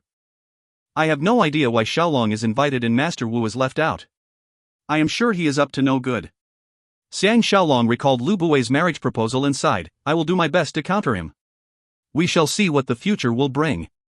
After all, some things just cannot be avoided. Wu Yingyuan commented, external threats are frightening but internal strife is worse. If I do not harden my heart and cleanse my household, I will regret it when we suffer in the future. Master Tu advised, you must not act rashly or even let Master Tingwei know that he has been found out. In fact, you can use him to create a false impression in front of Lu Buwei.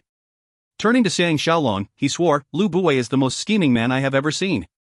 In Xianyang City, you are the only one who can match up to him. He has Master Tingwei spying for him, you have me spying for you.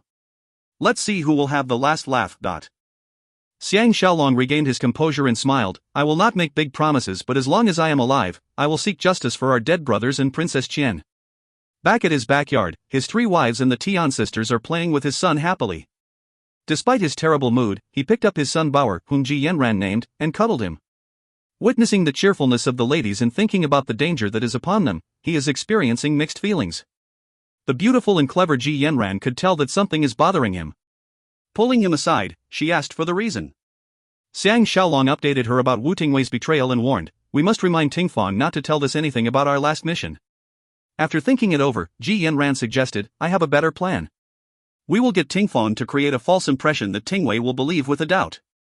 When the word is passed to Lu Buwei, we may be able to trick him. Xiang Shaolong was hard-pressed and questioned, what reason can we use for hiding in the farms and avoiding Lu Buwei? Ji Yanran detailed, we can make use of Lu Xiong. We can say we guessed Lu Xiong and Lord Yangshuan are communicating secretly. Therefore, we suspect Lu Buwei may be involved. This way, Lu Buwei's greatest secret is still preserved. His greatest fear is that we know that it was not Lord Yangshuan who ambushed us. Xiang Shaolong was overjoyed and kissed her, praising, great idea. With you this female Zhuge providing me with good strategies, what is there to fear? Ji Yanran was stunned, what is female Zhuge? Xiang Shaolong knew that he has a slip of the tongue. Zhuge Liang belongs to the era of the 3 kingdoms and will be born a few hundred years later. Of course talented Lady Ji does not know who he is. Coincidentally, Zhao Xi came over and exclaimed, Sister Ro is making me worried and did not even write us a single letter. Sister Lan is annoyed that she did not come to see her. Xiang Shaolong was reminded about Shan Ro and thought of Zhaoya at the same time. His mood just got better after Ji Yanran's suggestion but now it got worse again. After coaxing Zhao Xi, Xiang Shaolong faced Ji Yanran and informed, we are going back to Xianyang City tomorrow. Didn't Qin Qing invite you to stay over at her place? Let's travel together. Ji Yanran giggled in agreement. She went to get Wu Tingfang into their rooms and proceeded to tell her about their plan. Xiang Shaolong could not bear to see Wu Tingfang upset over his own brother's betrayal. He went to find Ting Yi to practice their Mahist swordplay. To face the incoming danger, he must be in top form. In these tumultuous times, you must possess both brains and brawn. The next 10 years will be the most difficult time of their lives. As they were leaving for Xianyang City, they discovered that Wu Yingyuan has fallen ill. Xiang Shaolong's father-in-law has always been in the pink of health and is rarely sick. This sudden illness must have been created by his anger at his son's betrayal. Xiang Shaolong instructed Wu Tingfang to take good care of him and left. Still worried about him, he rode towards Xianyang City with Ji Yanran, Teng Yi, Jing Jun, and the 18 guardians. Wu Zhou and his elite army have left the farm for many months. Although there is no word from him, Xiang Shaolong is assured that they will be safe with Wang Jian's protection. At dawn, they entered the city. Suppressing the desire to check out Qin Qing's home, he got a delighted Jing Jun to escort Ji Yanran to Qin Cheng's residence near the palace. He returned to the Wu residence with Tang Yi. The moment they stepped into the house, they saw Wu Tingwei quarreling with Tao Fong. Wu Tingwei saw them coming and coldly greeted them. He then left in a huff. Tao Fong shook his head sighing, he is beyond control. After they got seated, Tao Fong explained, 2 days ago, he wanted 5 taels of gold from me. Today, he wanted another 5 taels. I don't mind giving it to him, but when Master Wu questions me about it, how am I supposed to reply him? HNG. I heard he is bewitched with the courtesan Dan Mimi from Drunken Wind Brothel. No wonder he is spending uncontrollably. A nitwit will always be a nitwit. He gives his gold to the woman and the woman will give the gold to her Gaigo 10.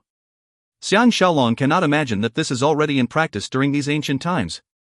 He took the opportunity to ask, which Gaigo 10 has this ability to make the courtesan pay for his services? Tao Fong replied with disdain, that handsome boy from Premier Lu residence. He bragged that he can use his organ and block the wheel of a donkey cart. The cart will not be able to move at all despite the donkey pulling. Can you believe that? Xiang Shaolong and Tang Yi exchanged glances, knowing that there is more to it than meets the eye. Xiang Shaolong inquired in a deep voice, is it dew, poison? Tao Fong was astounded, you heard about him too? Tao Fong did not know about Wu Tingwei's betrayal and Xiang Shaolong took this chance to tell him about it. Tao Fong's face was full of disappointment, sighing, I should have seen this coming. Since Shaolong came into our family, you have outshone this arrogant he will not submit to you. Moreover, Xianyang City is full of nightlife and entertainment. For him to leave here and relocate to the wilderness is as good as killing him. Tang Yi cautioned, it seems like Lu Buwei is controlling him via Du and Dan Mimi. We must be on high alert. If Lu Buwei manages to eliminate Master Wu, the family business and warriors will fall into the hands of this nitwit. With the family elders supporting him, we can no longer stay in Wu family. Tao Fong's face was deathly white, quavering, young master will not be so daring. Xiang Shaolong coldly snorted, bewitched by women and psychological coercion, there is nothing he will not do. There is actually no difference between betraying the family to Lu Buwei and killing his own father. Tang Yi recalled, do you remember Moao whom Master Tu mentioned? He is a poisons expert and can kill people without a trace. We must guard against him. Tao Fong's expression has become ugly beyond measure. He stood up and affirmed, let me make a trip back to the farm and have a good talk with Master Wu. Xiang Shaolong nodded, father-in-law is sick and bedridden. It is a good time to visit him. Tao Fong and Wu Yingyuan share a close relationship. Upon hearing this, he left quickly. The moment he left, a palace attendant came, summoning Xiang Shaolong to see King Xuanxiang. Before he can even finish his tea, Xiang Shaolong left with the attendant. At the palace, the leader of the palace guards and Gu welcomed. The king was about to send someone to the farms. It was good that you are in the city and we did not have to make the trip. Xiang Shaolong was curious, what is it that he summoned me so urgently? And Gu whispered into his ear, Wei has retreated. Xiang Shaolong was reminded about his trick to sow discord and thought about Zhao Ya's safety now that Prince Xinling is in trouble. And Gu added, after Grand Tutor has seen the king, please follow me to the Crown Prince Palace. Study attendant Li wishes to have a good chat with you. For a while, Xiang Shaolong does not remember having such an acquaintance. Then he realized that it was Li Si and cheered, I wish to see him too. Marshal and must be very familiar with him by now. As Ngu led him into the corridor that goes deeper into the inner palace, he smiled, he is very knowledgeable and has earned our respect.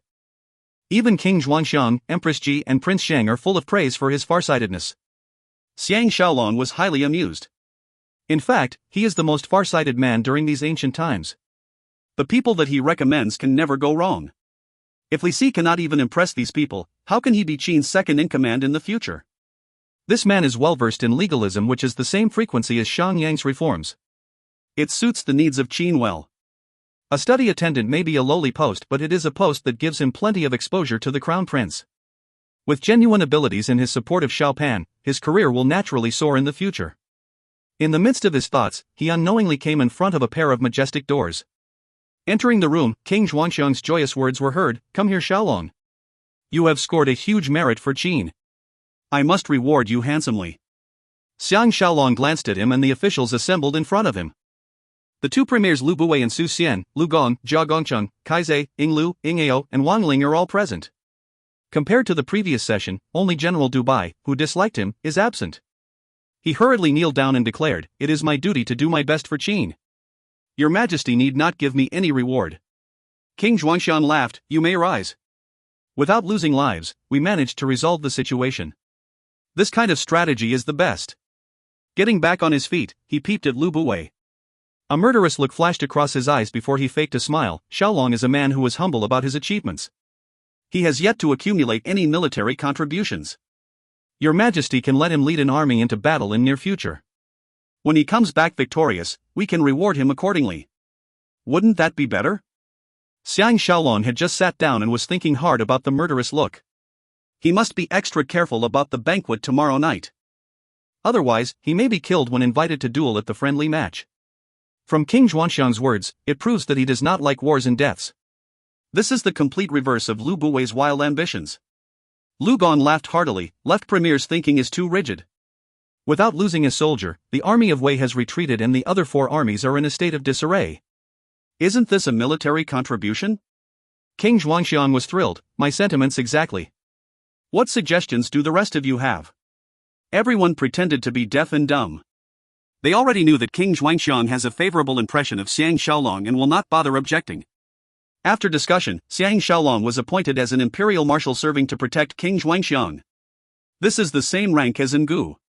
If King Xuanxiang ever goes to war personally, he and Ngu will be his two bodyguards. However, it is only a title without any military authority. Everyone offered their congratulations. Under the present circumstances, there is no way Xiang Shaolong can reject him. At the same time, he realized that King Xuanxiang's promotion has pushed him closer to an open conflict with Lu Buwei. In the past, when he was dealing with the formidable Zhao Mu, he did not have any reservations. However, it was stated in history that after King Xuanxiang passed away, there will be 10 solid years that Lu Buwei will dominate Qin politics and no one is his match. Also wondering if he will die under his treacherous hands, he was filled with dread and confusion. His incomplete knowledge about his fate in the future is becoming a mental burden. After further discussions, King Xuanxiang invited Xiang Shaolong to have dinner with him and left happily. He returned to his bedroom for his afternoon nap. Xiang Shaolong was feeling uneasy. King Xuanxiang did not invite Lu Buwei along, meaning that it was solely Xiang Shaolong's achievement. Helplessly, he exchanged a few hypocritical words with Lu Buwei and left to look for Li Si. Li Si has moved to a guest room beside the Crown Prince Palace. The minute he saw Xiang Shaolong, he smiled sincerely and thanked Ngu profusely. He then led Xiang Shaolong into his small hall. Xiang Shaolong could feel that he is no longer as downcast as before and was like a completely new and energized man. Happy for him, he exclaimed, "Brother Li must be having a good time here." Li Si guffawed, all thanks to Brother Xiang's recommendation. Compared to Premier's residence, it is as different as heaven and he 11. If you want me to go back there, I will rather die. From his words, Xiang Shaolong could guess that he has been discriminated against and thus, lived an unhappy existence in Premier residence. A pretty maid came up to them and served tea before retiring to the inner hall. Xiang Shaolong noticed that she was a lively and alluring young lady and could not resist taking a few more glances. Li Si mentioned in a low voice, "This is a welcome gift from Prince Xiang. Isn't she beautiful?" Xiang Shaolong was feeling emotional. Xiao Pan used to violate ladies and was punished by his mother Zhao and I. Now, he is giving them away. But this kid is still quite obedient and treated Li Si well as he had requested. He even knew how to secure his loyalty by presenting him with a beauty. What a boy! Xiang Shaolong had to know and asked, "What does Brother Li think of Prince Xiang?" Li Si's expression is full of respect, describing, "The Crown Prince is full of ambitions, highly observant and possesses the ability to learn very quickly. In the future, he will be the one who will unite the world. I am lucky to serve a capable king and it is all thanks to Brother Xiang." It is Xiang Shaolong's turn to respect Li Si. He is confident that Xiao Pan will be Qin Shi Huang as it says so in history. But Li Si is able to predict the same thing based on his intelligence. Therefore, Li Si had much greater foresight. Li Si's eyes continued to shine with respect at Xiang Shaolong, stated, "When I was studying with Prince Xiang the day before, the king and queen came to visit him. They told me about Brother Xiang's suggestion to unite the world. Externally, we can connect the walls of each state against the northern barbarians. Internally, we must have a common currency, set up provinces, open roads, build bridges, standardize the writing system and weights and measurement." Such a brilliant and far-sighted vision. I respect you from the bottom of my heart. Xiang Shaolong was flabbergasted. He could not imagine the words he careless sprout would become teaching material for Xiao Pan. When Xiao Pan executes these ideas, wouldn't it be history reflecting history? What a mess. After chatting further, Li Si asked Xiang Shaolong about Lu Buwei. Xiang Shaolong told him the truth, and Li Si assured, Brother Xiang need not worry. From what I see, King Xuanxiang is displeased with Lu Bui's fighting and causing the combined armies to blockade the pass. The traitor's honeymoon period is ending soon. Xiang Shaolong sighed to himself. Even with your intelligence, you cannot guess that King Xuanxiang is dying soon. He sincerely advised, heaven's plans are unfathomable. No matter what happens in the future, Brother Li only needs to focus on assisting the crown prince. Do not bother yourself with other issues. Discontented, Li Si protested, who does Brother Xiang think I am? We are true friends and should share wealth and woe. In the future, do not speak like this. Xiang Shaolong was smiling bitterly when Xiao Pan summoned him. Both men felt that their meeting was too brief, but they cannot ignore the order of the crown prince. Xiang Shaolong may have plenty of enemies, but he has made some friends as well. If you find any errors, ads pop up, ads redirect, broken links, non-standard content, etc., please let us know. Report chapter so we can fix it as soon as possible. Volume 12 Chapter 2. Book 12 Chapter 02, The Death of Xuanxiang. Xiao Pan was standing at the window with his arms folded. Staring at the sun setting at the garden below, he does look imposing. After the attendant came in with Xiang Shaolong and withdrew, he plainly invited, Grand Tutor, please come to my side. Xiang Shaolong felt that he is starting to resemble a proper crown prince.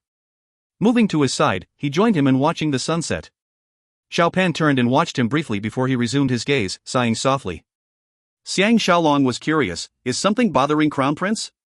Xiao Pan revealed a bitter expression inside, if I am bothered, no one should know better than Grand Tutor, but... Xiang Shaolong was taken aback. This is the first time Xiao Pan is speaking to him in such an official manner. Xiang Shaolong can feel the distance widening between both of them. Emotional, he sighed as well. After an unnatural minute of silence, Xiao Pan revealed, yesterday, Premier Lu told me something strange. He told me that in this world, there are only 3 persons who are really sincere to me. They are father, mother, and himself.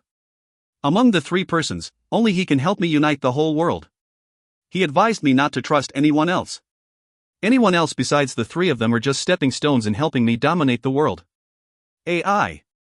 He really treats me like his own son and thought that I know it as well. Turning around, he stared straight at Xiang Shaolong and asked in a low voice, Master. Why did he say something like that? Is he against you? I don't even know when I'll be king, but he seems to be treating me like the king already. Isn't it strange? Xiang Shaolong was feeling uncomfortable under his stare. In the past, he will scold him for addressing himself as master. But under his pressing gaze, he was lost for words. At the same time, from Lu Bui's words, he can deduce that Lu Bui is not on good terms with him, highlighting his sensitivity and intelligence. Xiao Pan realized his slip and recomposed himself, questioning, from Grand Tutor's expression, something unhappy must have happened between him and Premier Lu. His mood darkening slightly, he added, does Grand Tutor still wishes to hide something from me? Xiang Shaolong was suddenly alarmed at another problem that Xiao Pan has brought up. Although he knew that Xiao Pan will soon be king after King Xuanxiang's death as stated in history, but how would Lu Bui know this as well?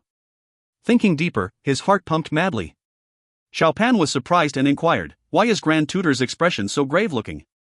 Xiang Shaolong was thinking furiously. Historians mentioned that King Xuanxiang died of illness 3 years after ascending the throne. But this is not true. King Xuanxiang is poisoned to death by Lu Bui. Otherwise, he will not say these strange things to Xiao Pan. How can he watch by the side as Lu Bui carried out his murder plan? His heart is beating even faster than ever. He is really dumb and blindly believed history books and movies. He should have predicted this possibility. If he told everything to King Xuanxiang honestly, how will he think? From his intimate relationship with King Xuanxiang and Zhu Ji, they will believe what he says. Will history be changed? Xiang Shaolong hardened his heart and decided to ignore all the consequences and save King Xuanxiang's life. Otherwise, he will be guilt-ridden. At this very moment, an attendant ran in crying, Crown Prince. The king has fainted at the rear pavilion. Xiao Pan's countenance changed immediately. Xiang Shaolong's limbs turned ice-cold. He knows that he is too late and cannot change the wheels of fortune. Recalling the murderous look in Lu Bui's eyes, he realized that it was meant for King Xuanxiang. He lost again. But it was due to him being blinded by historical records. 8 imperial physicians are trying their best to save King Xuanxiang throughout the night. Despite regaining consciousness, he has lost the ability to speak. The physicians concluded that he had a stroke. Only Xiang Shaolong can see the pain and hatred in his eyes. With his pulse becoming weaker and his heart stopping twice, he he still managed to summon his adrenaline and continue fighting the devil trying to claim his soul. When Lu Buwei came before him, his eyes glowed with anger and his lips shook, being unable to say what is on his mind. Zhu Ji was crying her eyes out. Thanks to a palace mate supporting her, she managed to remain standing. Lady Sholi and Prince Cheng Chongqiao cried hard as well. Lady Sholi even fainted and was carried out. Xiao Pan stood at the bedside and held tightly to King Zhuoxiang's hands. Completely silent, he was amazingly composed. Only Lu Buwei, Xiang Shaolong, Su Xian, Lu Gong, Kaizhe, Dubai and other important officials are allowed to enter his bedroom.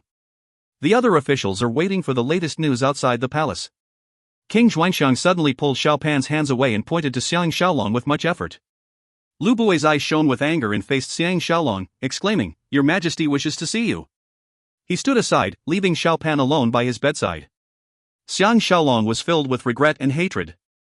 If he had thought of Lu Buwei's plot to kill King Zhuoxiang, he will have exposed his scheme. Ultimately, he cannot win fate and lost by one stance. He came to the bedside and kneeled down, grasping King Zhuoxiang's hand tightly.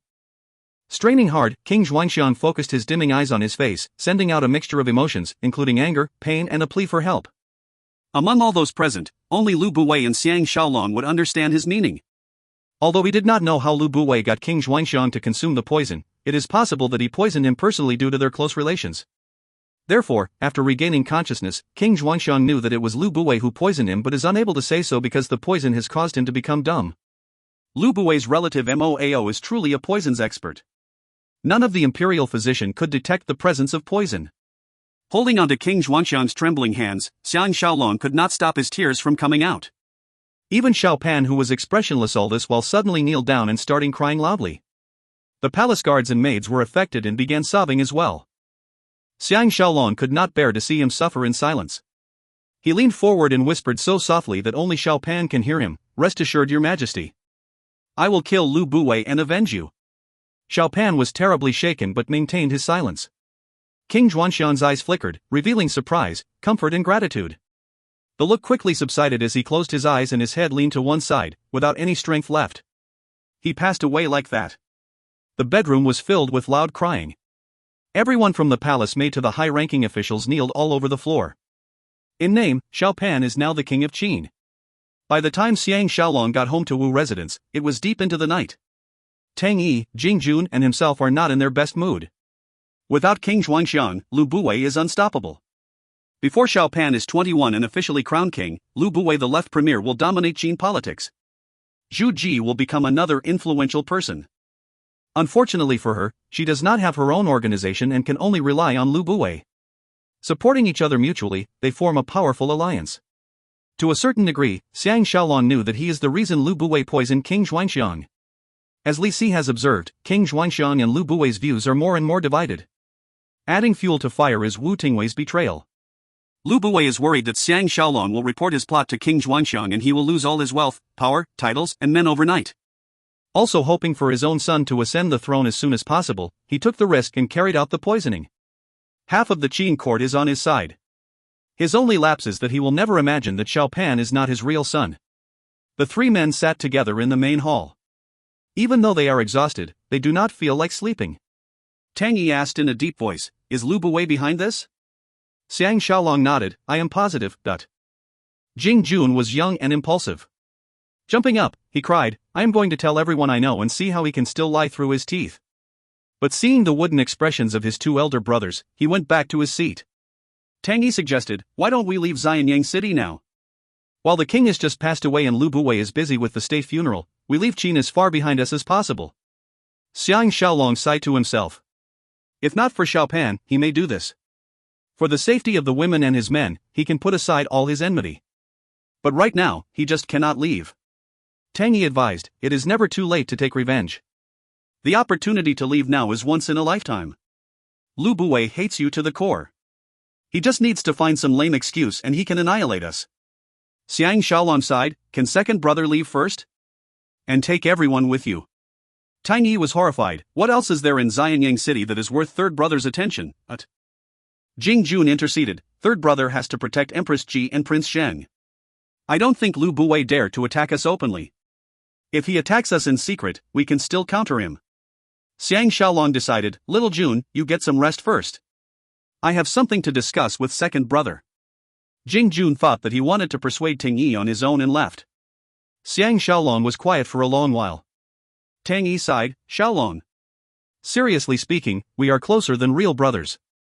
What is it that you cannot say to me? If you are not leaving, neither am I.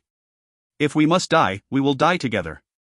Xiang Shaolong hardened his heart and whispered, Prince Xiang is actually Lady Zenai's son. Tang Yi was flabbergasted, what? Xiang Shaolong told him the whole story. Tang Yi was upset, why didn't you tell me earlier? Are you afraid that I will betray you? Xiang Shaolong sincerely state, of course I trust you. Otherwise, I will not reveal it now. Actually, this secret is a heavy responsibility. I only wish to carry it alone. Tang Yi's face warmed up and offered, since this is the case, we shall remain in Xianyang City and face off with Lu Buwei. But we must prepare an exit strategy and leave if necessary. With our elite army, as long as it is not fighting the Qin army, we can still keep our lives. Xiang Shaolong assured, Little Jun is right. Lu Buwei dared not attack us openly. But hidden attacks are hard to detect. After King Zhuangxiang's funeral, we will retreat to the farms and observe accordingly. It may be 8 years before Xiao Pan's coronation, but he is still considered the king of Qin. His word is law. Even if Lu Buwei is daring, he will not ignore his instructions. Tang Yi cautioned, do not underestimate him. This man has all the guts in the world and love to take risks. He alone has caused the death of 2 generations of Qin kings. That shows how formidable he is. Moreover, he has unorthodox people helping him. Even if he does not attack us openly, we must still have watertight precautions. Xiang Shaolong agreed, thanks for your pointers. I have been too complacent. Xiao Pan is still a child and let's hope Empress Ji do not give him up for Lu Buwei. Tang Yi sighed, that is my biggest worry. Frantic footsteps can be heard approaching them. Both men looked at each other and felt uneasy at the same time. An elite warrior named Wu Jia who was based at the farm came running in. Prostrating on the floor, he wailed, Master Wu has passed away. Like a bolt from the blue, both men were stunned. Xiang Shaolong felt like he was floating in the air without a care in the world. For a moment, all his sorrows are forgotten. In a split second, he understood why Lu Buwei invited them to Xianyang City for a banquet.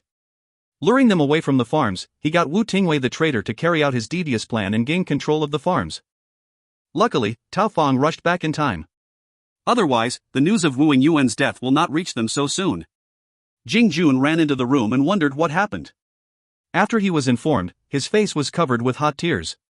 With an indignant face, he ran towards the main door. Tang Yi barked, stand still. Jing Jun ran a few more steps before he fell onto the floor crying. Tang Yi grabbed Wu Jia up from the floor and shook him, asking, what did Master Tao say?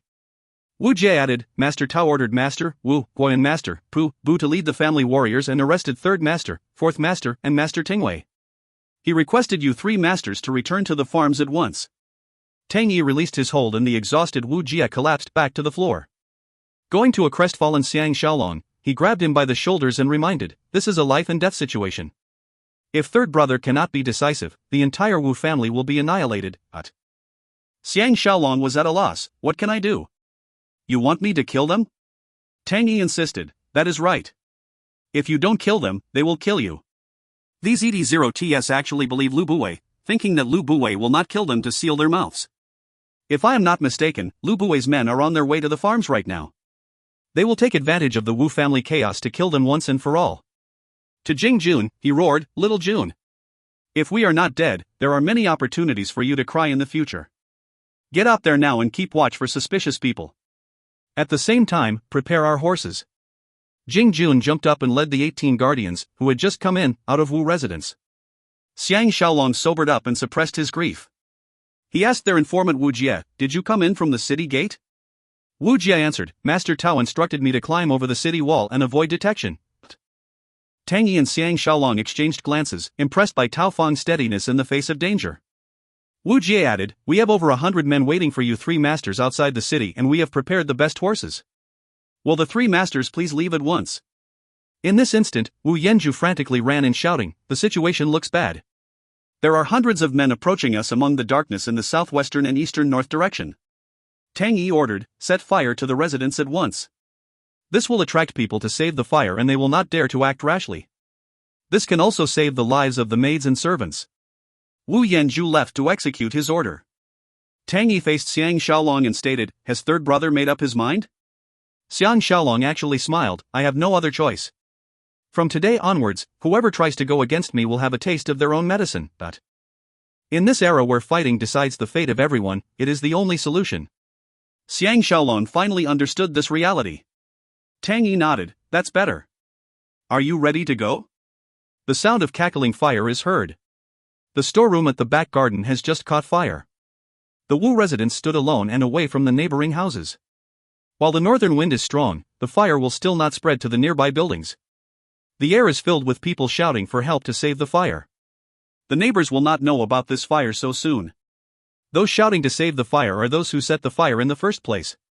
Xiang Shaolong regained his spirits and commanded, "Let's rush back now."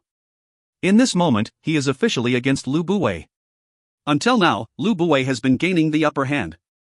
When is his nightmare going to end? If you find any errors, ads pop up, ads redirect, broken links, non-standard content, etc., please let us know. Report chapter so we can fix it as soon as possible. Volume 12 Chapter 3. Book 12 Chapter 03, Exposing the Plot. As everyone rode towards the city gates, the sky is beginning to brighten. Xiang Shaolong just turned onto the road leading out of the city when he held his horse to a halt. Tang Yi, Jing Jun, the 18 guardians and Wu Jia, as well as some of the elite brothers hurriedly come to a stop as well. The cold morning wind is blowing hard at their clothes. The long road seems deserted, but a killing aura can be felt in the air.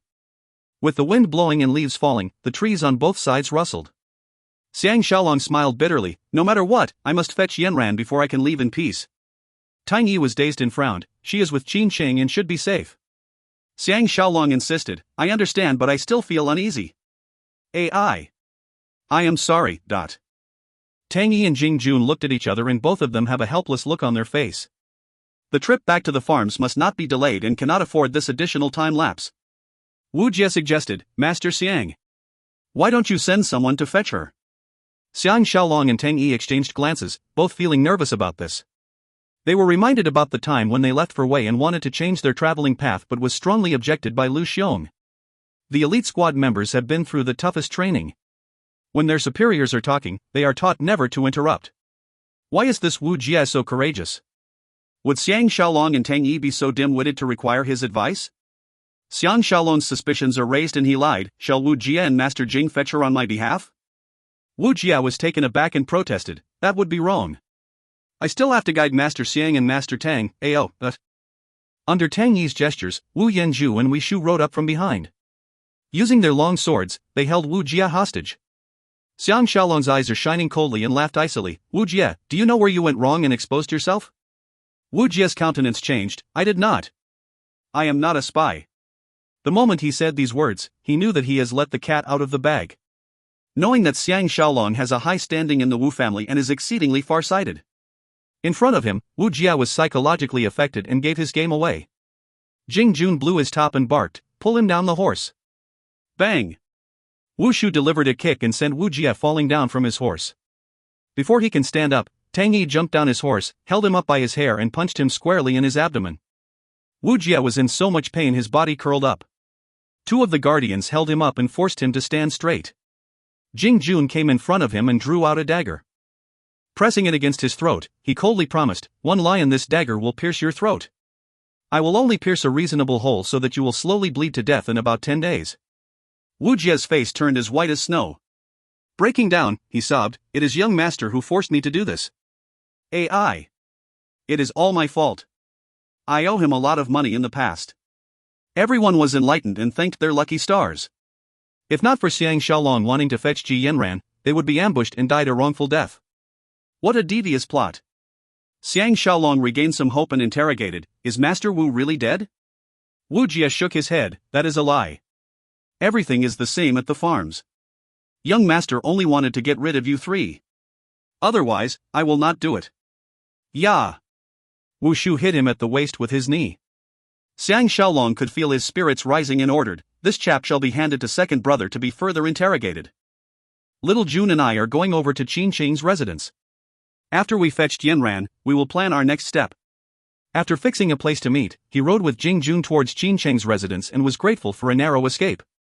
On the road, Xiang Shaolong felt like a brand new man. If Lu Bui's plots all came from this man called Moao, then this man is the most clever and devious man who is also well versed with psychological attacks. If this plan succeeded, he will only outlive King Xuanxiang by 2 days. This is a chain plot.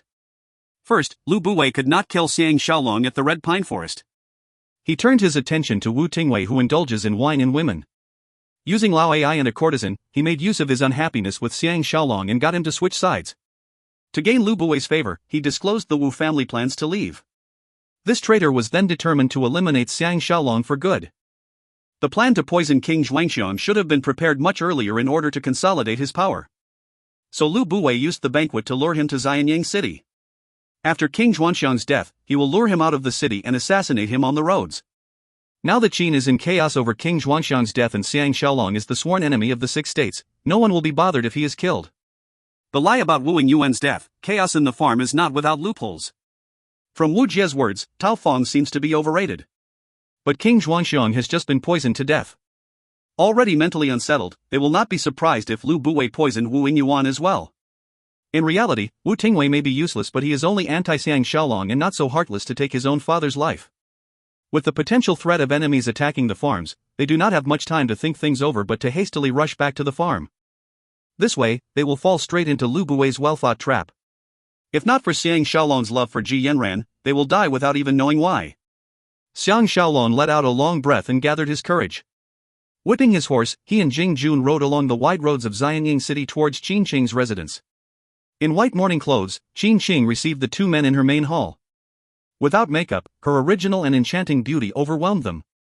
They dared not look straight at her but could not resist feasting their eyes on her appearance. Jing Jun was completely awestruck. When he was served tea by a maid, he held the cup foolishly in the hand and did not even take a few sips. Qin Qing calmly asked, "Grand Tutor Xiang came here so early in the morning. Is there something urgent?" Xiang Shaolong can sense the displeasure in her tone. He apologized, "It is nothing urgent. We wish to fetch Yanran back to the farms." Finished, he felt that his reason lacked strength. It was decided earlier than Yanran would stay for a few days, but they are fetching her before 3 days has passed. In such a hurried fashion and so early in the morning, it is considered a rude gesture. Qin Qing instructed someone to notify Ji Yanran and furrowed her long eyelashes in deep thought. Xiang Shaolong sipped the hot tea and looked around him.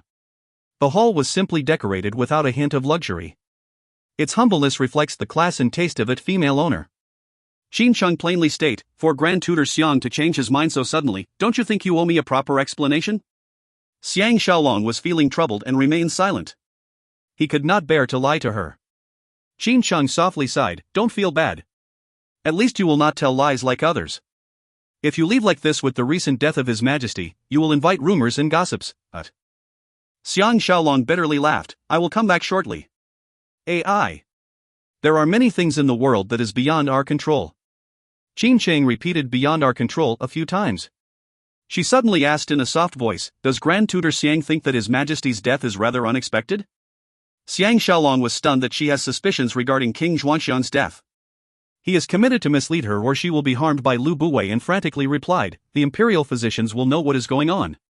Qin Qing raised her petite face and eyed him with suspicion and coldly state, "I wish to know your personal thoughts."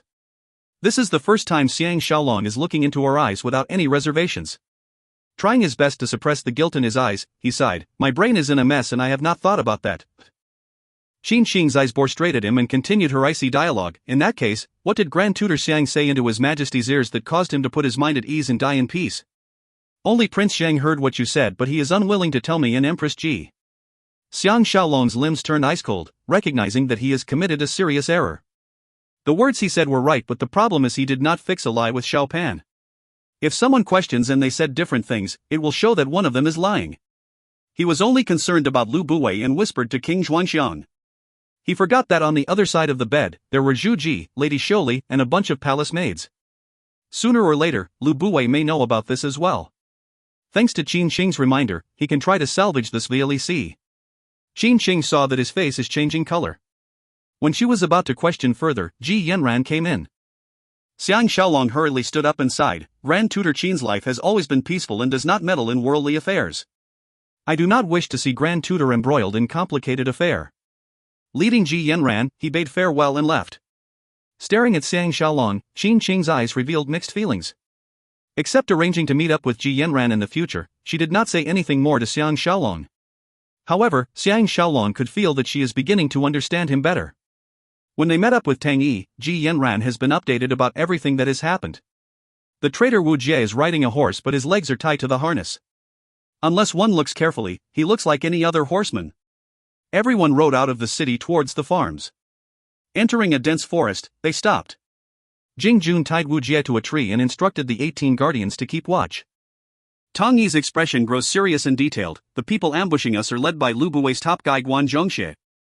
Although with only 150 warriors, they are the best fighters from premier residence. Master Tu did not even know about this at all. It appears to me that the balance of power is slowly shifting to Moao and Guan Zhongxie. Xiang Shaolong inquired, "Where are they planning to ambush us?" Tang Yi pointed to a nearby valley named Plum Valley and state, "Of course they chose a place that is hard for us to escape. Based on our present strength, fighting them is like throwing an egg against a stone. A bigger issue is that Wu Jia has revealed our secrets to Lu Buwei." Xiang Shaolong sighed secretly. So Lu Buwei has identified Wu Tingwei as their weakest link a long time ago. Since they have no idea about his treachery, they are always one step slower than him. Ji Yanran simply countered, "We need not panic yet. I am sure brother-in-law and Wu Jia have limited knowledge about our real strength."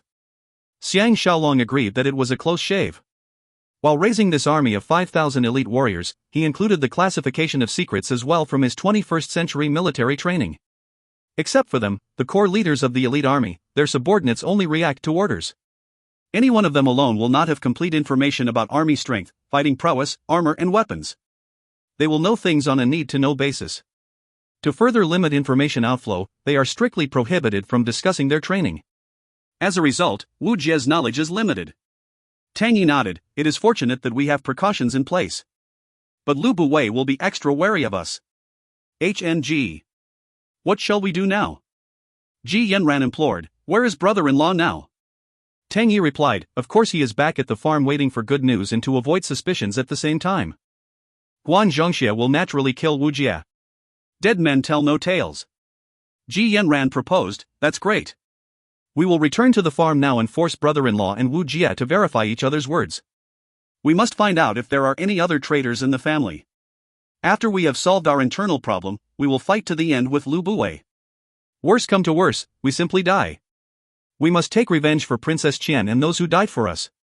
Xiang Shaolong was agonized. Lu Buwei will enjoy at least another 8 years of power and he does not know his own ending as it is not stated in history. The weather for the future looks gloomy indeed. He nodded, "We will let Guan Zhongxie live a while longer. Let's return to the farms." Silent all these while, Jing Jun signaled and summoned the 18 guardians. Together with Wu Jia, they took a left detour back towards the farms. As the traveling distance is much longer, they are still 20 miles from the farms at nightfall.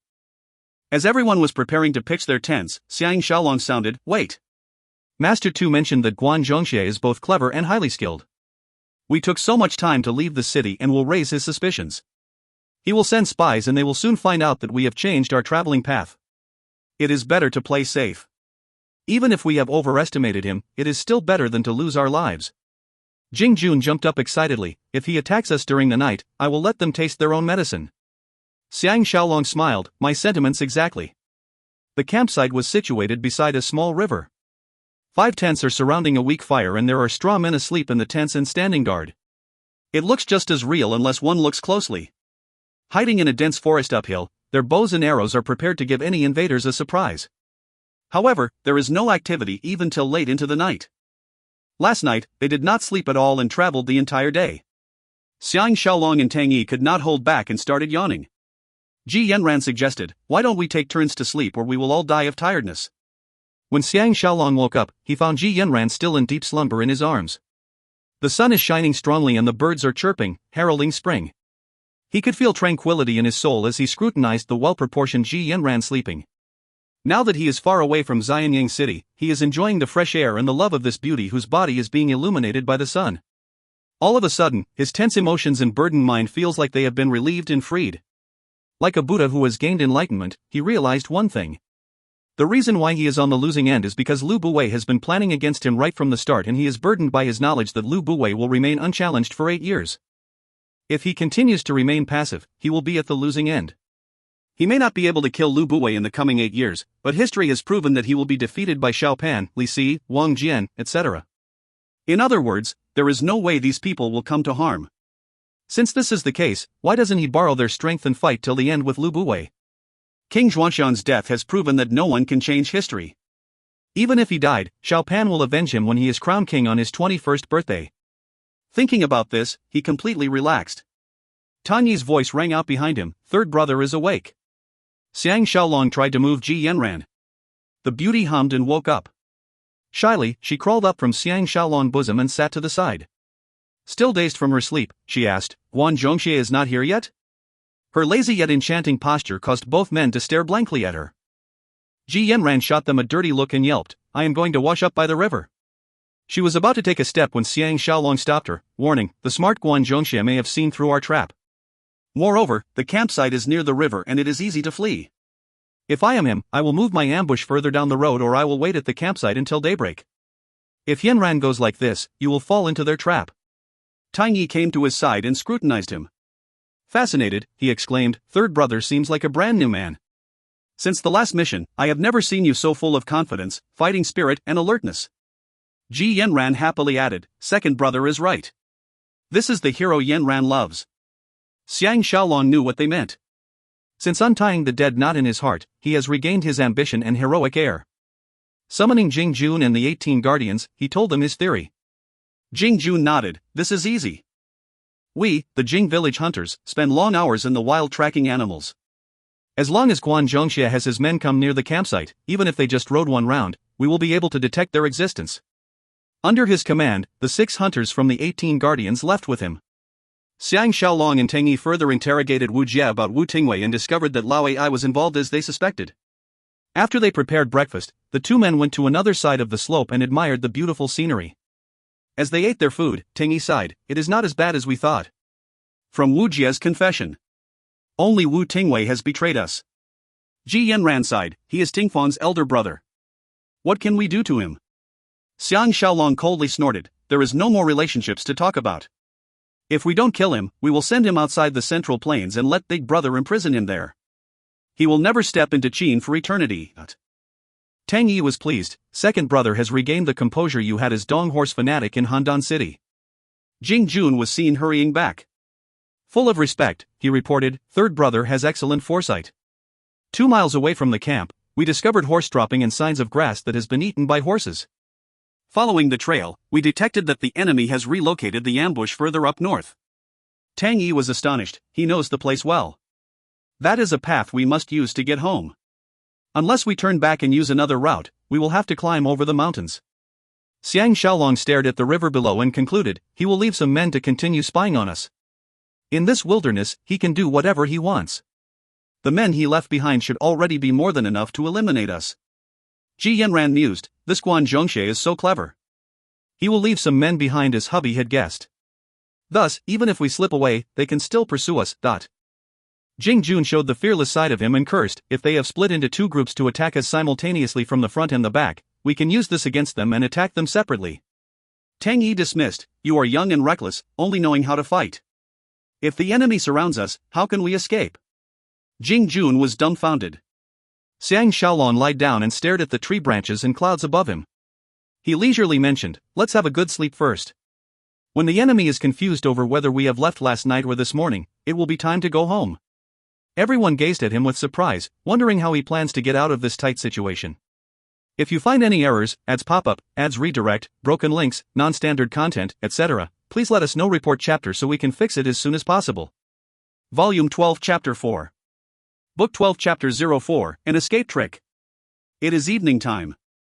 The clouds in the sky begin to sink and the moisture in the air begins to rise. When they meet, they accumulate and form a thick fog. On a hill 3 miles southwest from where they are, sounds of men talking and horses neighing can be heard. It appears that the enemies have lost their patience and thought that they have left for the farm long ago. Up till now, not only did both parties have not exchanged blows, they haven't even seen each other's shadow. But this intangible battle been fought by both parties competing in intelligence, training, patience, strength, and strategy. A small error could cause Xiang Shaolong's smaller forces to be entirely wiped out. Relying on the darkness and fog, Jing Jun and his hunters made sure that there were no spies nearby before pushing 3 rafts into the river. Securing them with rope, he hid the rafts among the reeds. Once accomplished, they returned to Xiang Shaolong's side and inquired, "What do we do next?" Regaining his cool and determination as a top elite special forces commando, Xiang Shaolong replied, "It depends on the enemy's movement. Unless I am wrong, the men who were left behind will continue searching this area to confirm that we are not in hiding. Once confirmed, they will contact those men who have moved further down the road. That will be the time to retaliate." Tang Yi nodded. "This is a brilliant move. Once the enemy suffers an ambush, they will retreat back to the path and seal our escape route. At the same time, they will use a flare to inform those men ahead of us. This way, they will surround us from the front and the back. That will be the best time we will use the rafts and leave this area quickly." Ji Yanran praised, "Fantastic. Even if Sun Wu is here, he may not be able to think of such an excellent plan. Xiang Shaolong can feel his confidence in fighting will improve by leaps and bounds." Under his strict commands, Jing Jun and the 18 guardians divide themselves into groups of 3s and 4s. Taking up advantageous spots around the campsite, they held their bows ready. They may be smaller in numbers, but every one of them is well versed in night combat as well as jungle warfare. Their killing ability is not to be taken lightly. Xiang Shaolong, Tang Yi and Ji Yanran hid themselves behind some rocks near the hilltop. Their mind at ease, they await the enemy's appearance. The new moon rises up slowly to take its place in the sky, surrounded by countless stars. As the fog begins to disperse, the enemies came into view. They form 10-odd units and are conducting a search slowly along the river. Opposite the river are another 17 or 18 men in 3 groups. They are the first to enter the firing range of Jing Jun and his 3 fellow hunters. Xiang Shaolong and his 2 companions could sense 10-odd men approaching their hiding place. The atmosphere was as tense as a drawn bowstring. They held their breaths and continued to wait patiently. As planned, one of their men deliberately provoked a warhorse hidden in the forest. The horse reacts with a loud neighing sound, breaking the silence of the forest. The enemies begin to move quickly towards the sound of the neighing. A series of tragic shouts can be heard. Needless to say, the enemies have fallen into animal traps set up by Jing Jun and the hunters. With sharp wooden stakes at the bottom of the pit, a number of men were killed or heavily injured. Xiang Shaolong and his men knew that it is time. First, they shot out their burning fireballs all around the enemies. It was followed by an endless volley of arrows. Under the glow of the fire, the attackers were caught unaware and descended into chaos. Cries of help and sound of people falling filled the air. It was a pathetic sight. The most formidable was of course Tang Yi. Arrows left his bow continuously with rest. The moment an enemy was sighted, his arrow will fly and embed itself in the enemy's body as if it can see. Since they were hiding in several spots along the river, arrows were shot from different directions and the enemy could not find a safe hiding place at all. In a short span of time, over 10 enemies have been shot dead. Those surviving whistled urgently to retreat and they withdrew in panic. A flare shot up the sky and exploded into silvery white sparks. Xiang Shaolong charged downhill and trailed the retreating enemies, striking those in his reach. After he struck down 7 or 8 men, he returned to the forest. Everyone collected their horses, retrieved Wu Jia, boarded their 3 rafts and floated downstream. Finally, they vented some of their suppressed anger. In the main hall of the Wu family farm, like a defeated man, Wu Tingwei and Wu Jia kneeled down in front of an incensed Wu Yingyuan. Xiang Shaolong, Tang Yi, Jing Jun, Wu Gui, Pubu, Lu Chao and Tao Fong stood on both sides, staring icily at the 2 Wu family traders. Wu Tingwei continued to protest, "I am only thinking about the family. How can we hope to defeat Premier Lu?" Wu Yingyuan furiously cursed, "To think that I have been successful all my life and yet give birth to a nitwit and unfilial son. If Lu Buwei manages to kill Shaolong, he will kill you next to seal you mouth. Tell me, did anyone from Premier Residence arrange to meet you after the ambush?" Wu Tingwei was taken aback, proving that there is indeed such an arrangement. He may not be the brightest person around but will still understand a simple philosophy called dead men tell no tales. Beside him, Wu Jia was shaking with fear, knowing that the house rules are extremely strict. Wu Yingyuan sighed, "I do what I say. Not only have you disobeyed my order, you are worse than a beast. Men, bring these 2 men out to be executed immediately." Wu Tingwei collapsed and shook with fear, exclaiming, "Father, I am wrong." 4 family warriors came to their sides and restrained them. Xiang Shaolong interceded, "Father-in-law, please listen to me. Why don't we send him to the north and help Big Brother? This way, he can accumulate merits to compensate for his mistakes." Wu Yingyuan slowly sighed, "I understand your concern. But this concerns the survival of the whole family. If because he is my own son and I am lenient, the authority of our Wu family house rules will be gone. Everyone will not submit and the other family elders will think that I practice favoritism. Originally, I have 3 sons, but I'll take it that I only have 2 sons. Come. Bring them to the ancestral hall and invite all the family heads to witness. I want everyone to know that family traitors will share the same punishment. Wu Tingwei realized that his father is not trying to frighten him. His legs turning soft like mud, he begged for mercy. Xiang Shaolong wanted to say something else. Wu Yingyuan coldly decided, I have made up my mind and nothing will change it. I have no hesitation in sacrificing a son and gaining everyone's cooperation. Everyone was dumbfounded as Wu Tingwei and Wu Jia were dragged out. Wu Yingyuan is right. His insistence in executing Wu Tingwei has everyone in shock. Nobody else within the family will dare to oppose him in fighting Lu Buwei to the end. Even such an elaborate plot has failed to take Xiang Shaolong's life, giving hope and confidence to everyone. The power and prestige of the Wu family in Xianyang is no longer despised by the Qin population like before. With the army favoring Xiang Shaolong, including Lu Buwei's general Meng Ao, they are in a much stronger position than before. Since this plan has failed, Lu Buwei will naturally hatch another plot. But Wu Tingwei's death has created some problems as well. His mother Madame Wu and Wu Tingfang became very sick around the same time. Amazingly, Wu Yingyuan is surprising strong-willed and handled the daily affairs as per normal. He summoned his 2 sons who were doing business and sent them to the north to open up farmlands, focusing on expanding their influence there. This has been approved by King Zhuangxiong and even Lu Buwei cannot interfere. Xiang Shaolong busied himself with the training of his army and spent 2 months in peace and harmony. Today, Tao Feng showed up with the latest news from Xianyang City.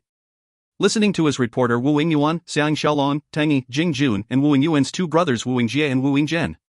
Tao Feng started, according to Qin customs, after 3.5 months since his death, King Zhuangxiong's funeral will be held at the royal temple. Every state has sent a representative to pay their respects. Tian Dan is representing Qi. I wonder what he is up to. Xiang Shaolong was aroused. For Tian Dan to come personally, he must be up to something. I am not surprised that Qi sent someone, as they did not join the combined army fighting Qin 6 months ago. But aren't the 5 states still at war with Qin? Why did they send representatives as well? Tao Feng explained, Prince Xinling's military seal has been confiscated and is spending his time aimlessly in Daliang. The 4 armies retreated one after another and made truce with Lu Buwei. Every state is afraid of Qin attacking them and are busy presenting gifts and bribes. Xianyang City will be the center of attention once again. Xiang Shaolong thought that Lord Longyang will definitely represent Wei, but who will the other states send? He hates to see people like Li Yuan and Guokai again. Wu Yingyuan questioned, anything from Lu Buwei?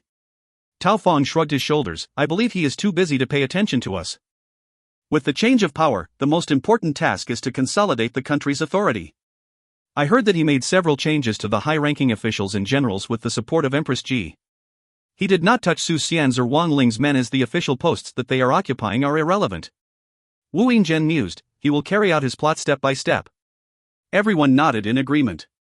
Tang Yi faced Xiang Shaolong and inquired, if we can disrupt the relationship between Lu Buwei and Empress Ji, it will be as good as cutting of one of his limbs. What does third brother think? Everyone was eyeing him with high expectations. Xiang Shaolong bitterly laughed and replied, I will proceed accordingly.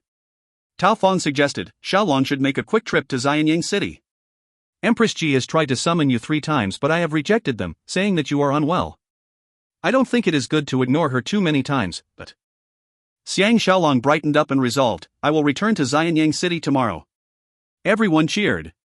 Xiang Shaolong was daydreaming about meeting Empress Ji. Now that King Zhuangxiang is dead, and if Zhu Ji wanted to get close to him, what shall he do? He has the deepest respect for King Zhuangxiang and should not be getting close to his widow. This is something unacceptable.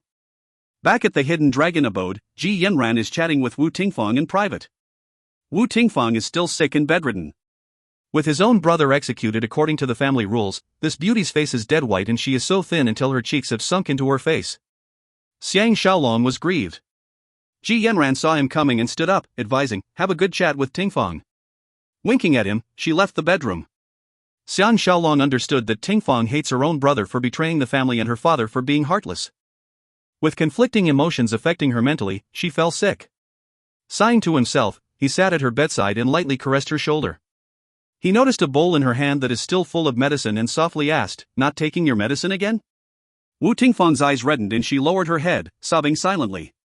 No one knows her spoiled temper better than Xiang Shaolong. Once she throws a tantrum, no one can calm her down. Bending down to her ear, he whispered, "You are angry at father, but the real culprit is Lu Buwei. Everybody else is innocent. If you take it personally, not only will you remain sick, your mom will also be in bad health. Your father and I will be anxious about the two of you and cannot focus on fighting our real enemies. Do you understand?" Wu Tingfang thought about it and nodded her head obediently. Xiang Shaolong wiped away her tears and took this chance to feed her the bowl of medicine, coaxing, "That's my girl. You must get well soon and visit your mum." Wu Tingfang protested, "The medicine is very bitter." Xiang Shaolong kissed her face and covered her with a blanket. He waited until she fell asleep and returned to the hall. Zhao Ji, Ji Yanran and the Tian sisters are playing with baby Bauer. If Wu Tingfang is there as well, it would be perfect.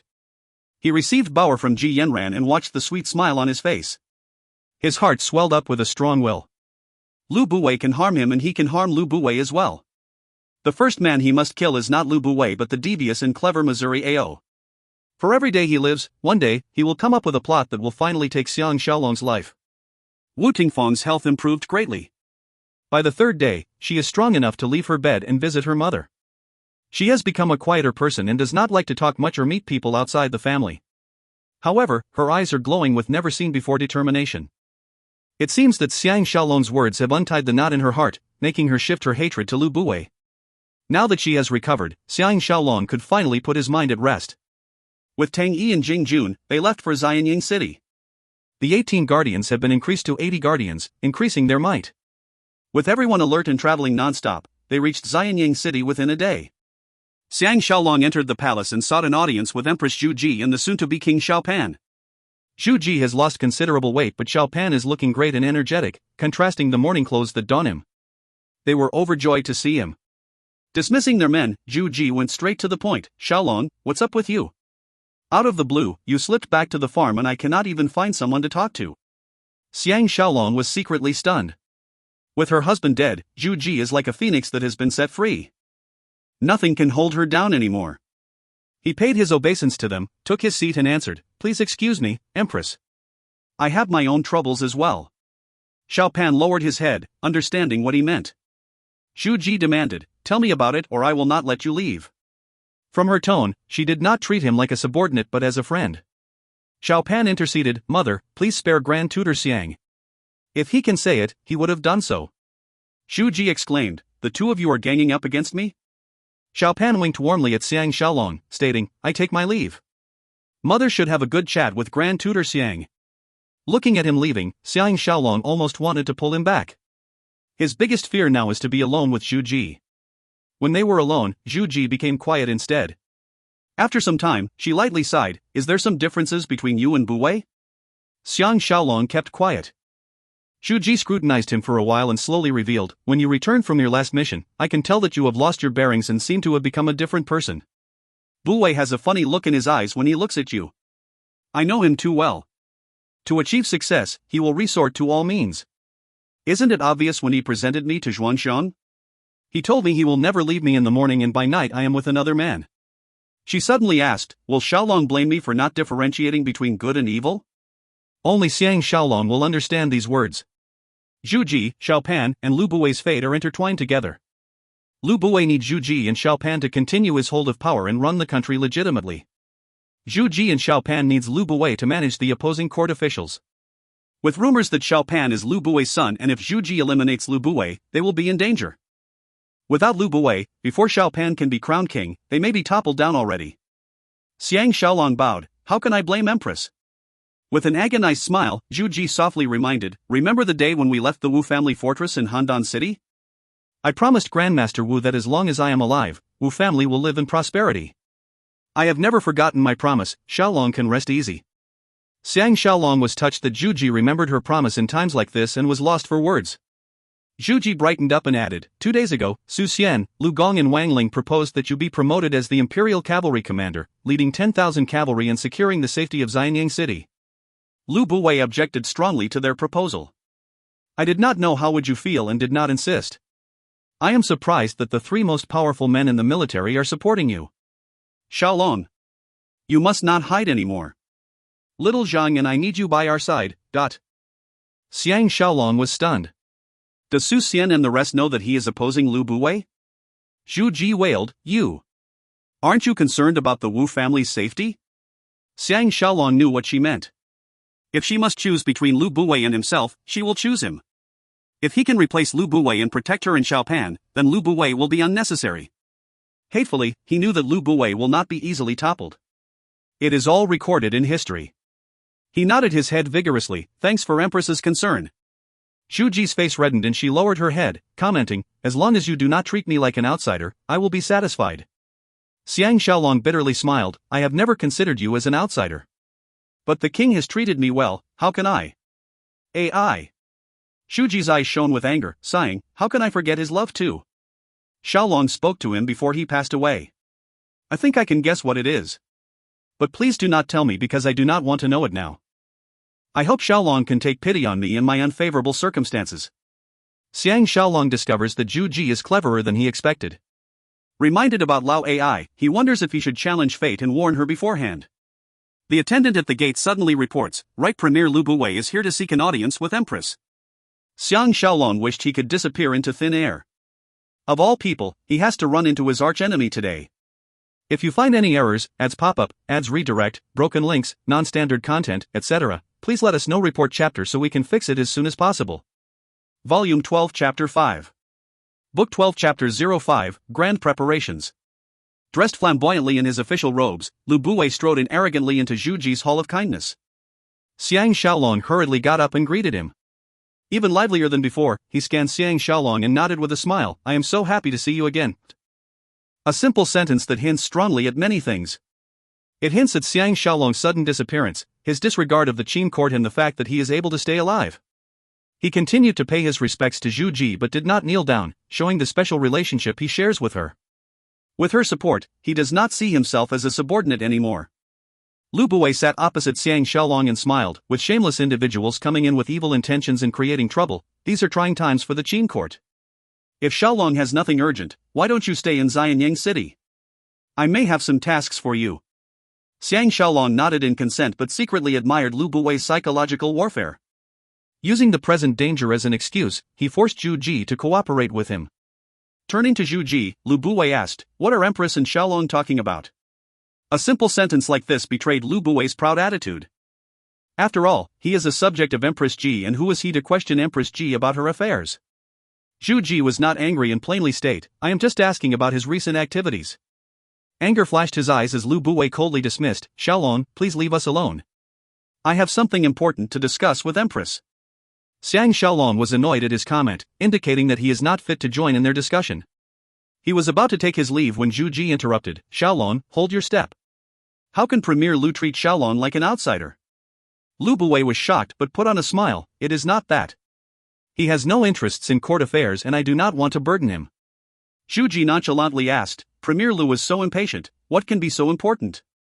Xiang Shaolong and Lu Buwei knew that Zhu Ji is throwing her temper and is obviously siding with Xiang Shaolong. Lu Buwei will not be so foolish to continue rebutting her and went along, smiling, Empress, please do not take offense.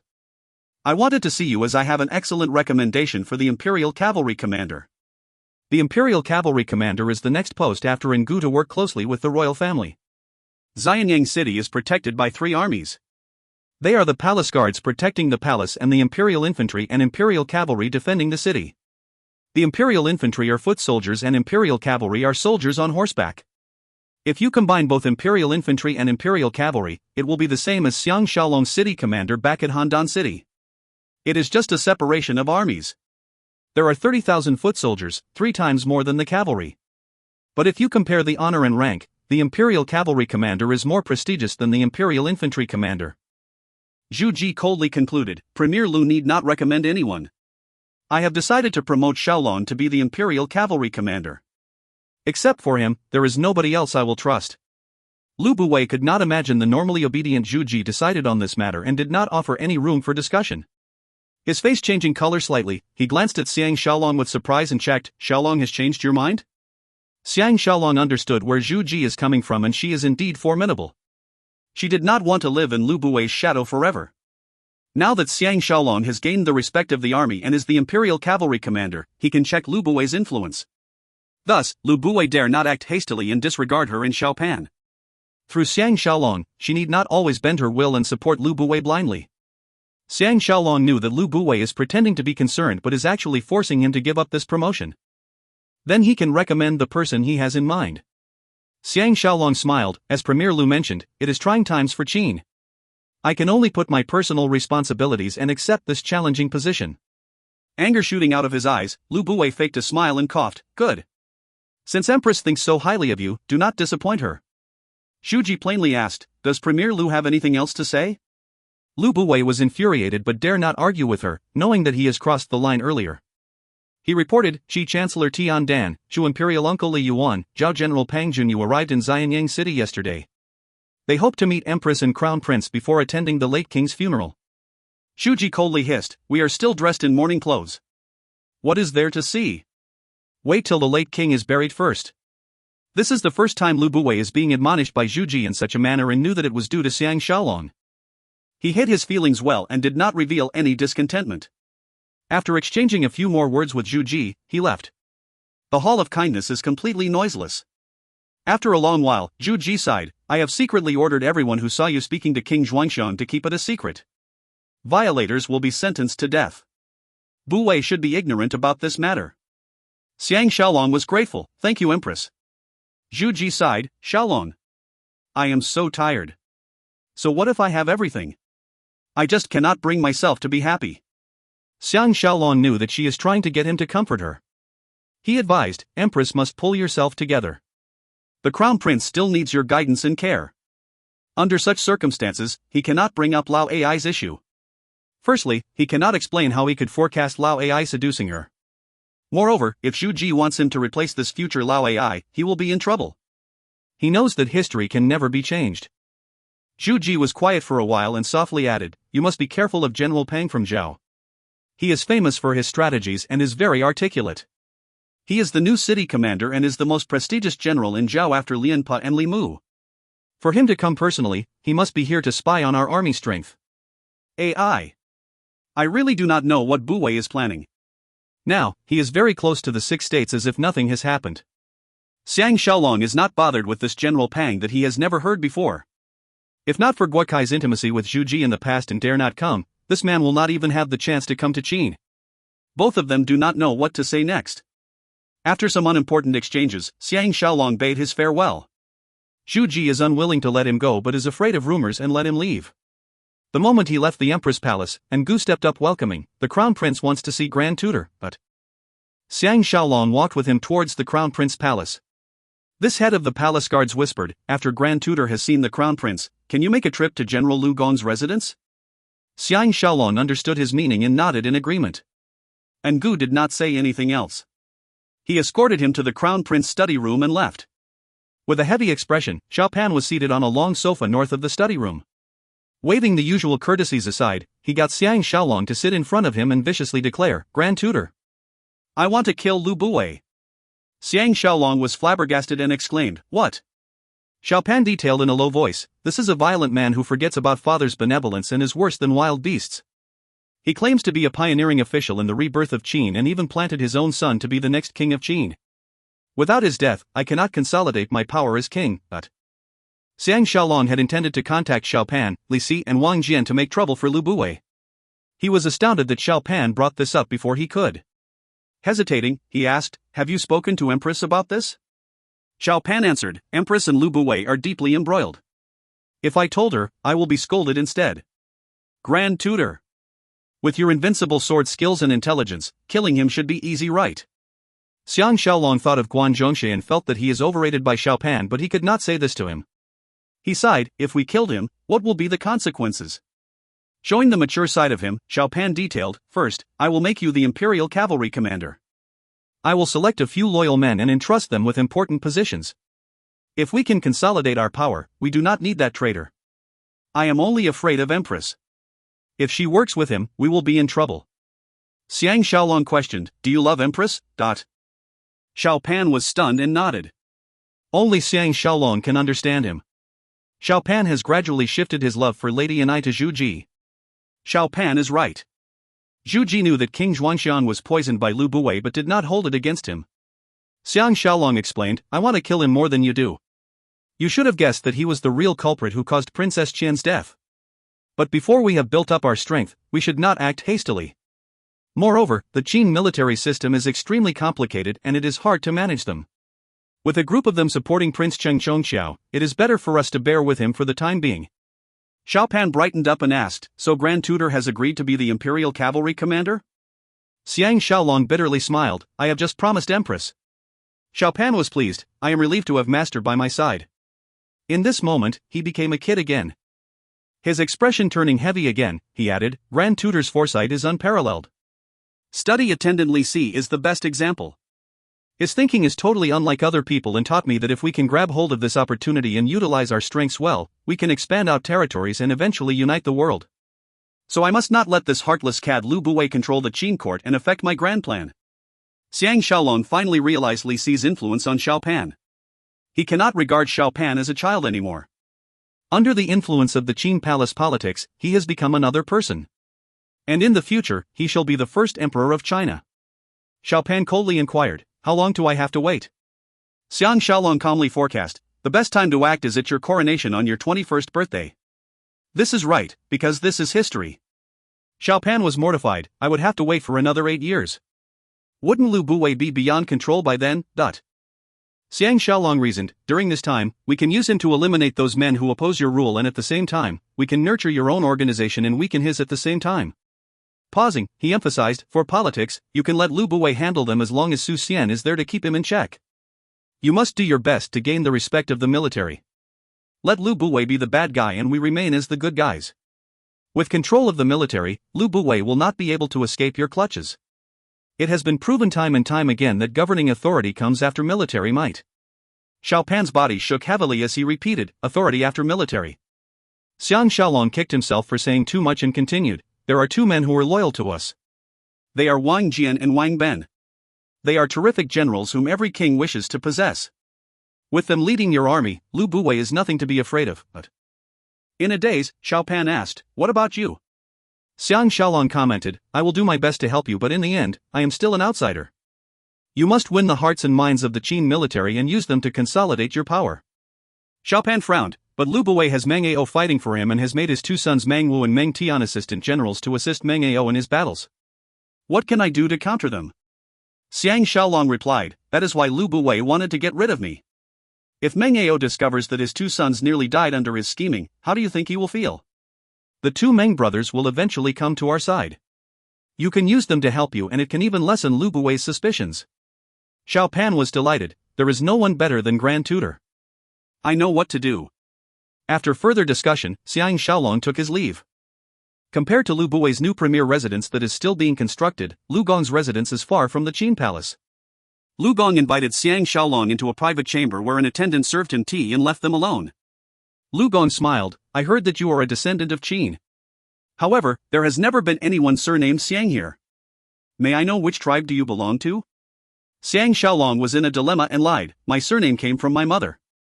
I did not know who my father is, not to mention which tribe he came from. All I know that he was a Qin soldier."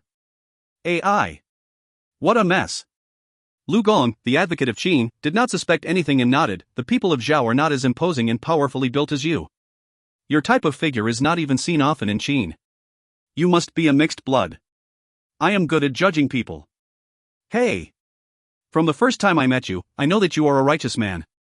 Xiang Shaolong found himself understanding him better.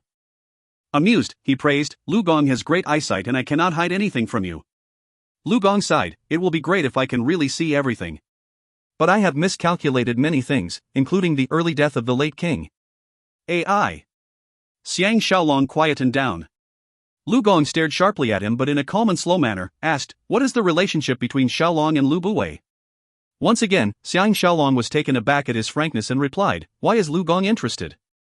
Lu Gong plainly state, "Shaolong need not deceive me. Lu Buwei and you are not on the best of terms.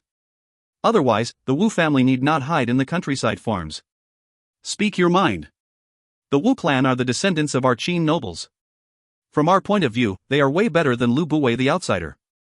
After such a long time in Xianyang City, this is the first time Xiang Shaolong has experienced Qin's racism. He sighed, "It's a long story. After I proposed Su Xian to be the premier, Premier Lu has been holding a grudge against me." Lu Gong smiled, "How can it be so simple? In Xianyang City, you are his #1 enemy. Don't tell me you have no idea. His eyes shining with deep thoughts, he slowly added, all along, there have been rumors saying that the crown prince is not King Zhuoxiang's son but Lu Buwei's. At first, we discard them as lies spread by people who are opposing Lu Buwei and Empress Ji. Now, the healthy King Zhuangxiang suddenly died without a clear reason and we are forced to reconsider this issue. Xiang Shaolong can feel a gigantic headache coming. Lu Gong is the most respected man in the Qin military and his words represent the thinking of the Qin military leaders.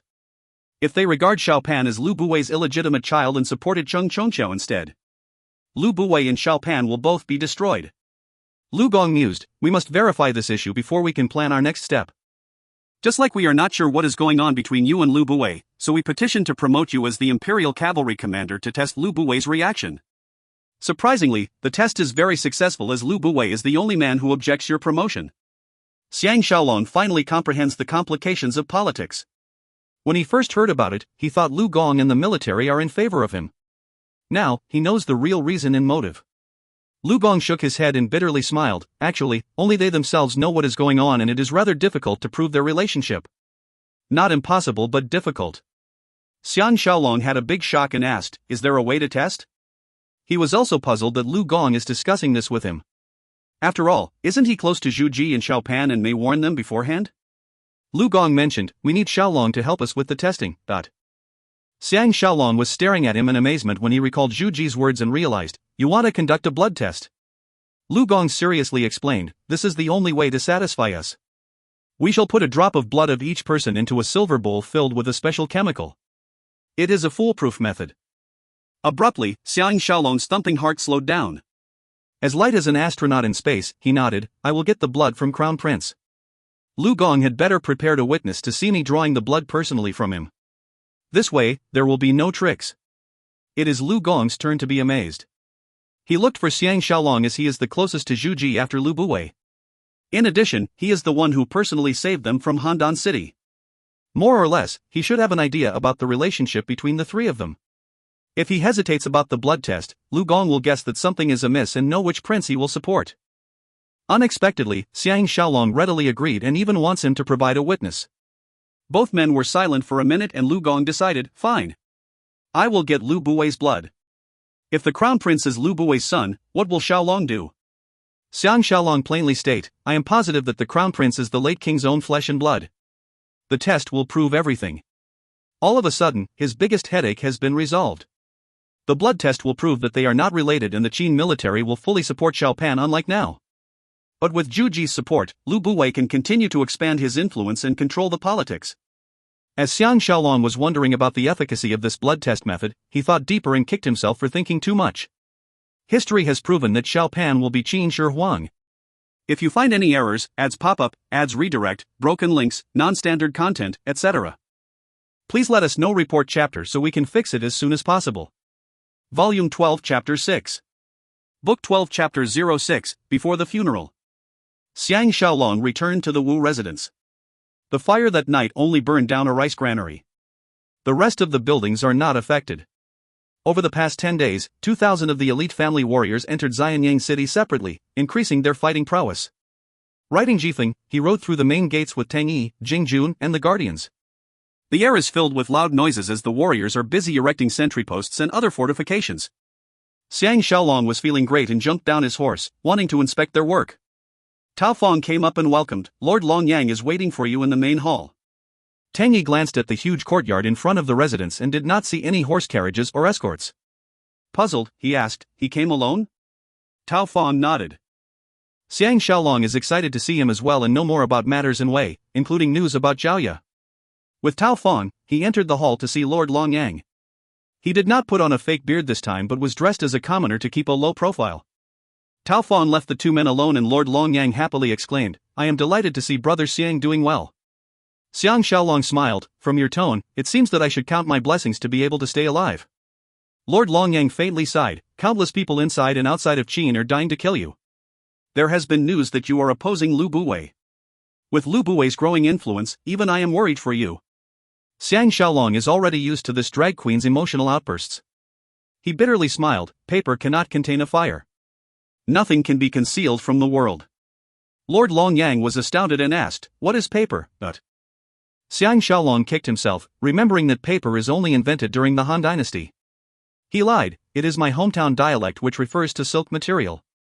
Lord Longyang understood and added, I am here to pay my last respects to your late king. It is strange to have 2 kings die within 4 years. Everyone is heavily suspicious and Lu Buwei is really brave. Xiang Shaolong knew that he is trying to trick him and sighed as well. Changing the topic, he asked, how is Prince Xinling doing? Lord Longyang coldly replied, this traitor got his just desserts. I don't think he will ever recover his former glory. My spies reported that he is indulging in women and wine and even disbanded many of his family warriors. Under these circumstances, the king should not make things hard for him anymore. He lowered his voice and revealed, Zhaoye is very sick. Xiang Shaolong was stunned and exclaimed, what? Lord Longyang sighed, when she was sick, she kept calling your name. Prince Xinling was so furious he did not step into her bedroom at all. Xiang Shaolong was grieved upon hearing this. How he wished he can grow 2 wings and fly to Daliang straight away. Lord Longyang assured, Brother Xiang can rest easy. I have petitioned the king and brought her into the palace and send the best physicians to take care of her. If Brother Xiang is willing, I can send her to Xianyang City, but you must wait till she gets better. Xiang Shaolong was taken aback, she is so sick that she cannot travel? Lord Longyang intimately replied, lovesickness is the hardest to cure. Xiang Shaolong could not be bothered about the double meaning in his words. Impulsively, he declared, no. I am going to Daliang to fetch her. In a gentle voice, Lord Longyang advised, Brother Xiang, do not let your emotions overwhelm logic. Xianyang City is now the battleground for all the strongmen of every state. If you leave like this and return to find your family annihilated, it will be too late for regrets. Xiang Shaolong was not fully convinced and insisted, I will send someone to fetch her. Can Lord please send someone capable to come along as well? Lord Longyang agreed, no problem. Prince Xin has an excellent opinion of you. If he knows it is to help you, he will do his best. The king agreed to take care of Zhaoye also because you rescued Prince Xin. Xiang Shaolong put Zhaoye's issue aside and asked, except for Tian Dan, Li Yuan and General Pang, who are the other representatives? Lord Longyang disclosed, Prince Dan represents the state of Yan and your old friend Han Shuang is here. Everyone is eager to collaborate with Lu Buwei and you better watch your back. They dare not do anything in Xianyang City, but if Lu Buwei sends you out of Qin, there will be people trying to kill you. Xiang Shaolong was wondering if he should tell Lord Longyang that his assassins are led by Yan Sui Luan when Lord Longyang continued, Li Yuan brought Chu's youngest princess along and hoped to matchmake her with Prince Zhang. Lu Buwei has agreed on his behalf, but Lu Gong, Su Xian, and Du Bai are voicing strong objections. If the matchmaking fails, Lu Buwei's prestige will be affected. Xiang Shaolong commented, the success of the matchmaking depends on the Empress's decision. However, Lu Buwei will use some devious method to make her agree with his suggestion. Lord Longyang whispered, I heard that the Empress favors you greatly. Why don't you sow discord and destroy Li Yuan's plans? Xiang Shaolong feared seeing Zhu Ji. If things go wrongly and they got together, he will have a guilty conscience and it also affects his standing and reputation. He sighed loudly, it is because she favors me that it is difficult for me to say anything. Lord Longyang knew his character and concluded, I came here in secret and cannot stay too long. Tomorrow morning, I will send someone to look for you. His name is Ning Jia and he is my trusted subordinate. He is capable and smart. With him accompanying your man to Daliang, the trip will be a success. Xiang Shaolong thanked him profusely and sent him out. Coming back into the house, he held a discussion with Tang Yi and Tao Feng. He originally wanted Jing Jun to fetch Zhaoye, but he needed all the men he can muster now. Finally, he got Wu Gui to fetch her with 500 elite warriors. In the middle of the conference, Qin Sheng actually sent someone to find him. The 3 men were caught by surprise. Has this pure and virtuous beauty finally fallen in love? By the time Xiang Shaolong, Tang Yi, Jing Jun and the original 18 guardians reached her place, it was nightfall, adding to the ambiguity of the situation. Everyone got seated at the simple main hall and 2 pretty maids began to serve tea. Second Uncle Fong, the housekeeper, brought Xiang Shaolong, Tang Yi and Jing Jun into the inner hall. Jing Jun was elated that his beauty treats him as an important guest, while Xiang Shaolong is disappointed that this visit has nothing to do with their personal romance. Men are like that. Even if they are not interested, they would not mind women falling in love with them as long as it is trouble-free. Still in her morning clothes, Qin Qing has a serious expression on her face. She greeted them and sat down in the host's seat. Upon knowing that they have not taken their dinner, she instructed her maids to serve cakes to them and the guardians. Xiang Shaolong and his men did not hold back their appetites and munched on the cakes. The cakes are delicious and Jing Jun is full of praise for them. Noticing her furrowed brows, Xiang Shaolong could not help but ask, "Why is Grand Tutor Qin looking for me?" Xin Xing faintly sighed, "I may be thinking too much, but something has happened today that I don't feel good about." The three men were shocked. Putting their cakes down, they stared at her. Xin Shang is uncomfortable with three men staring straight at her, especially Jing Jun's shifty eyes. Lowering her head, she described, "I went to the royal temple today to change the flowers at the late king's altar. When I was about to leave, I was waylaid by Premier's guest advisor Lao Ai." The three men's expression grew heavy as well.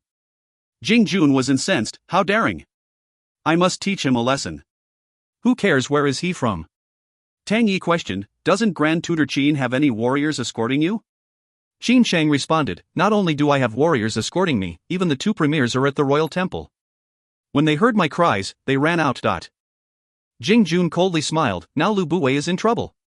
Tang Yi kicked him under the table. Xin Xing faced Tang Yi and sincerely pleaded, "Brother Tang, please do not regard me as an outsider. Sister Yanran and I click very well. That's why I invited everyone here to discuss this." Tang Yi was embarrassed and awkwardly agreed, "Sure." How did Lu Buwei handle this affair? Xin Xing's expression became more serious and slowly described, "Lu Buwei did a good job. In front of Premier Su and myself, he got Lao Ai to kowtow and apologize.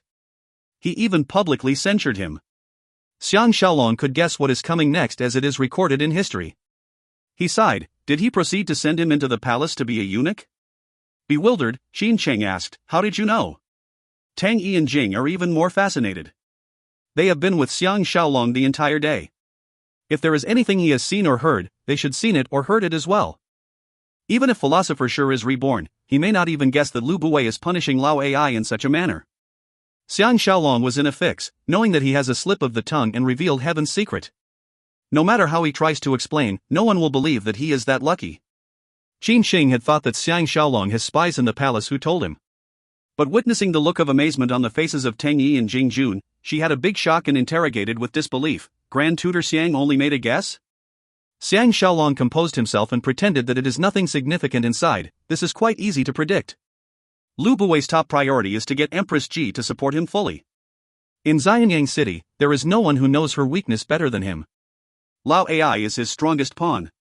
He will make Lao Ai a fake eunuch and let him enter the palace and seduce Empress Ji. In terms of scheming, we are way inferior compared to Lu Buwei, but..." Tang Yi and Jing Jun began to see some light but were still in awe about Xiang Shaolong's godlike prediction. Xin Xing stared viciously at Xiang Shaolong. After some time and still unconvinced, she commented, "I spent a long time thinking about this matter before I reached this conclusion."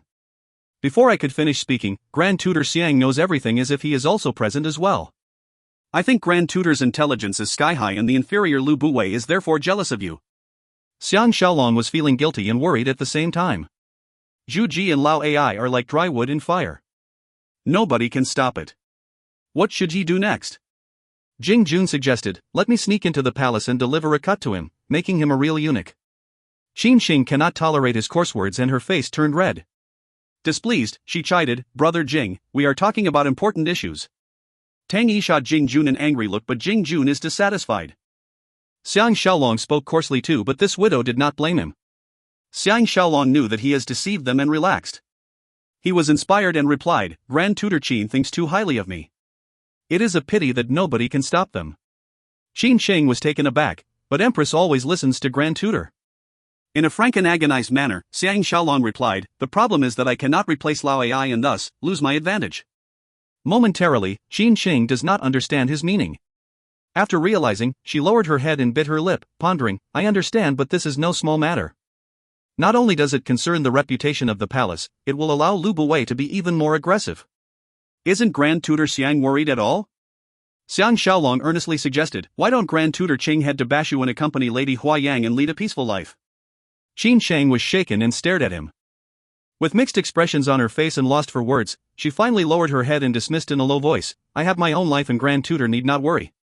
It is late. Thanks for coming." The three men did not anticipate her to end the discussion so abruptly and were disappointed. As they left, Qin Sheng did not bother to see them off. The night wind is blowing strongly as they left her residence. Tang Yi could not hold back and asked, "Third brother is not going to expose Lao Ai and Lu Buwei's scheme to Empress Ji?" Xiang Shaolong sighed, "For Empress Yu Ji, it is like fresh water after a drought. Who can resist?" Jing Jun praised, fresh water after a drought. Lu Buwei is really good. As he held his horse, Tang Yi sighed deeply. If Lao Ai manages to control Empress Ji, can we still survive in Xianyang City? Xiang Shaolong icily state, firstly, Empress Ji is not so easy to be controlled. In fact, we can make use of this to support Lao Ai and make him break away from Lu Buwei. When that happens, Lu Buwei will be in trouble, not us. Tang Yi and Jing Jun were awestruck while Xiang Shaolong has leapt onto Jifeng and rode ahead towards the long street. In this moment, he is full of confidence when dealing with Lu Buwei. Because no one can change history, including Lu Buwei. So this evil man will pay the price for playing with fire. No one can change history. The only problem is, he doesn't know his own fate. The next day, at dawn, Li Si led a huge group of palace guards and the imperial edict to Wu residence. Representing Xiao Pan, he officially appointed Xiang Shaolong as the general in charge of the imperial cavalry. Tang Yi and Jing Jun are appointed his assistant generals. They were presented with appointment letters, bows and arrows, official swords, army uniforms and emblems, as well as 500 personal escorts. This shows that the king has been generous with them. Xiang Shaolong is certain that this arrangement is planned by Li Si and is perfect. After receiving the imperial edict, Tang Yi personally selected 500 men and got them to change into military uniforms. Together they rode towards the palace. At the giant courtyard before the main palace, Xiao Pan has just finished the morning court session. With Zhu Ji by his side, he led both premiers and his officials up an altar where he prayed to heaven. The procession is impressive and majestic. On this day, Xiang Shaolong and his men are exceedingly busy but joyful. He has to take over the Imperial Cavalry Command Center east of the city and inspect his army. Later, he has to tie up the communication channels with the other ministries and even prepare for King Xuanxiang's funeral tomorrow. The list is endless. Fortunately, Xiang Shaolong enjoys support from the military leaders and Lu Buwei pretended to support him, so everything went on smoothly. Jing Jun is the grandest looking. Officially appointed as the Assistant General of the Imperial Cavalry, he is in high spirits. On the same day under Tao Fang's arrangement, Wu Gui and Lord Longyan's Ningjia left for Dalian with 500 elite warriors, determined to bring Jiayu back. At night, Xiao Pan summoned Xiang Shaolong into the palace. Meeting him alone at the inner palace, he was infuriated. Have you heard about Lao Ai? Xiang Shaolong sighed. Empress is involved with him, right? Anxious and angry, Xiao Pan cursed. The late king has yet to be buried in Lu Buwei. This traitor brought this guy Go 10 to be a fake eunuch and seduce mother. I wish I can tear him to pieces. Xiang Shaolong has to admit that Lao Ai has his way with women to seduce Zhu Ji in such a short time. Feeling bitter himself, he is disgusted with Zhu Ji for not monitoring her own behavior. However, Zhu Ji has been lonely for some time and is a passionate woman. As a result, she cannot resist the seduction of Lao Ai the Casanova. Xiao Pan is so mad he began to pace up and down the room. Xiang Shaolong could only accompany him in pacing. All of a sudden, he stopped and stared at him furiously. When I left mother and you alone that day, I wanted you to comfort her. Of all the men in the world, I will only accept you being close to her. Xiang Shaolong can only look back at him helplessly. He understood Xiao Pan's thinking. Just like only he is good enough to be Lady Ni's lover in the past, Xiao Pan has regarded Zhu Ji as his mother and hoped that he will be Zhu Ji's lover as well. To a certain extent, he is Xiao Pan's ideal father. Xiang Shaolong sighed. If I do that, I will not be Xiang Shaolong. Xiao Pan was astounded for a while. Then he nodded. I understand. But now my heart is full of anger and hatred. I have this urge to barge into the back palace and give Lao Ai a heavy beating to vent my frustration. Pausing, he continued, Ai. What shall we do now? Before I am officially crowned king, everything must be approved by mother. If Lu Buwei controls her, I will face further constraints. This afternoon, mother summoned me and wanted me to replace the head of the palace guards in Gu with Lu Buwei's Guan Zhongxie. I violently objected and after quarreling for 2 hours, she retracted her suggestion. She proposed to make Guan Zhongxie the imperial infantry commander instead and I had to agree. He sighed loudly. What should I do? Scanning his childlike face, Xiang Shaolong explained, this is your mother tricking you. She knew that you will never change in Gu and proposed an alternative so that you will consent at the end. Xiao Pan was in a daze. Thinking hard, he confessed, so this is how it is. I still cannot win her, but... Xiang Shaolong comforted, do not lose hope. You are still young and love her deeply. That is why you lost to her. Come. Let's sit down and think it over and see if we can counter Lu Buwei's scheme. Like a deflated balloon, a crestfallen Xiao Pan returned to his seat on the sofa and turned his attention to Xiang Shaolong. Xiang Shaolong seriously asked, how did Crown Prince know about Lao Ai? Xiao Pan angrily recounted, yesterday morning, Lu Bui's men brought Lao Ai into the palace. In front of mother and I, he read out his crimes, saying he has just castrated him and ordered him to serve the palace as an eunuch. I am already suspicious because Lao Ai still looks full of life despite a recent castration. Only his face is slightly pale. Lu Bui and mother spoke in secret after that, and mother brought Lao Ai back to the empress palace. I felt that something is amiss and sent someone to investigate. They spent last night together. Xiang Shaolong was curious, what is so attractive about Lao Ai? Xiao Pan slammed the table and cursed, Gaigo 10. He added, honestly, he is tall, handsome and imposing with some heroic air, similar to you. His skin is much whiter, no wonder mother was smitten the moment she saw him. AI. What shall I do? This is the third time he said these words. Zhu Ji's action has caused him to lose his bearings. Xiang Shaolong came face to face with him and whispered, have you spoke to Li Si about this? Xiao Pan gave an agonized look, except for master, I would not dare to tell anyone else. In fact, I have to keep it a secret for her. Xiang Shaolong sighed secretly. This is Xiao Pan's dilemma.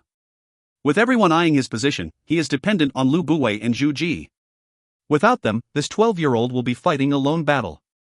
Before he is crowned king, he must protect Zhu Ji and Lu Bui and consolidate his power. It is a complicated affair. Xiang Shaolong shifted his position and looked up at the main pillar support the room. He breathed deeply and offered, there are two great plans that will help you avoid this present danger and be crowned in the future. Like a lost person who found the way home, Xiao Pan jumped for joy, master, tell me quickly. Xiang Shaolong watched him brightening up and was pleased.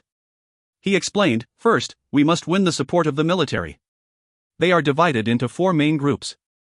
The most powerful tribe is Central, Zhongli group, and they are led by Lu Gong, Su Xian and Wang Ling.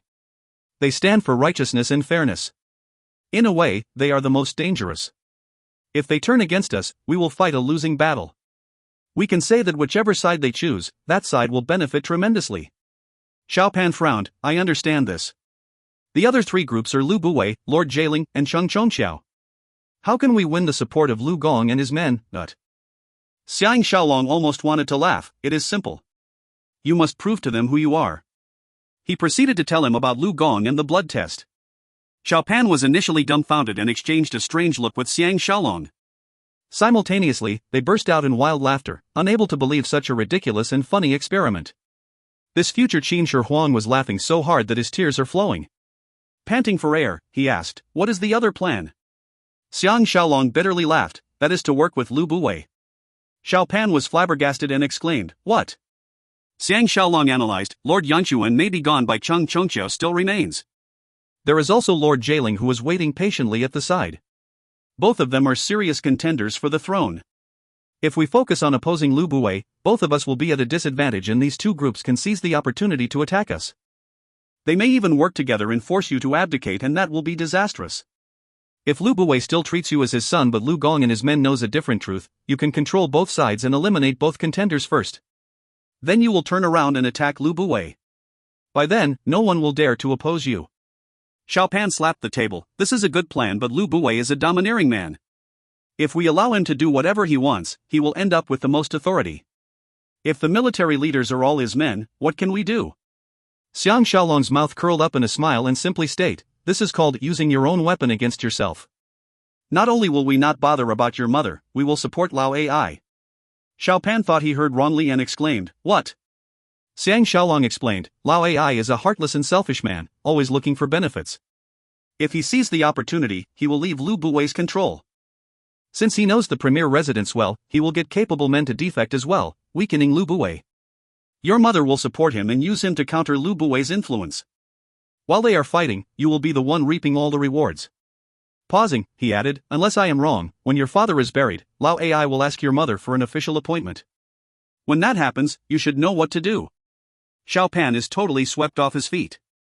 At the end, he breathed in deeply and wondered, is there anyone in this world who is more scheming than master? In this very moment, Xiang Shaolong knew that Xiao Pan has fully matured and is not a willful child anymore. If you find any errors, ads pop up, ads redirect, broken links, non-standard content, etc., please let us know. Report chapter so we can fix it as soon as possible. Volume 12 Chapter 7. Book 12 Chapter 07 Deceitful Support. Before dawn, led by Xiao Pan and Zhu Ji, the royal family, every court official and the various representatives from the 6 states attended a grand but serious funeral procession. King Xuanxiang's corpse is delivered from the royal temple to the royal mausoleum for permanent burial. Every single palace guard was activated to maintain law and order. Thousands of items were to be buried together with the coffin, and the entire procession stretches over 10 miles.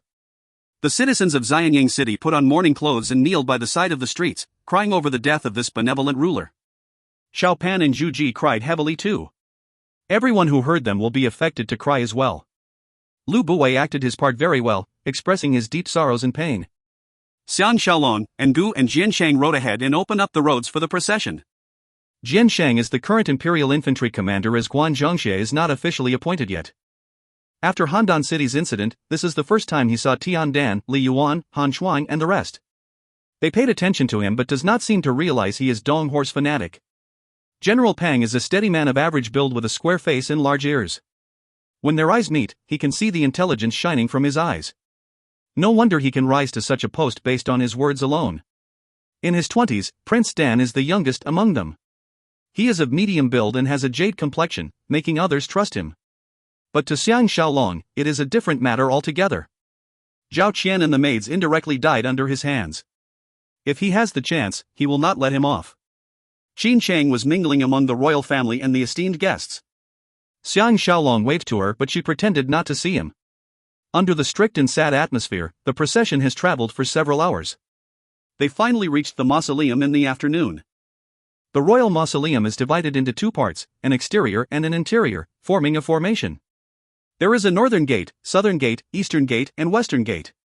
With the typical Chinese arch at the 4 corners, the mausoleum is heavily guarded with an official in charge.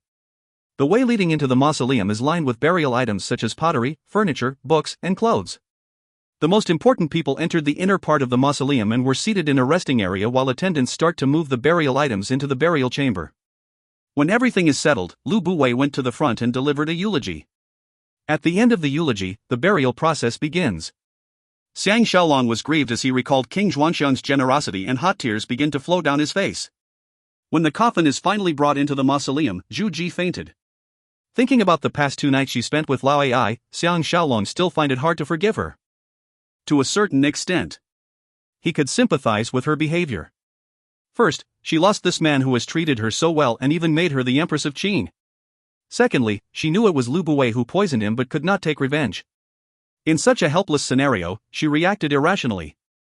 Even with this understanding, he still feels uncomfortable with her situation. Back at the Wu residence that night, he had insomnia.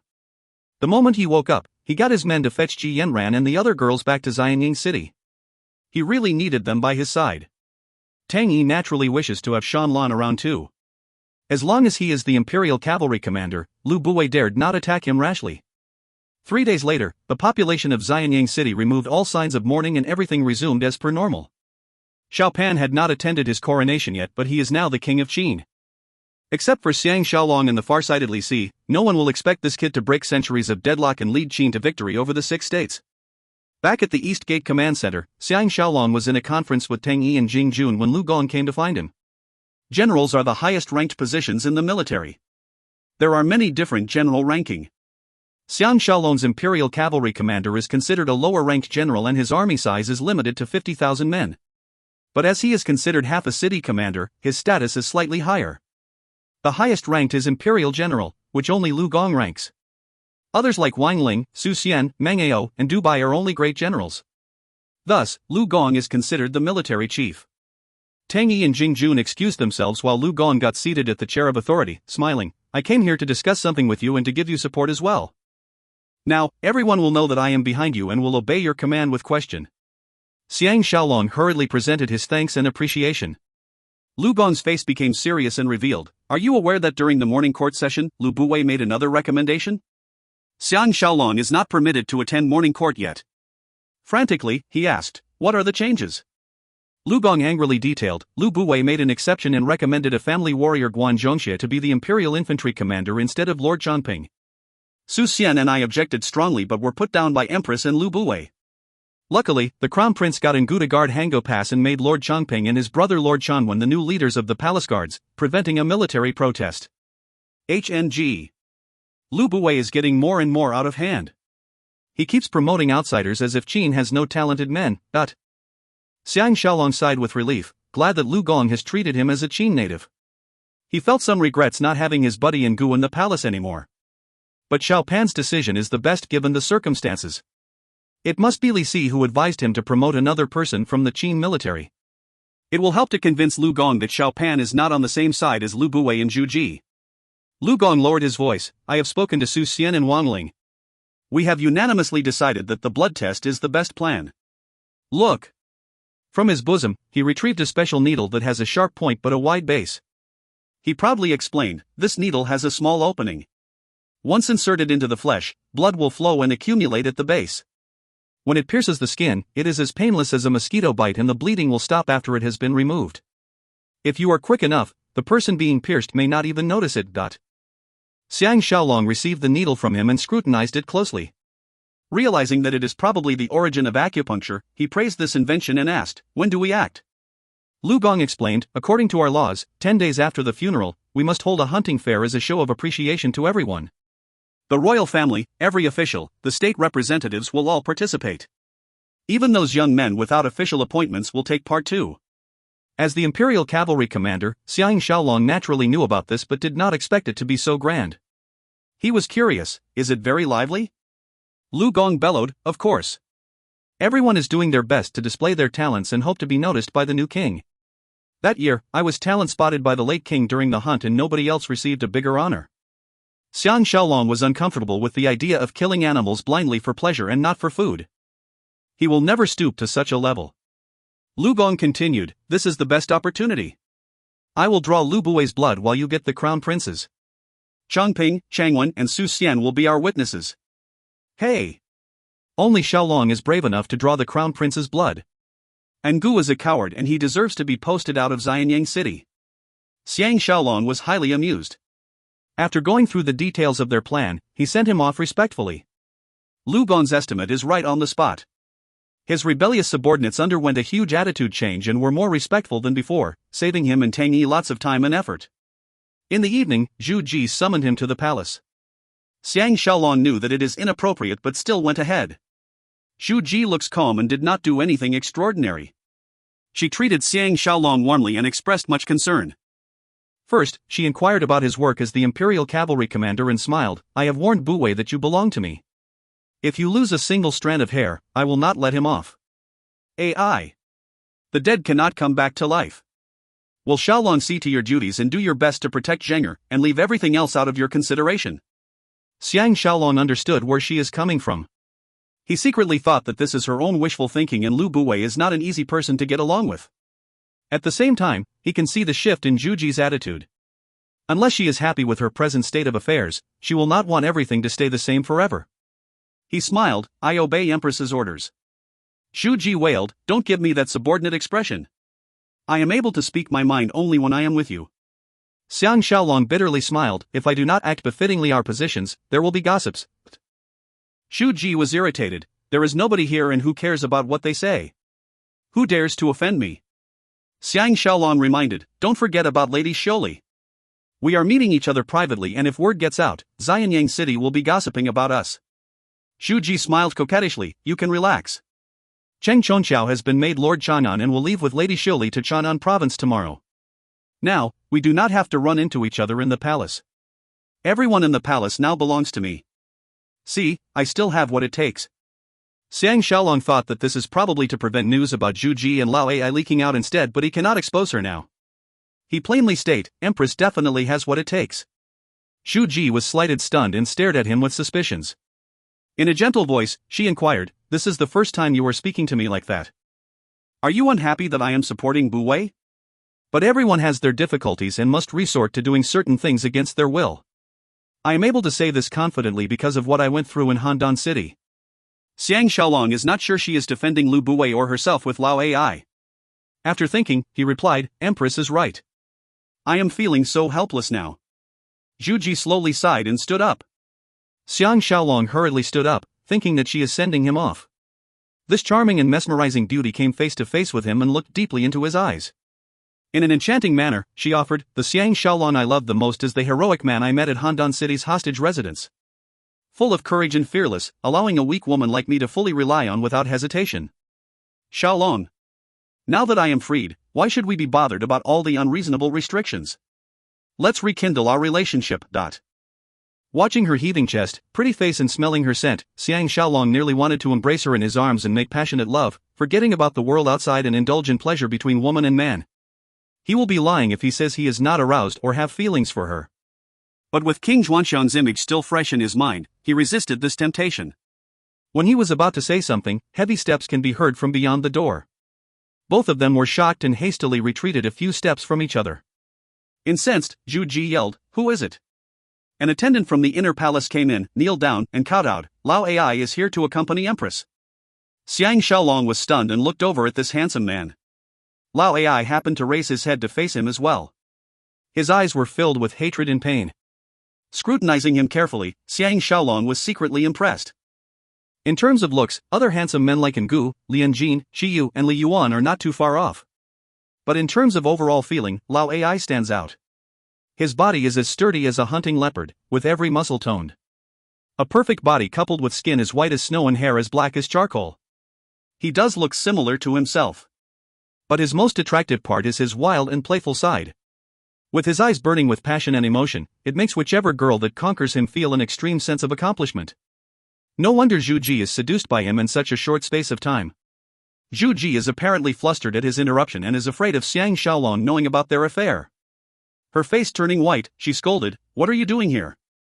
Lao Ai lowered his head and calmly replied, "Subordinate knows that Empress does not have any attendant with her and came in to see if you have any needs." Apparently, Zhu Ji has given him some privileges, but Xiang Shaolong dare not mention it. Zhu Ji ordered, "Get out of here at once." If it was anybody else, he would have been executed on the spot. Lao Ai is definitely here to vie with Xiang Shaolong for her attention, showing his hidden agenda. Since he knows that he has made her very happy in bed, he knows that Zhu Ji will not do anything to him. He humbly and respectfully answered, "Empress, please don't be angry. I am only trying my best to serve you." He appears to disobey her order. Zhu Ji was taken aback and peeped at Xiang Shaolong, howling, "Men!" 2 palace guards came into the room. Xiang Shaolong knows that it is time for him to enter the picture. He held the 2 guards and helped Lao Ai up. Pleased, he commented, "This talented man is truly loyal to Empress. I like him the first time I see him. Empress must not blame him." Zhu Ji and Lao Ai were astounded at his words. Xiang Shaolong was amused and continued to exaggerate, "I am a good judge of character and this man is a dragon among men. Let's work hard together and do our best for Qin." Zhu Ji saw that the 2 guards are in a dilemma and stood there dazed. She shot, "Get out." The 2 men knew they had angered her and ran out in a flash. Lao Ai has always regarded himself as a dragon among men, but nobody has praised him about it before. His hostility towards Xiang Shaolong decreased greatly. In fact, it is Lu Buwei who gave him this mission to sow discord between Xiang Shaolong and Zhu Ji. Otherwise, he dare not barge in like this. Awkwardly, he replied, "Official Xiang is too kind." Zhu Ji was staring at Xiang Shaolong in a daze. Taking this opportunity, Xiang Shaolong bade her farewell. Zhu Ji dared not hold him back. Instead, it was Lao Ai who sent him out of the palace. At the palace exit, like an old friend, Xiang Shaolong offered, "Attendant, let's work closely in the future," but Lao Ai was embarrassed. "Official Xiang is too generous. I dare not accept your offer. After all, I am just an attendant." Xiang Shaolong pretended to be angry and promised, "With brother's talent, why should you subject your will to others? This will not do. I will speak to the crown prince immediately and give you an official position. As long as Empress does not object, you will be promoted for sure." Lao Ai was muddle-headed by his support and asked with surprise, "Why is official Xiang treating me so well? Hey! I am originally from Premier Residence. Official Xiang should have heard of me before. I am sent into the palace as a punishment." Xiang Shaolong feigned surprise, "You are from the Premier Residence? No wonder I can see your talent the first time I set my eyes on you. AI! What offense has brother committed? Actually, it doesn't matter to me. With your talent, Premier Lu will seek to restrict you. I am a man who keeps my promises and will take you to see Crown Prince at once. A talented man like you must be put to good use." Lao Ai was amazed, but after consideration, he knew that Xiang Shaolong is telling the truth. Lu Buwei is a man who dislikes people who are more talented than him. Presently, Lu Buwei is using him against Xiang Shaolong and Zhu Ji.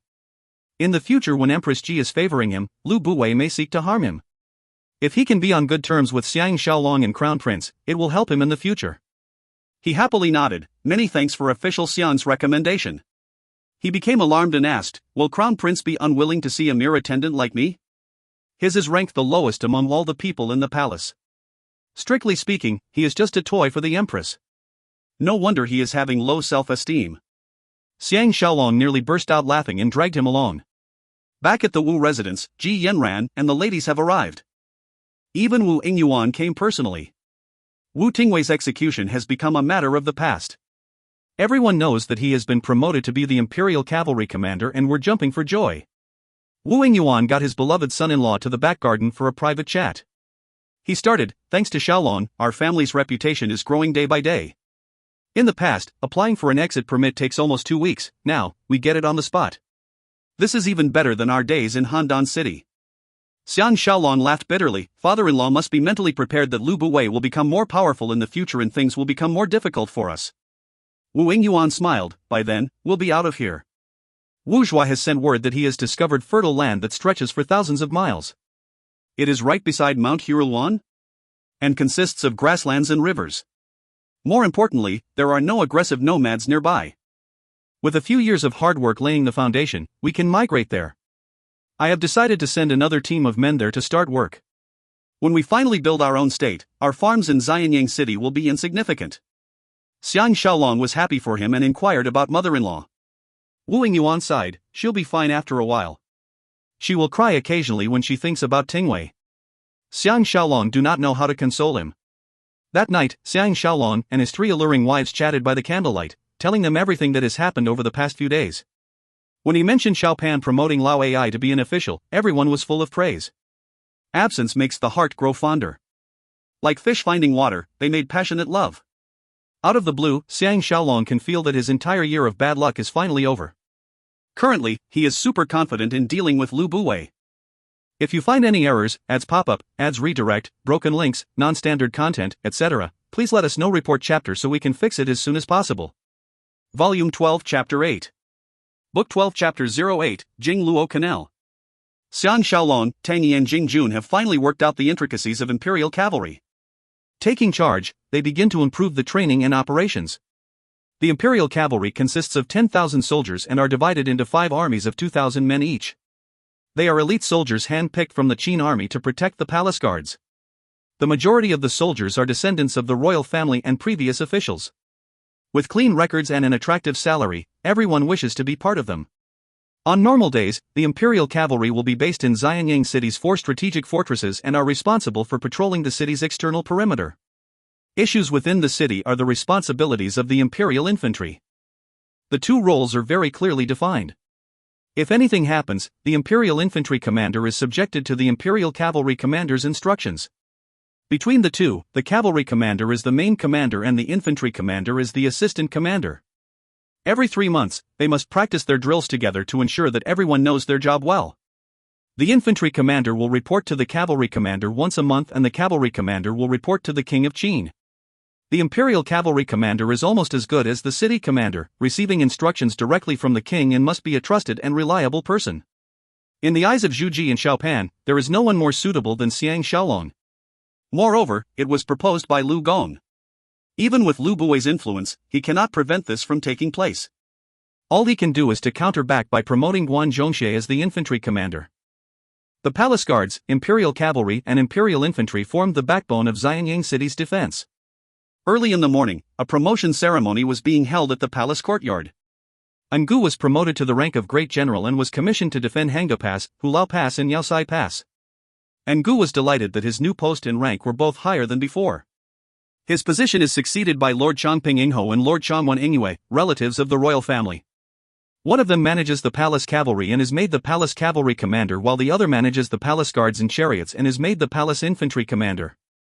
Using members of the royal family as leaders of the palace guards is a Qin tradition and even Lu Buwei cannot break this custom. Guan Zhongxie was promoted to be the imperial infantry commander and Lu Xiong is assigned to be his assistant general. The infantry army may be secondary to the cavalry army but they are in charge of city defenses and enforcing law and order, similar to our modern police and civilian soldiers. The people of Qin are naturally violent and it is not easy to be a good infantry commander. This is the first time Xiang Shaolong met Guan Zhongxie. As Tu Xian has described, this man is even taller than Xiang Shaolong but looks much uglier than his martial brother Lian Jin. However, he has a coarse face, wide shoulders, a thick neck, a thin waist and long legs. Guan Zhongxie is brimming with masculine prowess and makes people feel like he is a wild beast. He is around the age of 30. With thick eyebrows, a high nose and deep eyes that sparkle like electricity, he strode in long strides up the platform to receive his military seal. Those officials that objected to his appointment were blown away by his aggressive aura. It is no mystery why he can stand out among all the talented men in the premier residence and become Lu Bui's favorite. Jing Jun got Xiang Shaolong and Tang Yi to focus on Lu Bui's guests, informing, the fellow in yellow is the scheming Moao and the two warriors behind him are Lu Chan and Zhou Zihen. Both men quickly assessed them. Moao is a tall man with a long face like a horse. His skin is an unhealthy shade of green and is around the age of 35. He has a thick beard like a goat and looks like an educated man. His eyes are half closed but looks energetic and unpredictable. Xiang Shaolong inched towards Tang Yi's ear and whispered, if we do not kill him, we will die under his scheming sooner or later. Tang Yi nodded his head in full agreement. Lu Chan and Zhou Zihen have a big difference in their heights but both men looked very calm and athletic. From their appearance, Xiang Shaolong can tell that they are very fearsome swordsmen. Tian Dan and the other states' representatives are not present as this is Qin's internal affair. Moreover, it concerns the safety of the city and outsiders are not permitted to participate. Xiao Pan is from the royal family of Zhao and spent most of his time in the palace. For the 2 years he spent in Qin, he was tutored every day in the ways of the royalty. Moreover, his actual age is 2 years older than the genuine Yingzheng. At the promotion ceremony, an important event witnessed by tens of thousands of soldiers and officials, he behaved appropriately and naturally, earning the praise of officials and men alike. Lu Bui was proud of his son and felt that his effort had not gone to waste. After the ceremony is over, the crowds begin to disperse. Engu, Changping, Changwen, Guan Zhongxie and Xiang Shaolong stayed behind to have lunch with Empress and Crown Prince. Right Premier Lu Bui, Left Premier Su Xian, Generals Lu Gong, Wang Ling, Dubai, Meng Ao, Official Kaizei, Left Marquis Wang Wan, Right Marquis Jia Gongcheng were all invited to join them. This is something like a welcome feast for those who are promoted. Lunch was held in the inner hall. While waiting for the Empress and Crown Prince to change their clothes, everyone gathered around and began to chat among themselves. Engu introduced brothers Lord Changping and Lord Chanwen to Xiang Shaolong. The two brothers look quite similar with square faces and big ears. Tall and intelligent looking, they are around 20 years old. It may be due to Engu's influence that both men are very friendly towards Xiang Shaolong. After some courtesy talk, Lord Changping Yingho suggested, official Xiang's martial arts have reached the pinnacle and even Wang Jian lost to you. After the duel, he praised you to the skies. When you are free, you must come over to my place and teach my stubborn sister a lesson. That day, she bet that you would lose to Wang Jian even before she sees you. Lord Changwen laughed, bring talented Lady Ji along and let us widen our horizons too. But you must keep it a secret or all the men in Xianyang City will come to our residence and barricade the roads. Engu interrupted, official Xiang must be careful when you fight with Lady Ying. You must not underestimate her sword skills. She trashed me the last time we fought. Hey! This girl is almost 18 and still does not want to get married. All the handsome lads in Xianyang City are getting impatient. He lowered his voice and added, beside Qin Sheng, she is the prettiest lady in Xianyang City. Xiang Shaolong was alarmed to hear this. Since this is the case, he will not visit them and avoid getting tangled in another relationship. Presently, he is treading on dangerous grounds with heavy responsibilities. The thought of skirt chasing is the lowest priority on his list. When he was about to excuse himself, Lu Bui came over with Guan Zhongxie, laughing, Zhongxie. Let me introduce you to your colleagues. A flash of disdain shot past the eyes of the four men before they greeted him. As Lu Bui introduced him, Guan Zhongxie was cordial and smiling. But when he faced Xiang Shaolong, a murderous look flashed past his eyes. Xiang Shaolong was annoyed at his stare and was feeling absurd. They have crossed swords before but have to hypocritically face each other with a smile on their faces. Lu Bui treated Xiang Shaolong as per normal and invited, we must find one day and bring everyone to my place to chat and drink wine. Recently, the state of Yen gave me some top-grade courtesans who are still virgins. If you like, you can bring 2 of them home. It is a joy to hear them sing and dance for you. Who can resist the lure of beauty? The 2 brothers were tempted and gave their thanks. Engu maintained his stand and rejected, I appreciate Premier Lu's goodwill but I am unavailable. In fact, I have to leave for the eastern border 2 days later. Guan Zhongxie interrupted, "Why don't we hold it tonight while General Lin is still in Xianyang City? We can even hold it as a farewell feast for you." Hearing him interrupt under such circumstances, Xiang Shaolong could guess his importance to Lu Buwei. Ngu could not reject any longer and agreed. Lu Buwei glanced at Xiang Shaolong and insisted, "Shaolong must come. Let it be your punishment for leaving without a word that day." Xiang Shaolong helplessly agreed. While Guan Zhongxie and the lords are chatting, Lu Buwei pulled Xiang Shaolong aside and questioned in a low voice, "There have been rumors that we are on bad terms. Have you heard about such news?" Xiang Shaolong cursed secretly but acted surprised. "Is it so? I have never heard of it." Lu Buwei frowned. "Shaolong need not deceive me. After the last mission, I can feel your attitude changing. After thinking about it, I interviewed the Meng brothers in detail and realized that you have mistaken Lu Xiong's conspiring with Lord Yangchuan, causing the death of Princess Qian. It is a misunderstanding. The person who betrays us is Assistant General Chu Doqi, which is why he is on the run and dare not return to Xianyang City." Xiang Shaolong was elated. At first, he did not anticipate Wu Tingwei to pass Ji Yanran's fake information to Lu Buwei so quickly. Unexpectedly, this kid is eager to produce results and spoke to Lu Buwei already. He knew that if he believed him so easily, Lu Buwei will be suspicious. He wore a heavy expression on his face and asked, "Please forgive me for being frank.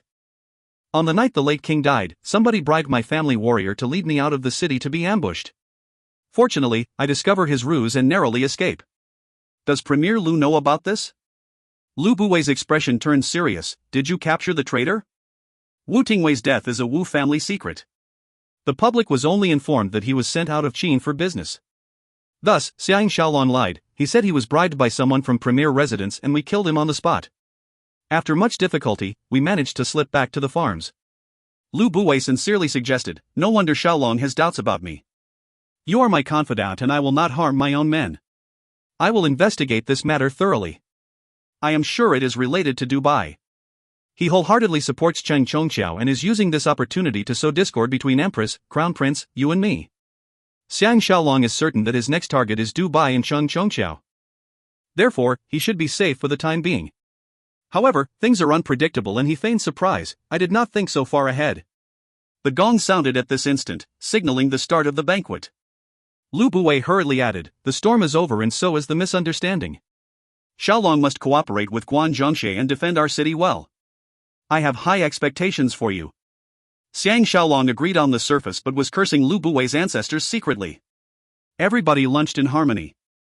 Guan Zhongxie is very articulate and knows his boundaries. Most impressively, he is able to praise people indirectly without looking too obvious. He is the kind of person you can curse when his back is turned, but when chatting, you will never be bored by his words. Lu Gong and the others have a good opinion of him but disliked him for ganging up with Lu Buwei. Zhu Ji displayed her talent and expressed her appreciation to everyone, making those present delighted with her praises. Lu Buwei, Kai Zhe, and herself lead the interaction, adding plenty of excitement to the banquet. Xiang Shaolong's subtlety notice left Marquis Wang Wan and Right Marquis Jia Gongcheng were supporting Lu Buwei, becoming his conspirators as well. Of course they are with him, now that Lu Buwei is in power. If Lu Buwei is toppled, it will be a different story altogether. Meng Ao may be defeated but he had conquered the 3 provinces of Sichuan, Taiyuan and Shandong, allowing the territory of Qin to expand greatly towards the east. An eastern base was built, scoring him a big merit. Thus, Lu Buwei is even more reliable with Meng Ao's accomplishments. The ultimate defeat under Prince Xinling's combined army is forgivable. Anyone else in his position will be defeated too. Among the 3 tiger generals of Qin, Wang Ling has been slowly won over by Lu Buwei and is on good terms with him. Now, he is not as friendly to Xiang Shaolong compared to Lu Gong and Su Xian. Only Dubai is constantly bickering with Lu Buwei and state their differences clearly, not even giving face to Empress Ji and Crown Prince Zheng. As he is still a crucial military leader, Lu Buwei cannot do anything to him. Kai Zhe detailed, ever since Premier Lu entered politics, Qin has gained 3 provinces. Originally, we have 10 provinces of Ba, Shu, Hanzhong, Shang, Beidi, Hadong, Longxi, Nan, Zhenjiang and Nanyang. With Sichuan, Taiyuan and Shandong, we now 13 provinces. It is a milestone for Qin's prosperity. We have 12 million inhabitants, hundreds of thousands of soldiers, thousands of chariots, tens of thousands of horses. The 6 states may be strong or weak but none of them is as good as us. These words are to flatter Lu Buwei. Lu Buwei was overjoyed to hear this but pretended to be humble and gave the credit to the late king in Xiaopan. Everyone was lost for words as this is genuine truth. Great General Dubai frowned and faced Prince Yang, asking, "Our country is improving by leaps and bounds. What future plans does Crown Prince have?" Everyone frowned upon hearing his words. He is only a 13-year-old. If he was born as the Crown Prince, there will be tutors who will teach him how to govern a country from young. The problem is Xiao Pan grew up as a commoner and has only been in Xianyang City for 2 years. As the present king but with limited experience, he will not give a satisfactory answer. Dubai obviously despise him and purposely put him on the spot. Unexpectedly, Xiao Pan smiled and replied in his childlike voice, "In terms of prestige, there is no one better than one of our Qin's founding king, King Mugong. But even he cannot unite the world as Zhou De is still alive and feudal lords ruled the lands. After the reign of Xiaogong, the states begin to fight among themselves, giving us an opportunity to take a break and build our country. As the days go by, our enemies become weaker as we grow stronger. Presently, there is once in a millennium opportunity to unite the world as long as the 6 states do not work together. Otherwise, even if the Yellow Emperor is reborn, he cannot unite the 6 states." Everyone was flabbergasted as they did not expect this kid to have such extraordinary views. Only Xiang Shaolong knew that it is Li Si's views. He was impressed that Xiao Pan can improve on it and say it out fluently. Dubai was dumbfounded and stared blankly at Xiao Pan. Xiao Pan's words have secured a foothold in the hearts of the officials. Lu Buwei laughed, "The Crown Prince has great insight and my spring and autumn annals of Lu have not been written in vain. Even when we have one, we must continue to work hard and govern the country with love. You must never forget this."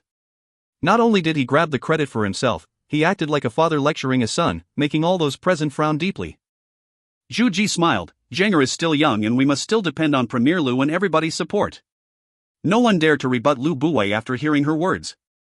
Lu Buwei added, "Recently, I met a man from Han who knows how to dig canals. He recommended that we can open up a water channel between River Jing and River Luo. That will irrigate hundreds of thousands of hectares of fertile land. This suggestion will benefit our state tremendously. Will Empress and Crown Prince permit me to start work?" The moment he heard this, Xiang Shaolong knew that Lu Buwei is trying to grab more power. To dig a canal that stretches for hundreds of miles will take 10 over years. It will also use up plenty of men and resources from Qin. If this canal is to be dug, a significant amount of men and resources will be assigned to Lu Buwei since he is in charge. This will boost his authority accordingly. Such a massive project should be brought up during morning court and have the various ministers analyzing its worthiness. Instead, he chose to bring it up now. Kaizhe, Wang Wan and Jia Gongcheng are here to support him, proving that it has all been planned earlier. Zhu Ji was pleased, since Premier Lu feels that this is beneficial to us, it must be so. Does anyone else have anything to add? Kaizhe and the 2 marquises voiced their support. Before Su Xian has a chance to say anything, Zhu Ji announced, "Premier Lu shall see to this. Once you have the plans, submit them to the Crown Prince to have a look. If there is no problem, you can start work immediately." With a few sentences, Lu Buwei's authority has increased considerably. Xiang Shaolong could only think of MOAO. Such an indirect power-grabbing plan can only come from his wicked but ingenious brain. Without killing him, it is hard to defeat Lu Buwei. With Zhu Ji and Lu Buwei supporting each other mutually, not to mention the other officials, even Xiao Pan's opinion was not consulted. The only way to destroy this treacherous partnership is through Lao AI. If you find any errors, ads pop-up, ads redirect, broken links, non-standard content, etc., please let us know. Report chapter so we can fix it as soon as possible. Volume 12 Chapter 9. Book 12 Chapter 09, Conflict. In front of Li Si and Xiang Shaolong, Xiao Pan blew his top over Lu Buwei, cursing, "Why would I want to read his stupid annals of Lu? He wrote so much about morals and virtues but he himself is an Asho 1E. Tell me, study attentively, what is the logic behind his theory of ruling by virtue? The world does not belong to one man but men belong to the world. Why don't he get rid of me as well and rule Qin directly?" Xiang Shaolong and Li Si glanced at each other, choked by the forceful scolding of Xiao Pan. After lunch, Xiao Pan had summoned Xiang Shaolong into the study. Zhu Ji spent most of her time with the newly promoted Lao AI and did not have much time for her growing child. But Xiao Pan still loved this surrogate mother. He only cursed at Lu Buwei and did not say anything about her. Li Si was frightened and kneeled down, kowtowing, "Crown Prince, please be appeased." Xiao Pan barked, "Get up and start explaining to me." Li Si stood up and respectfully began, "Qin has been prospering for 4 generations and possess a strong army. The feudal lords are not righteous people. You must use the military to overcome them and govern the country with laws. The commoners will look up to the officials as an example. There is no other way." Xiao Pan calmed down and asked, "What about the ruler's principles?" Li Si fluently replied, I have been traveling all over the world and analyzed the politics of every state. It is pretty much the same everywhere. Firstly, it is the communication of the king's orders. Power must be held in his hands and law must be used to govern the country, winning the support of the people and strengthening the country. Premier Lu's govern the country with morality and righteousness is just plagiarizing Confucius's impractical ideas. It only sounds good but cannot work in real life. To Xiang Shaolong, who came from the 21st century, Li Si's theory is correct and managed to pinpoint the realities of life. The only issue is that the monarch is not subjected to the law like everyone else. Until 2,000 years later, nothing much will change. Since Xiao Pan came to Qin, he received the teachings of Xiang Yang, which emphasizes on power and military might. Moreover, he grew up in the palace of Zhao and knew the value of power. This will make him clash with Lu Buwei in the future. Recently, he came into contact with Xiao Pan more frequently and found this kid to be developing his own set of thoughts. If there are people around him, he will use gestures to highlight his authority. He is becoming more and more like the future Qin Shi Huang. Xiao Pan appears to be fully satisfied with his answer and nodded. From today onwards, Subject Li shall be my palace librarian and be responsible for all work related to books in the palace. You need to attend morning court every day. Li Si was overjoyed and gave his thanks. Xiang Shaolong was dazed and felt that Xiao Pan really have what it takes to rule Qin in the future.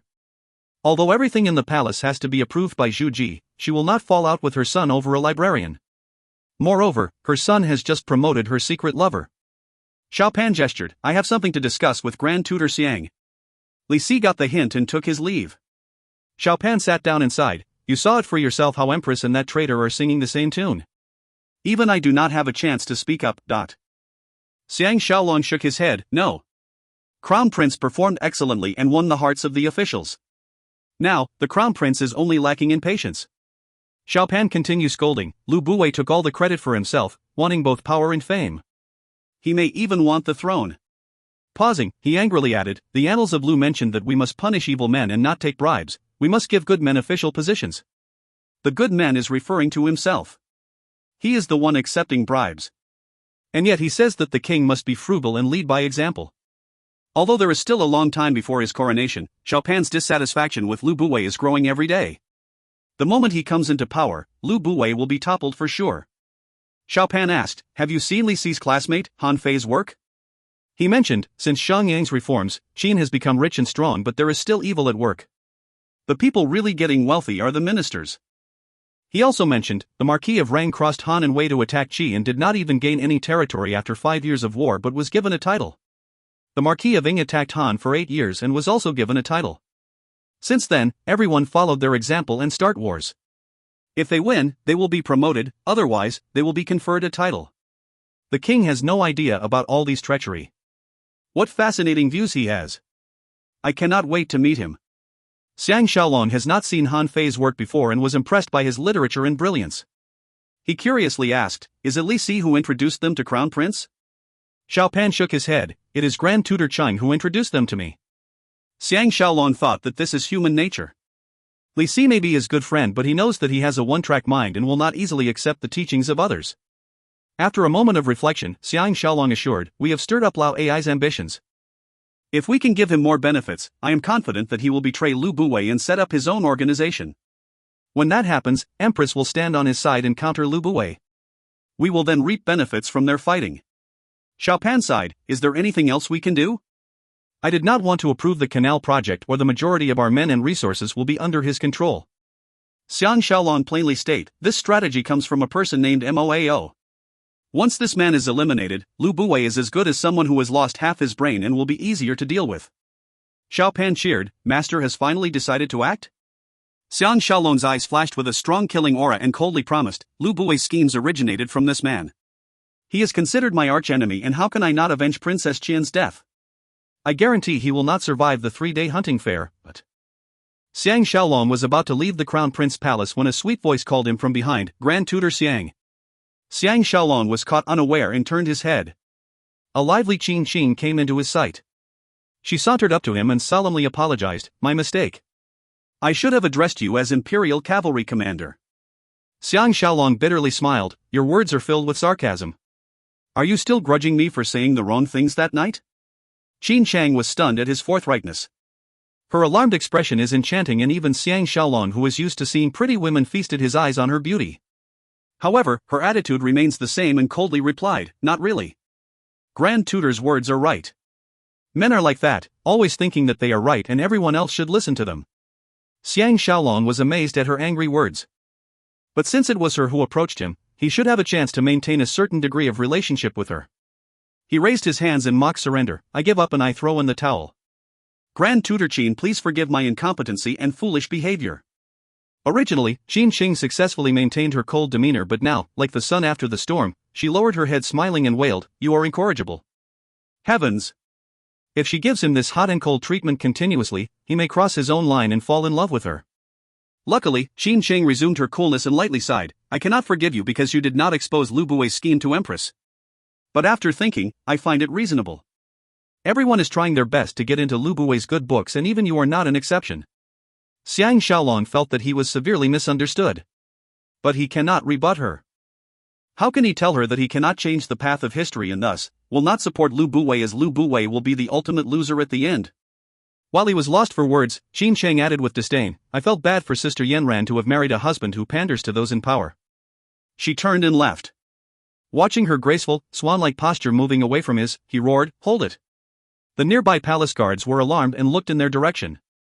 They saw the respected Grand Tutor of Crown Prince Xiang, Xianyang City's #1 beauty Qin Sheng on one side and the Imperial Cavalry Commander Xiang Shaolong on the other side.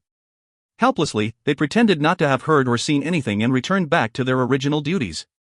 Qin Sheng casually halted and coldly snorted, "Are you going to arrest me? Now, you are in power and enjoy the backing of several influential people. Naturally, you will not see eye to eye with me." Xiang Shaolong nearly exploded. Striding to her back, he angrily exclaimed, "You!" Qin Sheng simply asked, "Are you trying to create a scene in front of the entire palace?" Xiang Shaolong composed himself and discouraging hissed, "Forget it. You can think whatever you like. I know what I am doing." Qin Sheng softly asked, "Aren't you just a lackey of Lu Bu?" Xiang Shaolong felt terrible to be misunderstood by this beauty and shot out without thinking, "I wish I can grab hold of him and—" "Hey! It's nothing." Qin Sheng turned around and was pleased, "Now you are telling the truth. But why did Mr. Xiang did not expose Lu Bui's scheme to seduce Empress?" Xiang Shaolong realized that she acted in such a manner to force him to reveal his true self and was dumbfounded. He stared blankly at her attractive face which only Ji Yanran can match. For once, Qin Sheng did not mind him appreciating her looks. Revealing 2 rows of neat and snowy white teeth, she smiled, "Please forgive me for tricking you. But you are such a chauvinist man and always keep secrets from women, especially me. What did you say to King Zhuangxiang on his deathbed?"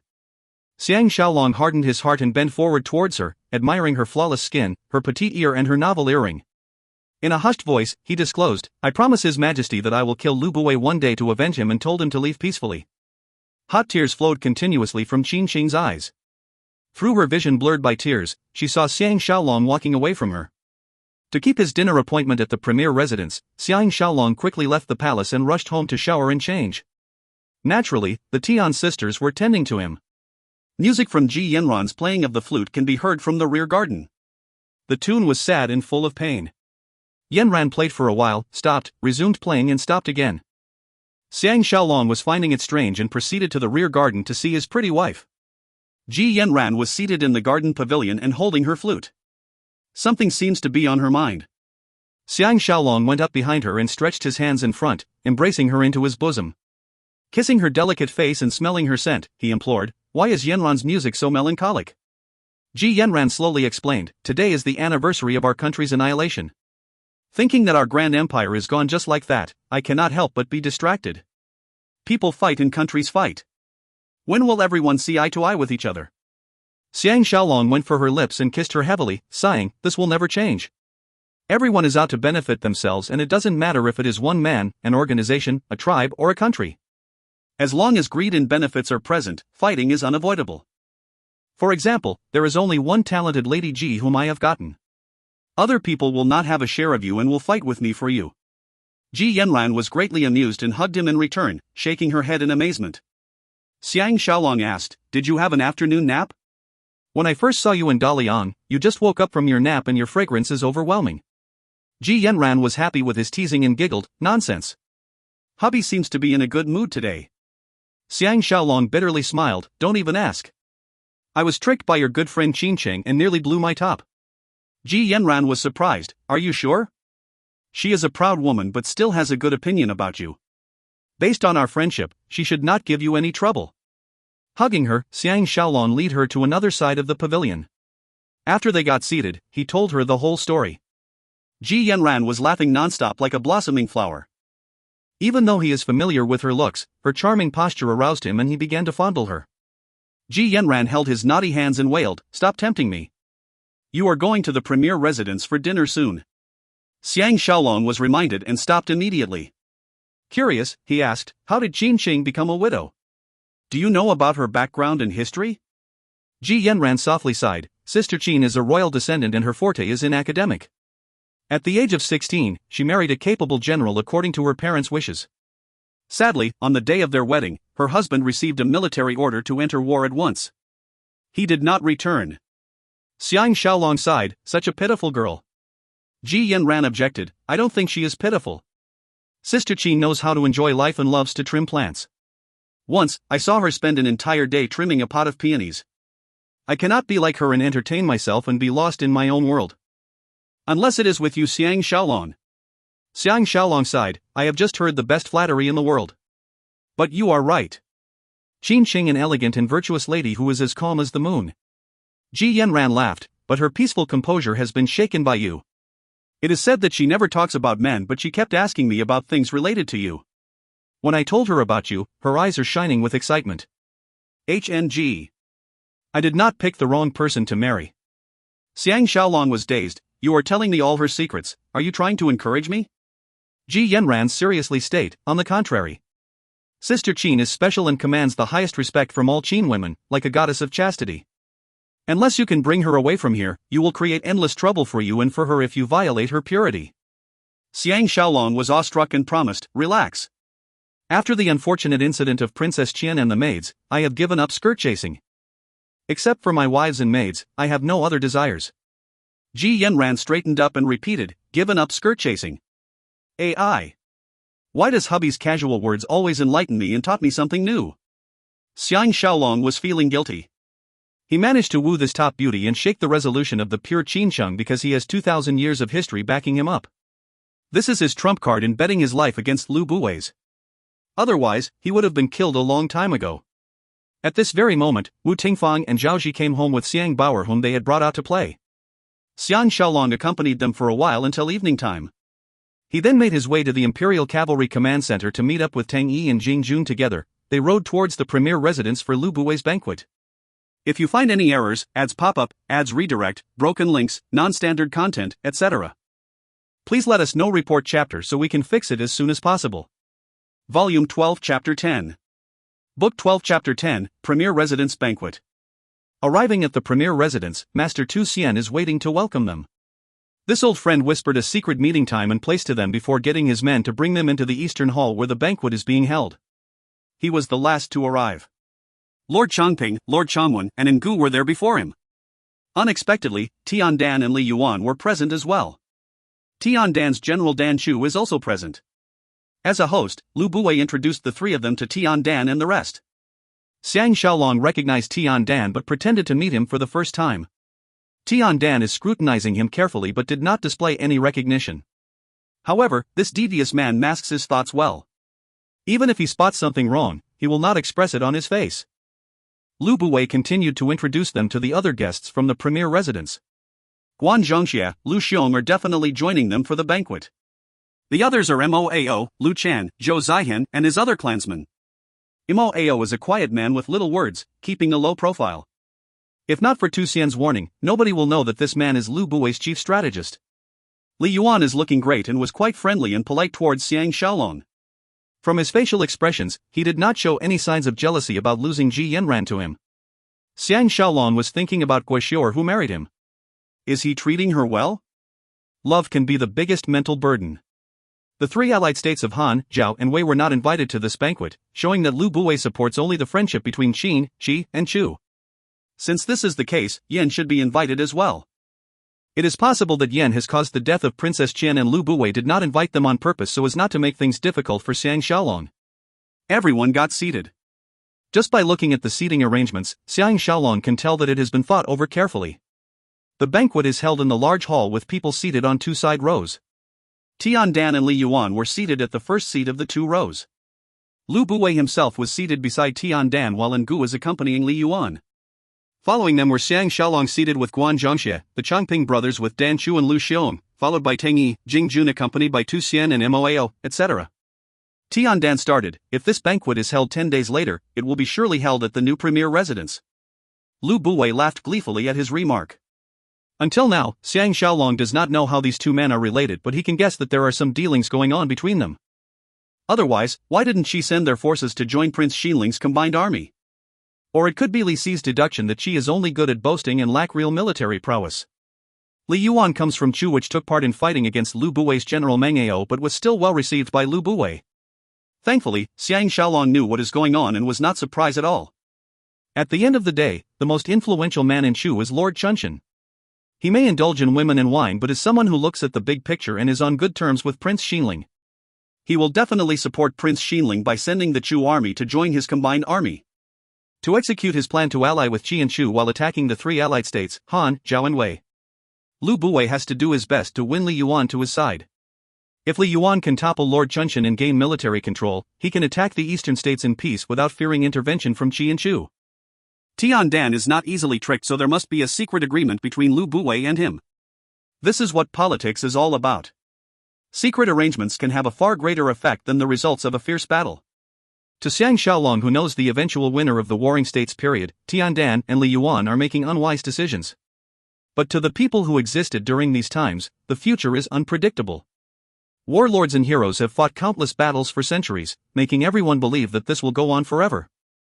Qi and Chu had hoped to reap rewards from the fighting between Qin and the allied states. Tian Dan leaned towards Lu Buwei and whispered to him. From their expressions, there is something going between them.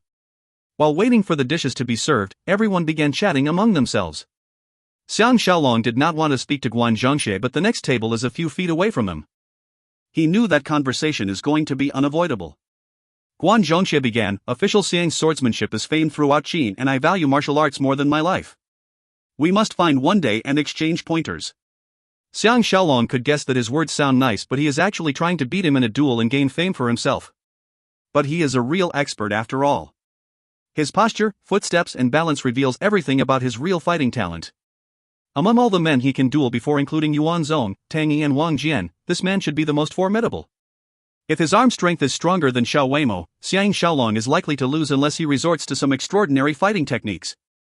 He beat Lian Jin as he applied the correct strategy, and his Mahis sword is much heavier, thereby forcing Lian Jin to be out of breath and dying a tragic death.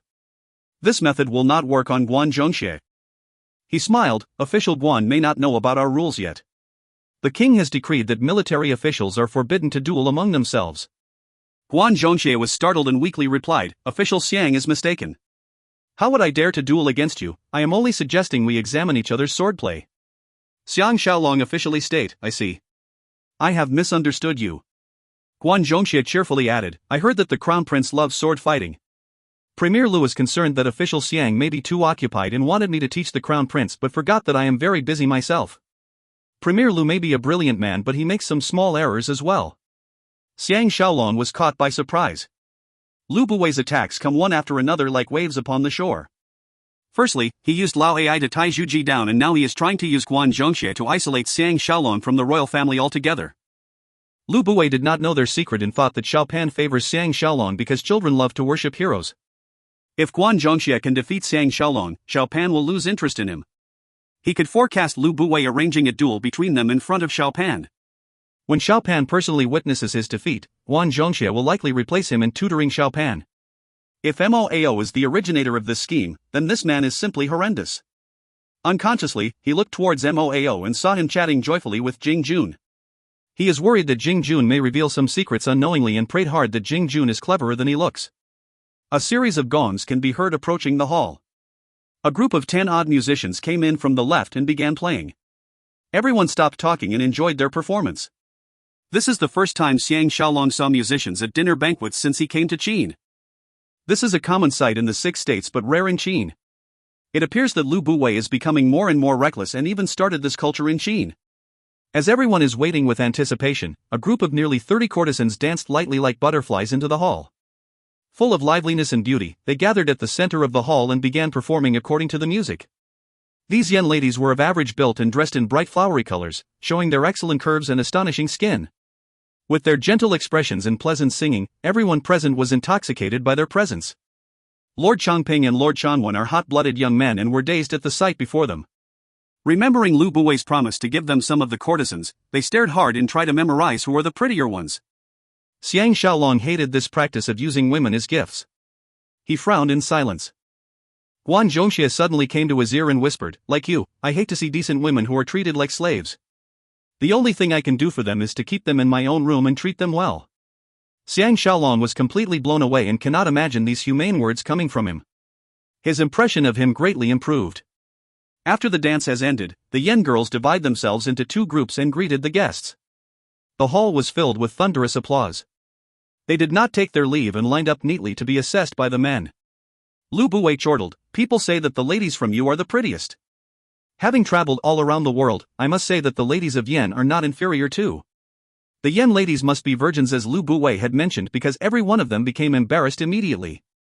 Tiandan the expert remarked, "The Qi lady is passionate, the Chu lady knows her fashion, the Yen lady is gentle, the Zhao lady is charming, the Wei lady is elegant, the Han lady has the best figure.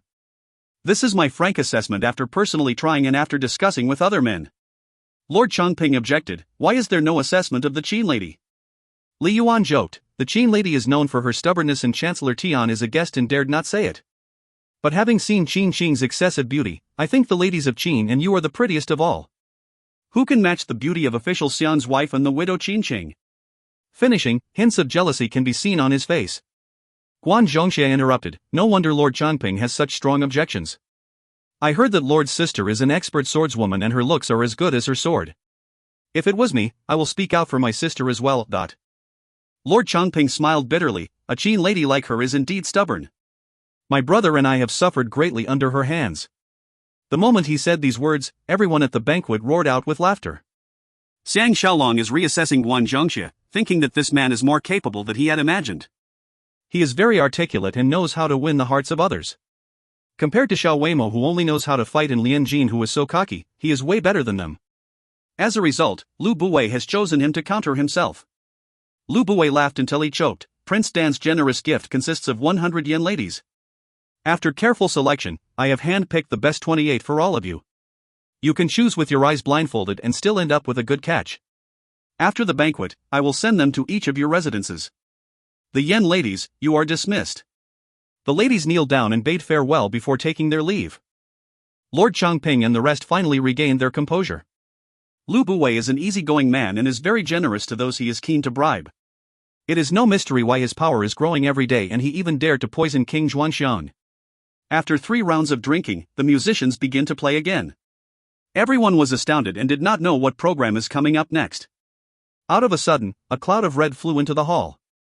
Among the flashing swords, a delicate and charming belle was seen. With a sword in each hand, she displayed many enchanting yet difficult sword poses, causing those present to be deeply fascinated. She was dressed in a yellow and white warrior suit but had a large red cloak on. Awe-inspiring and imposing, she gained everyone's attention in the shortest amount of time. The cloak was moving quickly like a ball of fire, making her strong fighting spirit even more mesmerizing and captivating. Her swords flashed relentlessly from her toned arms and were full of life and energy. Even Xiang Shaolong was dazed by her performance. Guan Zhongxie has an intoxicated look on his face and he watched without blinking. Using her sword to protect her body, she leapt forward and somersaulted several times, earning loud cheers from the crowd. Her swords flashing again, she suddenly moved towards Xiang Shaolong's and Guan Zhongxie's table. As everyone is watching with a mixture of fear and amazement, her 2 swords shot out towards them. Both men did not make a single move, nor did they blink once, allowing the swords to brush past their noses. The young lady stared fiercely at Xiang Shaolong for a quick second before she kept her swords, saluted and left like the wind. Xiang Shaolong and Guan Zhongxie exchanged a smile as both of them started to become more suspicious towards each other. Everyone looked at Lu Buwei and wanted to know who is this pretty lass who can use the sword so well. Lu Buwei merrily mentioned, "If I have to give this girl away, the receiver will have to be my son-in-law." Xiang Shaolong recalled the angry look on her face and instantly knew who she is. She is the Lu Buwei's 3rd daughter, Lu Nyang-rong, whom he refused to marry. After the banquet, Lu Buwei had already sent 3 Yen courtesans to Wu residence. Xiang Shaolong and Tang Yi had a quick conference and informed Jing Jun, little Jun can choose one of them and must treat her well and not as a slave. Jing Jun was caught by surprise and nodded in agreement. Before Xiang Shaolong finished speaking, he had slipped out to choose a woman. Xiang Shaolong and Tang Yi faced each other and smiled bitterly. They thought of Lord Chanping and Lord Chanwan at the same time. With Lu Bui's bribery, they will switch sides to support him sooner or later. To Pu Bu and Lu Chao waiting beside them, Xiang Shaolong instructed, the other two girls shall belong the two of you. They are helpless ladies and I want you to take care of them for life and give them happiness. Lu Chao and Pu Bu were surprised as well to gain rare yen beauties. Originally, they should serve Xiang Shaolong and his wives and it will be long before they get such opportunities. But Xiang Shaolong is a unique master who is fair and generous. Both men are deeply grateful for the gifts. After settling the girls, Xiang Shaolong and Tang Yi sat down for a chat. Tang Yi began, Guan Zhongxie is a worthy opponent. He will soon gain the respect of the Qin military who worships heroes. Compared to the 6 states, the people of Qin are more innocent and are easier to deceive. Xiang Shaolong sighed, from my point of view, I know that he has evil intentions but admired him at the same time. We have finally met our match. Tang Yi added, Moao is the dangerous one and kept a low profile.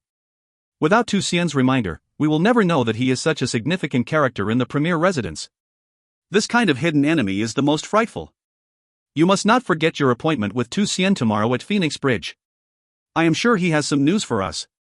Xiang Shaolong nodded to his head to show that he has remembered and stayed in a deep voice, we must plan to kill Moao during the hunting fair. Tang Yi frowned, are you sure he will be present?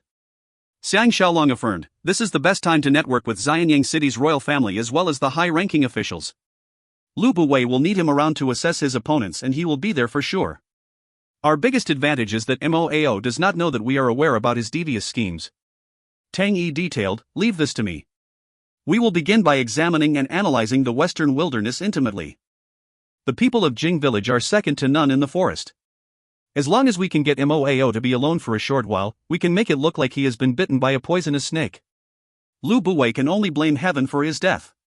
Xiang Shaolong was delighted, we shall do as second brother advised. Tang Yi had a hurt look on his face, I feel really guilty about Princess Qian and the maids. As long as I can do something for them, I will sleep better at night. They head back to their bedrooms. Wu Tingfang and the other wives are still awake and waiting for him to come back. Nursed by a nanny, Xiang Bauer had fallen asleep already. Xiang Shaolong had been working the whole day and was exhausted. As Tianjin and Tianfeng assisted him in changing, Ji Yanran asked in a low voice, Sister Qin wishes to see you. Can you try to visit her tomorrow? She also hopes that me, Tingfang and Gigi can stay at her place for a few days. Xiang Shaolong shrugged his shoulders, as long as all of you are agreeable, why not? But I am not sure if I have any free time tomorrow. Ji Yanran assured, just do your best. On the other side, Wu Tingfang commented, look. Sister Yanran is in such high spirits today. Xiang Shaolong was curious, what has happened? An ecstatic Zhaoji replied, her godfather sent her an intricate 5-string qin, musical instrument, shaped like a banana.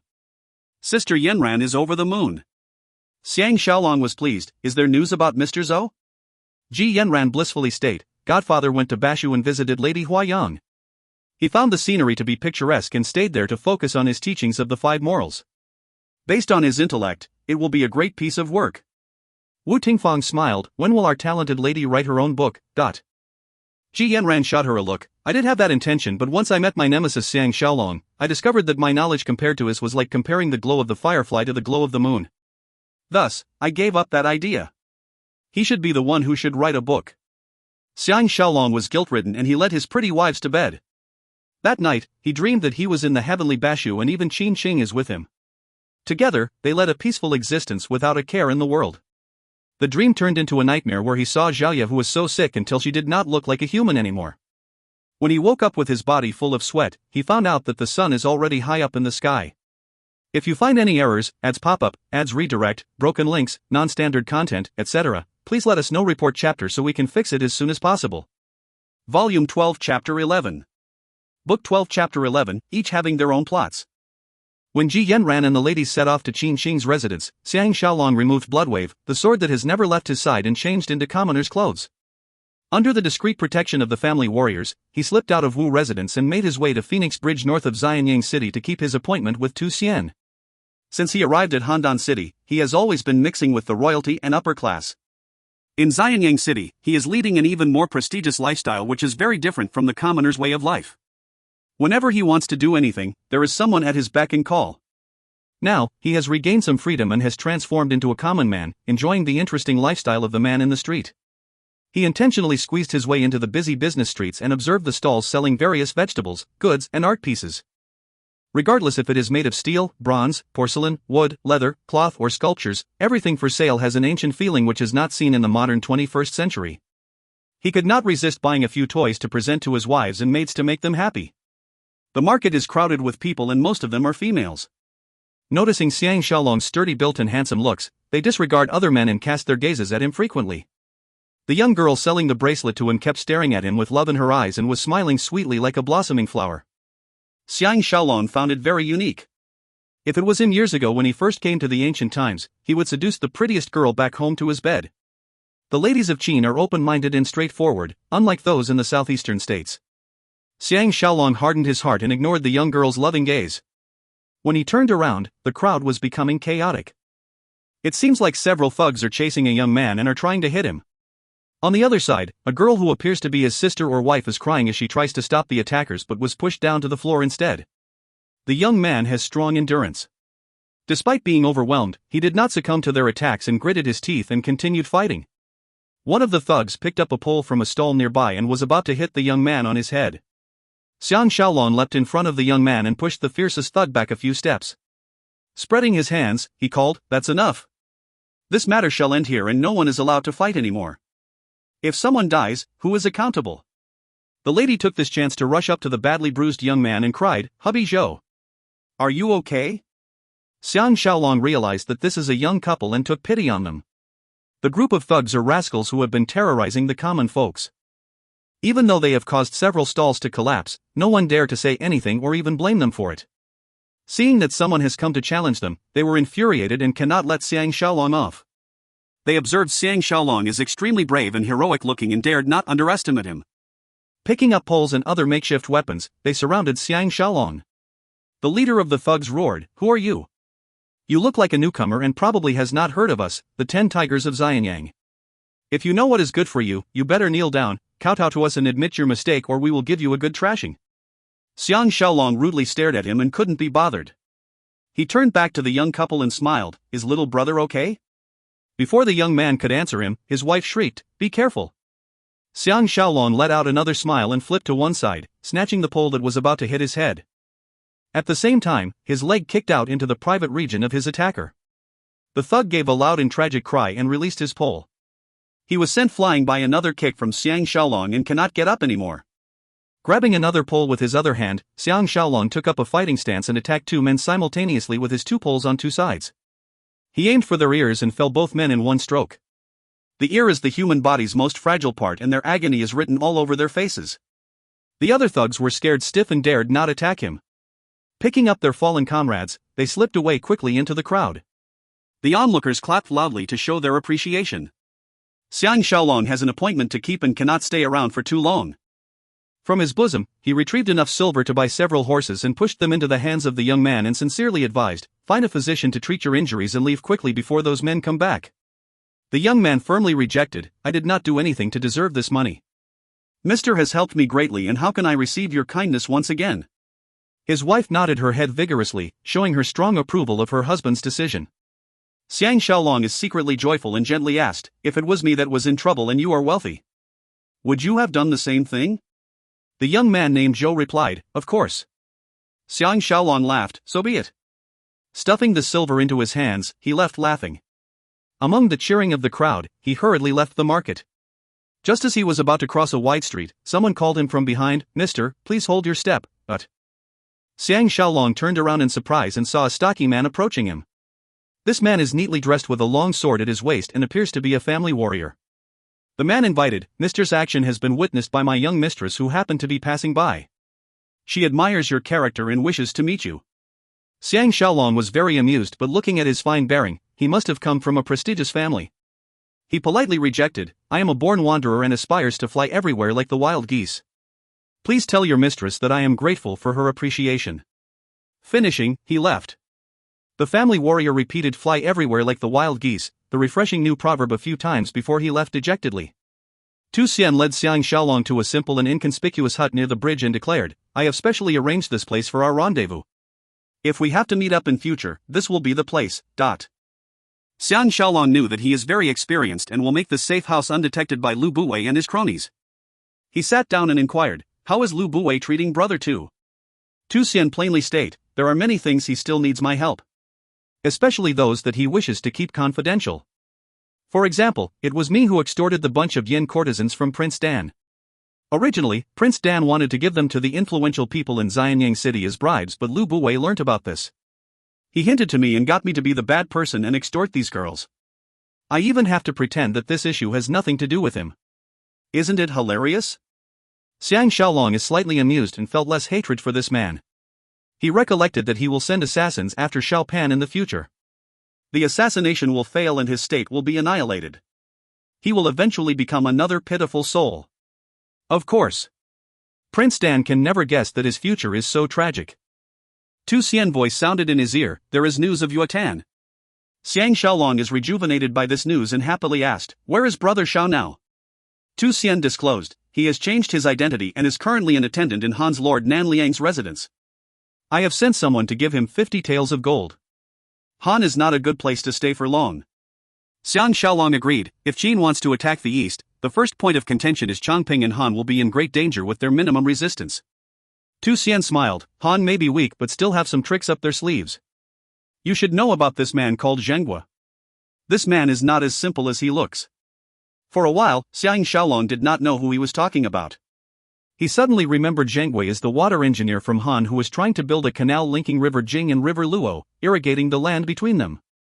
Startled, he asked, "Is there a problem?" Tu Xian explained, "I have met this man and he is very gifted. The king of Han treats him very well and his loyalty to Han is without question. When he came to Lu Buwei with his plan, I thought that he is here to assassinate him and purposely did not remind that traitor. Amazingly, the fella really has a grand plan to build the canal and knows every single process." Moao knew that this will increase Lu Buwei's influence and encouraged him. Thus, Zhenghua's canal plan is born. Xiang Shaolong still did not comprehend, since this is the case, Lu Buwei will only stand to benefit without any losses. Tu Xian analyzed, this may be beneficial to Lu Buwei and Qin but is bad for any eastern campaign. Such a canal will need several years and millions of manpower to build. With this burden, Qin will not have any more resources to conquer the east.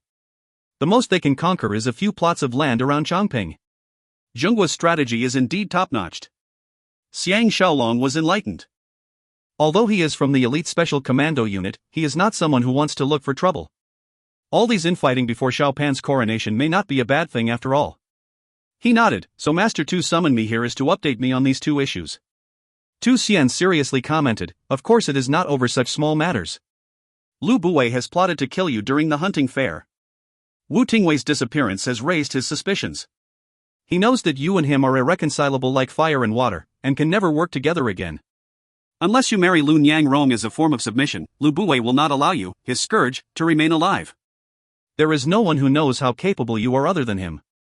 Xiang Shaolong had a narrow escape. When Lu Buwei spoke so politely to him yesterday, cleared up their misunderstanding and even gave him yin courtesans as to make him lessen his guard and not take any precautions against him. He was nearly tricked. He bitterly laughed, what a coincidence. I plan to kill Moao during the hunting fair too. Tu Xian smiled, I knew you will not bend to his will. Shaolong is right on target. If you get rid of this man, it is as good as breaking one of Lu Buwei's limbs. Xiang Shaolong was curious, how did brother Tu come to know these secrets? Tu Xian proudly boasts, there are still many tasks that have to go through my men. They would never guess that I know the truth behind the Red Pine Forest attack and that I have been serving them loyally over such a long time but is now working with outsiders. With my additional information, I can easily see through their schemes. Xiang Shaolong nodded, if we can know how they are trying to kill me, I can turn the tables on them. Tu Xian shook his head, this matter is planned by Moao and Guan Zhongxie and I do not have the details. Guan Zhongxie is desperate to kill you. First, he can replace you and secondly, he did not want his dream girl Lu Niangrong to marry you.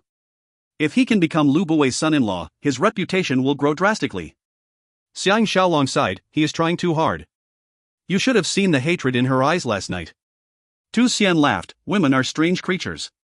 Initially, she did not want to marry you. When you rejected the marriage proposal, she begins to notice you. Whether is it love, hatred or spite, she has a different attitude towards you. She was the one who suggested the swordplay performance to Lu Buwei. I believe she wants to show you how enthralling she is and make you regret your decision. Xiang Shaolong did not know whether to laugh or cry, sighing, I will rather kill myself than to marry my archenemy's daughter. Tu Xian smiled, Lun Yang Rong is apple of Lu Buwei's eyes. If Crown Prince Xiang is really not his son, he would have arranged for their marriage. Glancing at Xiang Shaolong's questioning gaze, Tu Xian shrugged his shoulders, don't ask me who the real father of Crown Prince is. I think even Zhu Ji does not know. When she got pregnant, she was sleeping with both of them. Xiang Shaolong laughed secretly. In the whole world, only he, Tang Yi and Wu Tingfang knew Xiao Pan's real identity. The moment Xiang Shaolong stepped into the cavalry command center, he received word that the crown prince wishes to see him. He rushed to the palace immediately. Dressed in long robes of the king of Qin, Xiao Pan is having a secret discussion with Li Si in the study room. Seeing him, Xiao Pan mentioned, General's words have a great effect on Lao Ai. This morning, Empress told me that this man is a rare talent and should be utilized well, asking me to give him a promotion. Needless to say, Empress is besotted with him and must reward him for his efforts. Xiang Shaolong sighed to himself, knowing that Zhu Ji has degenerated to the point of no return. But he could not bear to blame her. This beauty has always been grateful towards her benefactors, or she will not tolerate Lu Buwei's evil acts. King Zhuanxiang's death is a heavy blow to her, making her a traumatized and confused woman. She has lost her usual sanity and felt that life is empty. Moreover, she has been rejected by him. Under such circumstances, Lao Ai the Casanova is able to make use of this opening to win her affections. She needs the pleasure of the flesh to compensate for her sufferings. Xiao Pan sighed, this fellow is so impatient. After a few days as an attendant, he is already asking for a promotion. Li Si and I were discussing what official post to give him. Finishing, his mouth curled up in a smile. Li Si, who has become Xiao Pan's confidant, suggested, from my point of view, we can give him such a high post that it will incur Lu Buwei's jealousy. If we can make Lu Buwei object to this promotion, it will be even better. That will strengthen Lao Ai's determination to break away from Lu Buwei. Xiang Shaolong finally managed to sit down and laughed. I am afraid even with the cleverest people guessing, they can never guess that we are discussing such nonsense with the crown prince. Hey! Is there any post that will be in open conflict with Lu Buwei or one of Lu Buwei's cronies? Li Si had a brainwave, why don't we promote him to be the inner custodian? This post is related to the Imperial Cavalry and Imperial Infantry. Documents from the Imperial Cavalry and Infantry must be vetted by the inner custodian before it can be submitted to the king. This is a position of authority and is almost like a supervisor of the Imperial Army. Xiao Pan frowned, but this post is occupied by Tong Shang. This man has shown real ability and is respected by the military. If we displace him, the generals may protest. Li Si suggested, Crown Prince can promote him to another higher post to reassure the military. Xiao Pan thought deeper and remarked, the most important post in the palace is the commander of the palace guards, which is held by Lord Chongping and Lord Chongwen. Below them is Subject Li, who is the imperial librarian who is in charge of all documentation. The next in power will be the inner custodian. The remaining positions are those concerning the hunting fair, the ceremonial officials, the banquet officials, but these positions are ranked much lower. I cannot think of an ideal position that will satisfy Tong Shang. Xiang Shaolong did not say anything as he is completely ignorant about palace rankings. But after he has heard all their discussions, he remembered Justice Bao and had a brainwave. Since there is an inner custodian, there should be an outer custodian as well. This new official shall be the eyes and ears of palace and be responsible for gathering information outside the palace. If there are any suspicious activities, he must report it to Crown Prince immediately. This is a challenging and refreshing job which should make Tong Shang happy and excited. Xiao Pan slapped the armrest, exclaiming, great idea. The Empress will support this idea and Lu Buwei cannot intervene. But I do hope he will still voice out his objections. Li Si praised, official Xiang is creative and thinks out of the box. I am impressed. Xiang Shaolong added, it will be good to give Lao Ai an office in the palace. He can use the office to plan his schemes and hold meetings for his cronies. Soon, he will be Lu Buwei's opponent. Xiao Pan joked, let's find a place opposite the new premier residence, since they are going to be opponents, their residences should be opposing each other too. Everyone roared out in laughter. Lu Buwei will be burnt for playing with fire. He wanted to use Lao Ai to control Zhu Ji, but now, Zhu Ji has switched sides and cultivated a new adversary against him. An attendant came to report that Grand Tutor Qin is here and is waiting outside. Xiao Pan's face shone with happiness and instructed Li Si and the attendant to leave first. When they have left, he stood up and confided in Xiang Shaolong, "I don't know why, but after His Majesty has passed away, I especially love to see Grand Tutor Qin. Watching her calm expression and peaceful demeanor, I feel extremely comfortable, even with her occasional scolding. In the past, I never had this feeling before." He added softly, "Except for Master and Grand Tutor Qin, nobody dares to scold me. The late king and empress never scold me, but..." Xiang Shaolong could not hold back and hugged him tightly, sighing, "Dear child. It is because you needed a respectable motherly figure like Lady and I." Xiao Pan trembled strongly and his eyes reddened, leaning into Xiang Shaolong's bosom like a little boy hiding in his father's protective arms. Xiang Shaolong understood his behavior.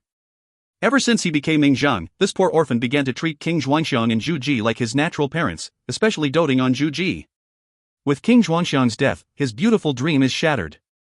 Zhu Ji is a realistic woman who will not fall out with Lu Buwei over King Xuanxiang's death. With Lao Ai entering the picture, Xiao Pan knows that Zhu Ji can never replace his stern but righteous birth mother Lady and I. And Qin Xing has unconsciously become the closest idea of being his mother. Xiang Shaolong is also saddened about Zhao and I. In a low voice, he instructed, "When you have regained your composure, go out at once for your lesson." Xiao Pan forcefully nodded his head. Xiang Shaolong released him and left.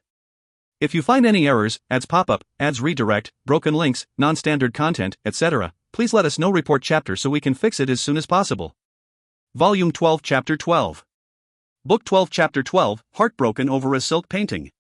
Passing through the corridor, he came to the outer hall and saw Qin Xing's beautiful figure standing right in front of the window.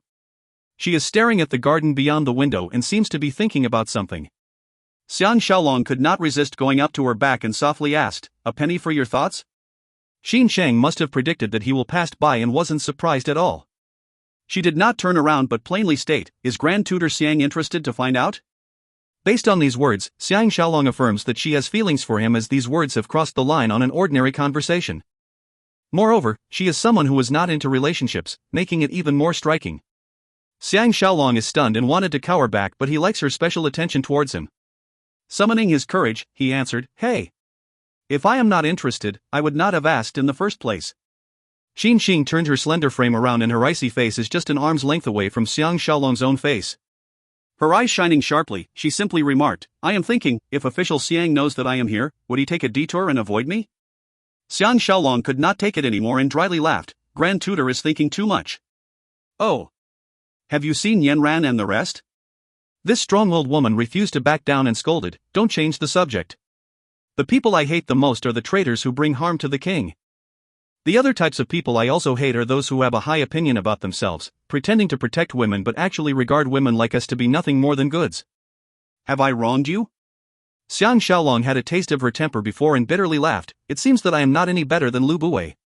I have apologized to you already and only made a mistake by advising you to accompany Lady Huayang and Bashu. Until now, you are still unwilling to let me off?" Due to Xiang Shaolong, Qin Shang may have cultivated a new habit, which is to maintain her icy expression but wanted to laugh out at the same time. Finally, she gave up and burst into giggles and her cold expression began to thaw. She viciously shot him a look and declared, "Yes. I am dissatisfied. And I will never forgive you." This is the first time she is flirting with him. Xiang Shaolong's heart warmed up and was about to retort when footsteps were heard. Both of them knew that the crown prince has arrived and quickly parted. Xiang Shaolong hurriedly bade her farewell, but Qin Shang's teasing expression has been engraved into his heart forever. Under the protection of the 18 guardians, Xiang Shaolong rode towards the outer palace. Coincidentally, he ran into Lord Changping, who was deploying the palace guards guarding the palace gates. Lord Changping pulled him aside and whispered, "The Yen ladies are really something." Xiang Shaolong could only mumble a reply. Lord Changping is young and curious, asking, "Premier Lu's third daughter is delicate-looking and well-skilled with the sword. When I woke up this morning, her performance is still fresh in my memory." "Hey! How is she related to you? Why did she test your reaction with that stance?" Xiang Shaolong felt extremely intimate, as if he is chatting with his army buddies in the 21st century. Their conversations will be filled with women, fighting and curses at the instructors. He smiled, "I think that this is called a large tree attracts the most wind." Lord Changping chortled, "Well said. Your newly created proverb suits you very well. My stubborn sister has come to know about our friendship and demanded that we bring you home to meet her." Xiang Shaolong can feel a headache coming. "Can we talk about this later? You know that I have many things to attend to." Lord Changping smiled, "You cannot escape from her grasp. Just show her a few strokes and make her happy on account of our friendship. Otherwise, she will give you a hard time during the hunting fair. Xiang Shaolong was startled. She is taking part as well? Lord Chongping replied, it is her big day. She will lead her female army in a grand and imposing parade. Xiang Shaolong was swept off his feet, exclaiming, female army. Lord Chongping sighed, it is an army of aggressive ladies just like my sister. Normally, they will look for expert swordsmen to compete their sword fighting skills. Even Wang Jian is terrified of them. Personally, I think this is the main reason he slipped off to guard the northern border. If not for the fact that you are at the farms most of the time, you will not be spared too. Xiang Shaolong finally understood and burst out in guffaws. Lord Chongping added, and Gu is leaving tomorrow to guard the eastern passes. We have always been on good terms and will organize a farewell dinner tonight. Why don't you come along too and humor Sister Ringing? Xiang Shaolong has always liked Lord Chongping for he does not put on any airs and is easy to get along with. Moreover, it is in Gu's farewell dinner. He consented immediately. Lord Chongping is pleased and left him. Back at the command center, he was detained by Jing Jun excitedly reported, there are 3 things. Ah. He yawned. Xiang Shaolong stared at him, asking, you have been busy the whole night? Jing Jun nonchalantly replied, as third brother instructed, I spent half a night chatting and coaxing her and the other half indulging her. That's why I am so tired. Xiang Shaolong was tongue-tied and did not know how to advise him. Embarrassed, he asked, what are the 3 things?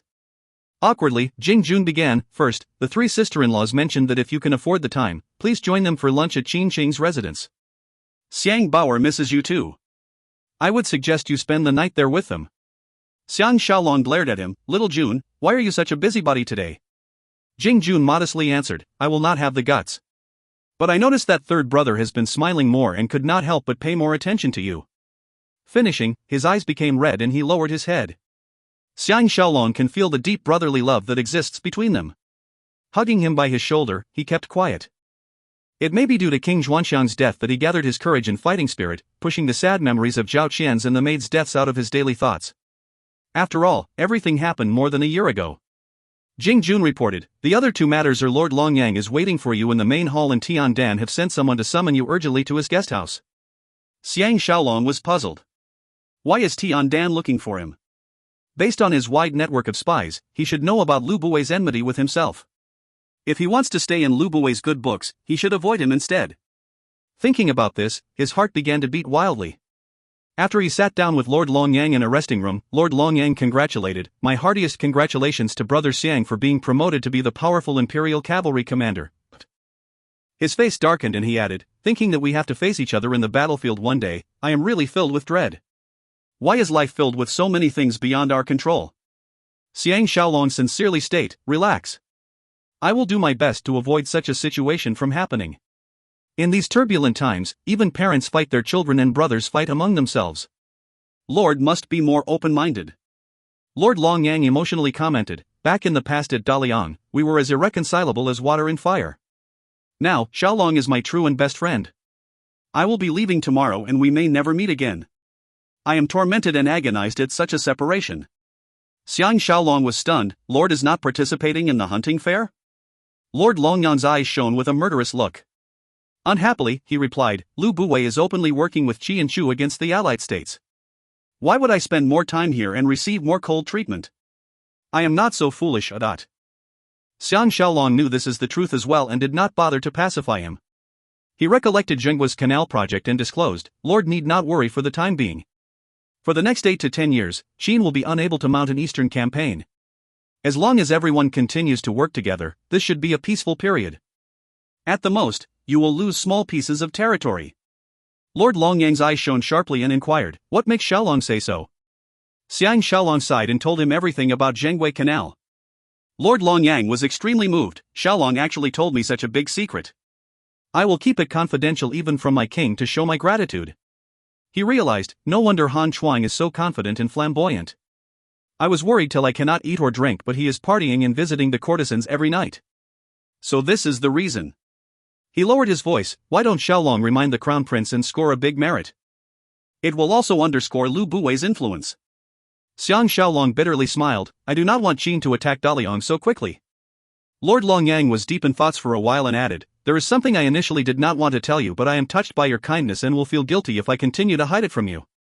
He gritted his teeth, disclosing, "Han Jing, Zhao's Empress Jing, that 13-inch does not look at the big picture and I need not help her keep this secret." Xiang Shaolong was astonished. "What is it?" Lord Longyang replied in a deep voice, "You have met Pang Yuan, Junyu. He is the spokesman and confidant of Han Jing.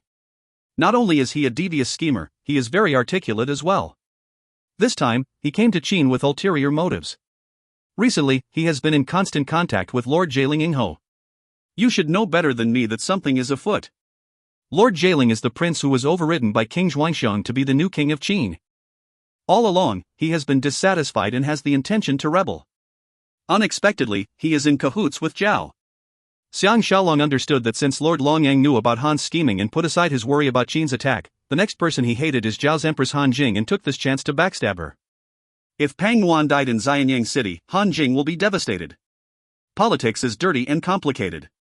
People fight openly and also secretly. Among all the various schemes, no one will know the clear winner until the end. Although this has no effect on Xiang Shaolong, who knows the ending, personal fights and schemes are still unknown to him. For example, he still does not know if he will be killed by Lu Buwei. Xiang Shaolong thought for a while and inquired, "Tian wishes to see me, does Lord know the reason behind this?" Lord Longyang was surprised, "Is that so?" "From my observations, Lu Buwei and Tian must have a secret agreement.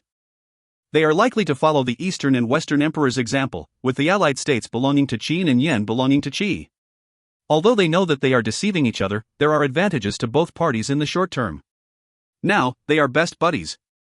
I really have no idea why Tian is looking for you." Xiang Shaolong is sure that Lord Longyang is as puzzled as him. Ending their conversation, he sent him out of the command center personally. Under the escort of the 18 guardians, he went to see Tian. The guest house is heavily guarded. Dan Shu welcomed him at the main door and has a serious expression on his face. He only exchanged some courtesy words.